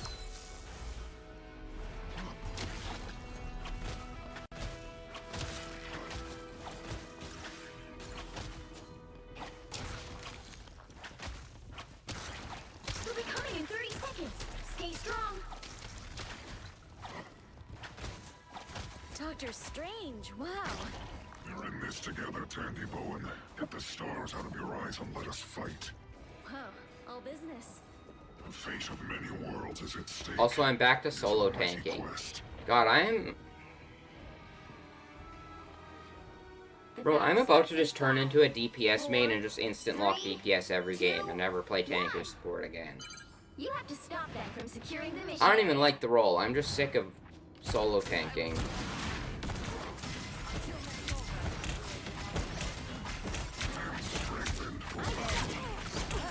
That one hurts so cold.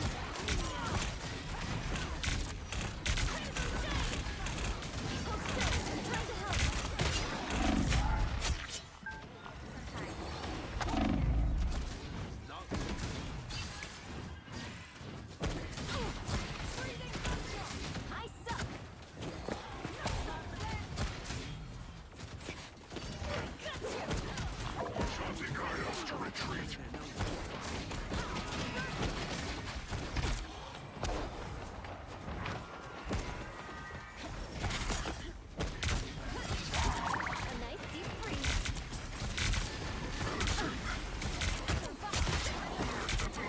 I'm not sure why they actually fell for that bait and came down this alley, but I'll take it.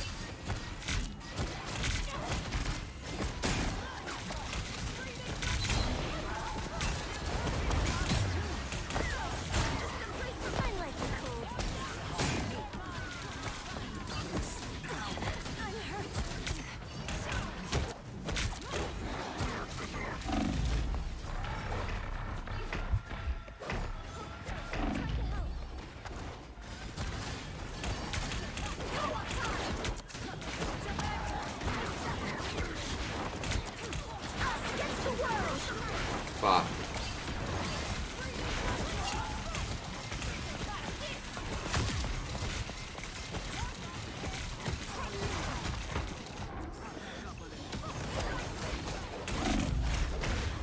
Fuck.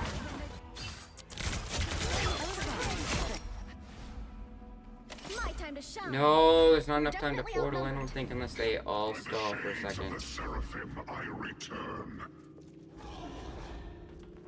Survive this. Fuck. Can't make it. There they are. You need That's to so stop that fucking vehicle in its annoying. tracks. I die one time and we lose point.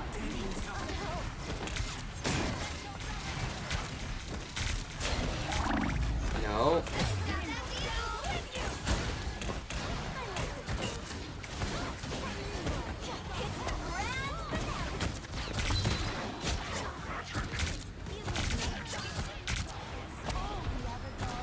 I am Dark Child. Got you. Okay, nice.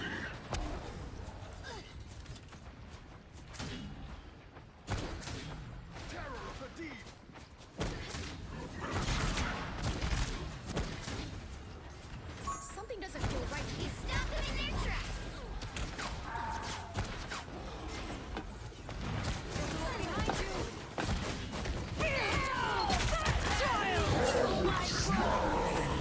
What a little bitch.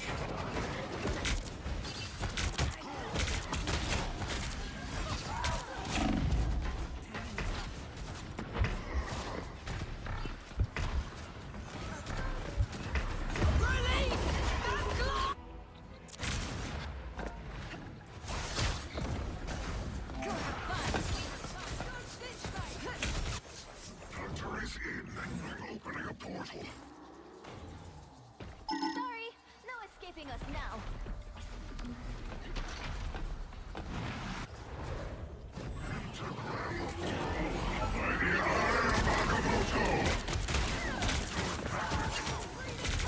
No way we didn't kill that fucking support kill. Holy lord.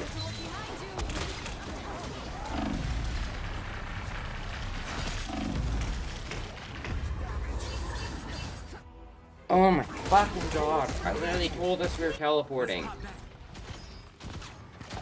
Here come the bad guys. Victory has escaped us. Fall back.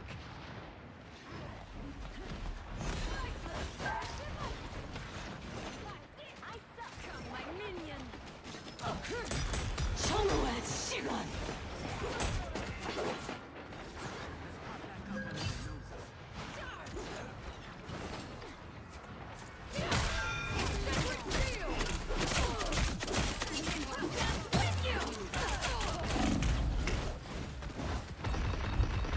Co-op time.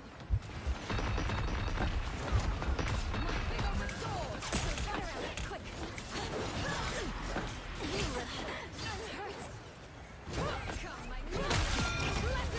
Yeah, it's always a struggle solo tanking.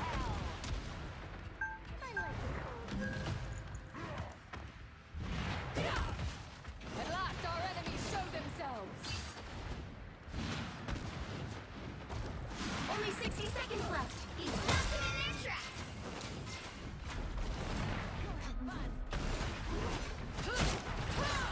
I suck.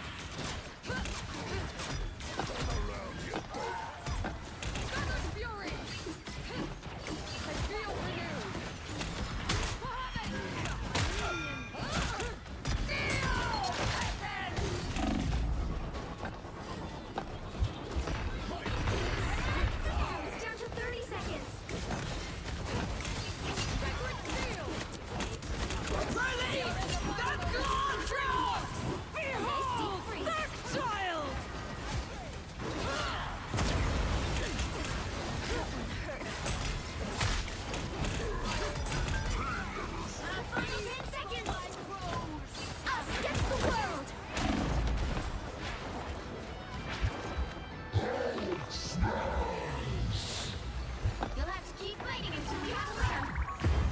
Fuck! Final score 1-2-2. That was so winnable. Well, you can't expect to win them all.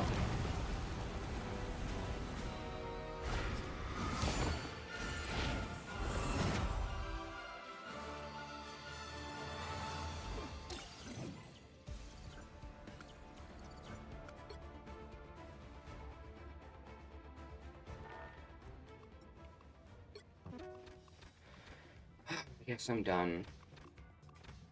That's so fucking brutal.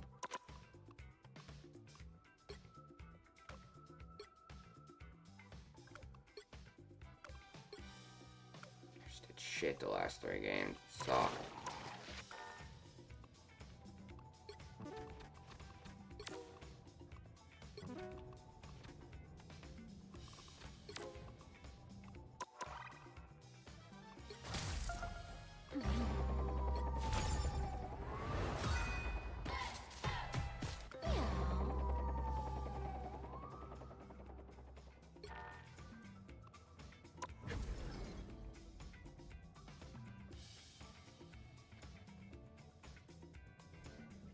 Well, 3 quick match games and then I will end stream for tonight. Pretty done with Rivals. Doesn't take long at the end of the season. 3 solo tank games in a row. They weren't fully solo tank, but they kept swapping, so I was solo tank.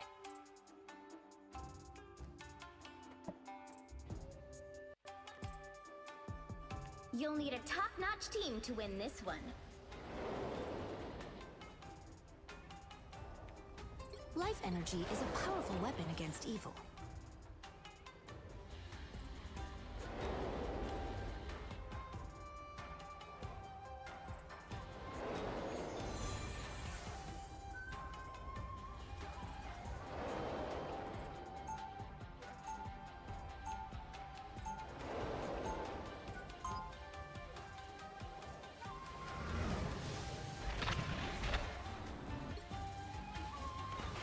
Martial arts sharpens your mind.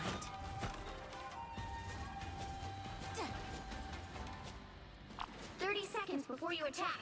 Get ready. I think the next Mantis skin is also getting a new band. I have a lot of Mantis notes though. You are one of a kind. That doesn't mean you have to be alone.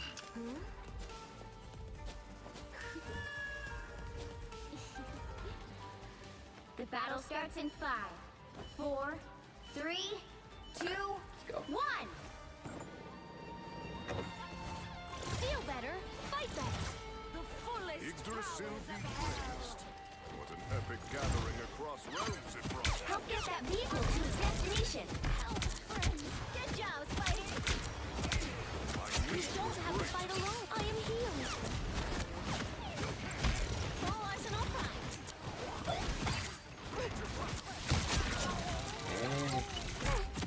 Feel better, fight better.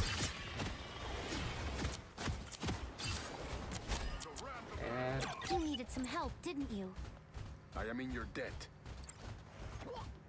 I am interested if I can play my Rivals. I definitely should be able to play my Rivals on my new computer. But what the rank will be like on PC. Because I've heard it's significantly harder than console, but it's good to find out for myself properly.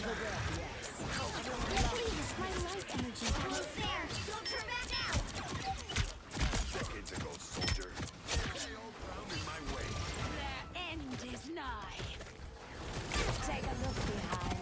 Vehicle reached a checkpoint. Keep up the momentum. I need assistance. You needed some help, didn't you? Focus on the battle. I wreak battlefield havoc.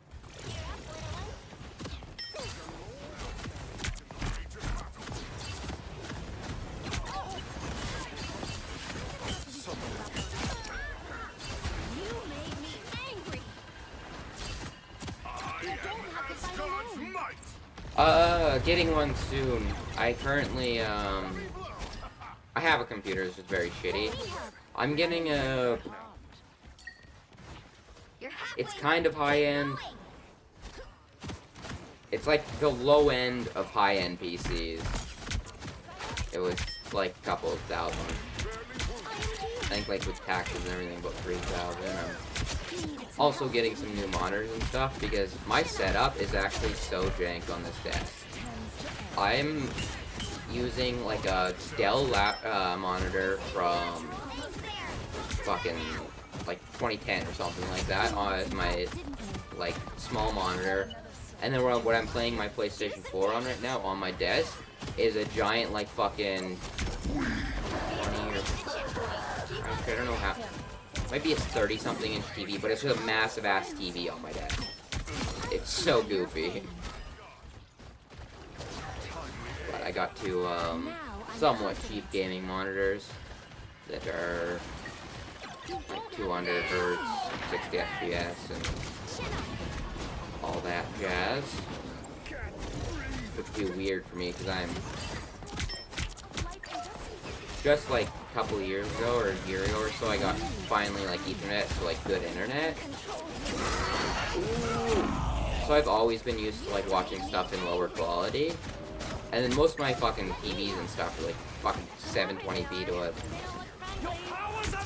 or a little bit more, like 1080. So getting like actual fancy monitors and everything is gonna be weird.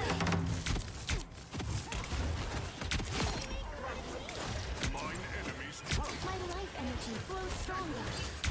You don't have to fight alone. Knees down. Double KO! Fire mode! Their end is not. Disappear! So close!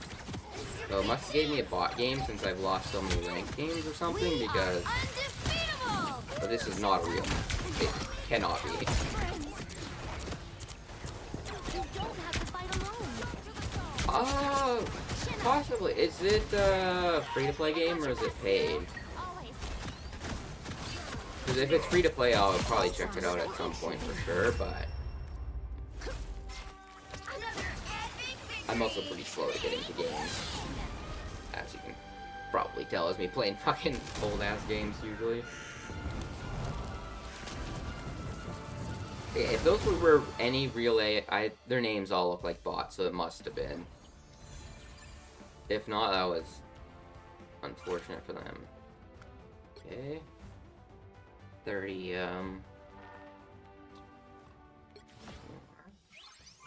think this should also give me 1,000 to do this, yeah.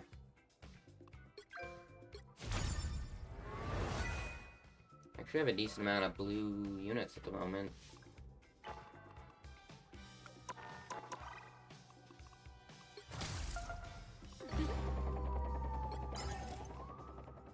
Two more games, huh?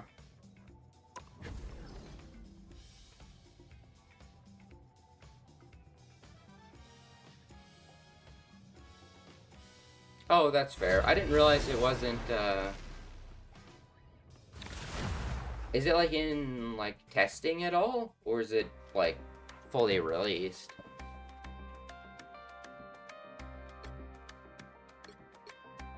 The right heroes could make all the difference.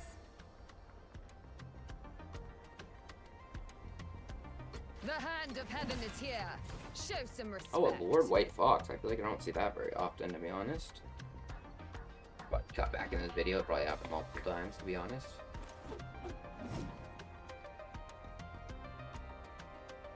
What's your favorite Angela skin, to be honest, by the way?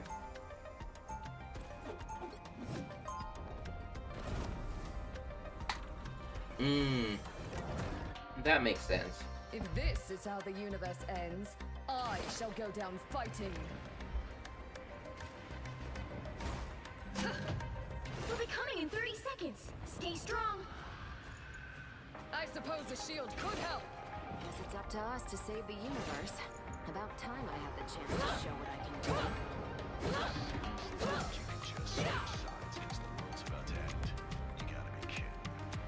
Look who's talking.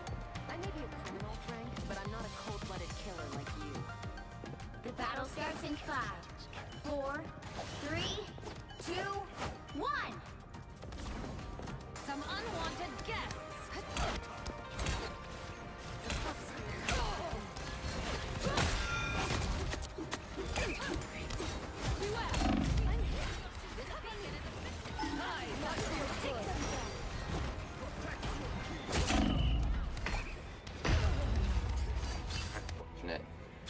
be able to survive that. Oh, the playing cards one. Yeah, that is fair. I've debated buying that one. Heaven is on my side. I like the weapon for this skin, but the skin itself isn't my favorite. I actually don't mind like the fully armored look. The headpiece just looks a little bit goofy to me, to be honest. Also, we're getting absolutely pissed off. We are the boss this time. Lucky bitch, my fucking attack got caught on that door frame.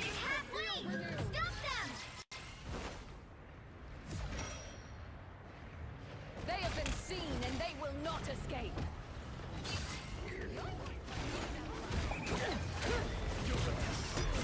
They're sneaking from behind. Sacred steel.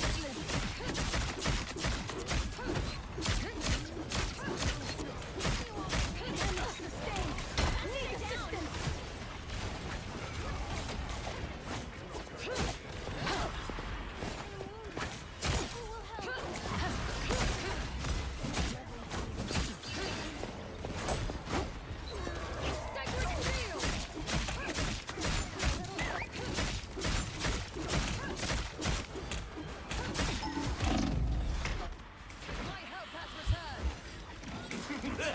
I cannot believe I survived that. What have you called forth, Namor?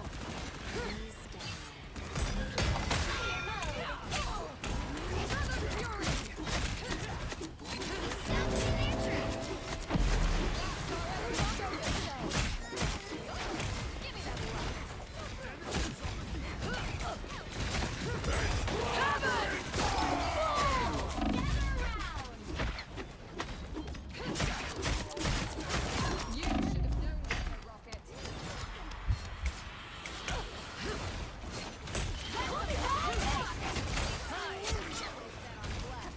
Yeah, I got fucking stunned and then just left there. Is there another one back here? Yeah.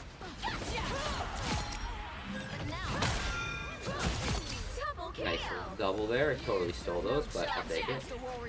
I'm gonna triple here.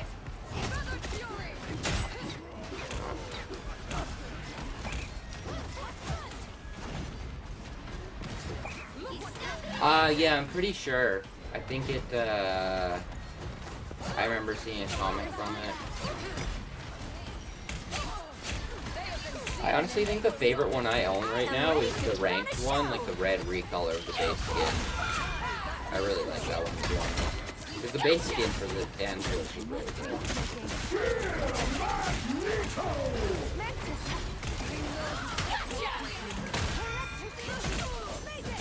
The black cat has run out of lives. This should cure my ass. Sacred steel!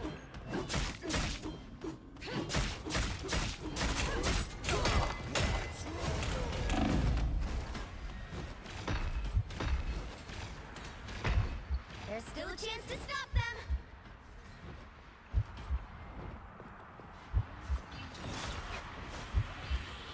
This should cure my ails. Hi, that feels good. Feather fury! Only 60 seconds left. They have been seen and they will not escape.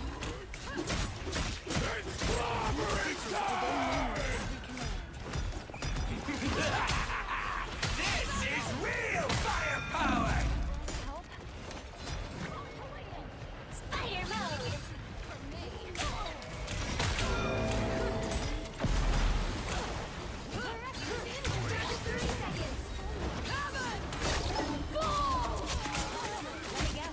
I am ready to put on a show. I hit 4 of them with it, and of course they hit a Yami ult after it.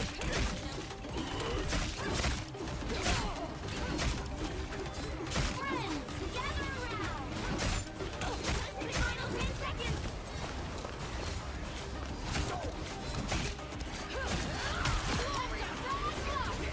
I just fucking took that rocket raccoon. Keep fighting until we have a winner. Should be good at both healers are dead.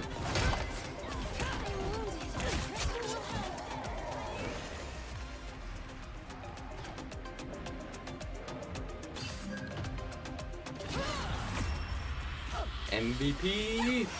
Another epic victory. Big win.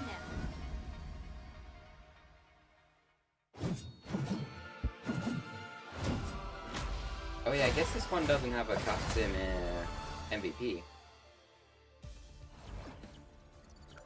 Where the fuck was this even from? Was it a battle pack or? I think it was this battle pass. To be honest. What's my highlight? I haven't really been watching those.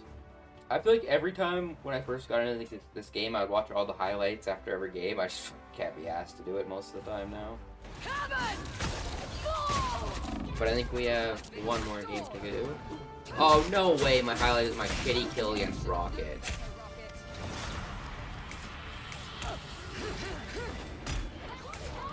Oh, and then me getting frozen. Man, what a terrible highlight. I think it's just because I got a bunch of like, assists and stuff. Oh, it counts these as well. You stood no chance against a warrior boar.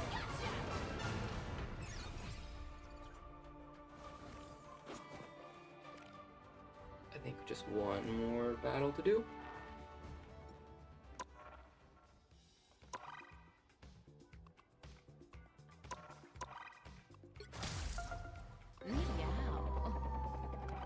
Yep.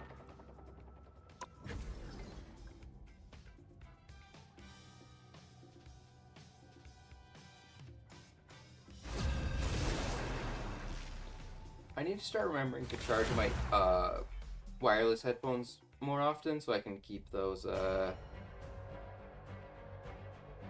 Pick your hero. Or villain. I'm not judging.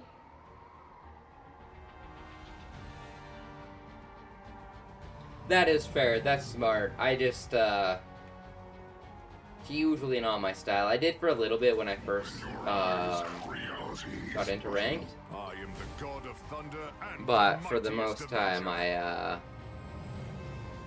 don't spectate myself like that. It's the same reason when I play fighting games, I generally will like lab for a little bit and then I will just free ball it and just not be able to combo with the shit.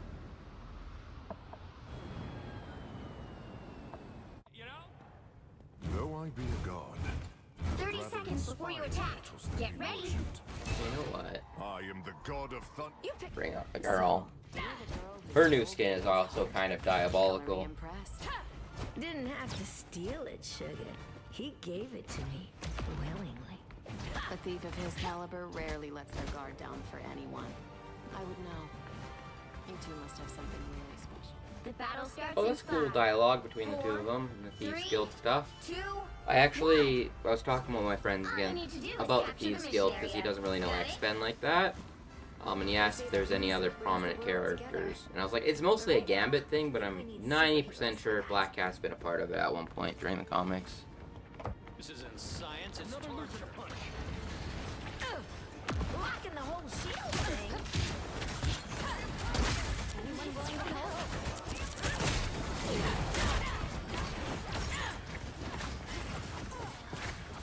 Looks like the mission area is yours. Oh, I wanted that Spider-Man uppercut so bad. I shouldn't have risked it for it.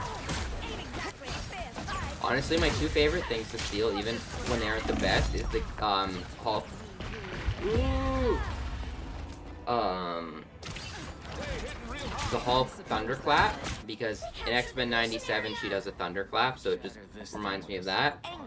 And then Emma Frost Diamond Form, because it just looks so cool to be Rogue with Diamond Form. Also, my team might be getting cooked here. I don't know, I got a kill on that first gone by. I've not played Rogue much recently. I can't fucking aim or grab. For that ability, if they got it.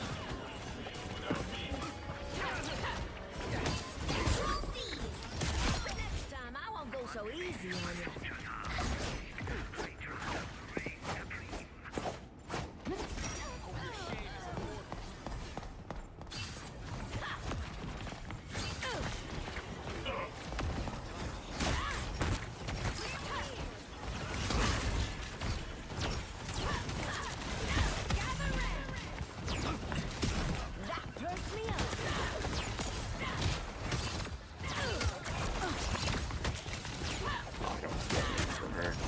Probably an increase of damage. I forget what you get when you take from DPS. It doesn't do anything.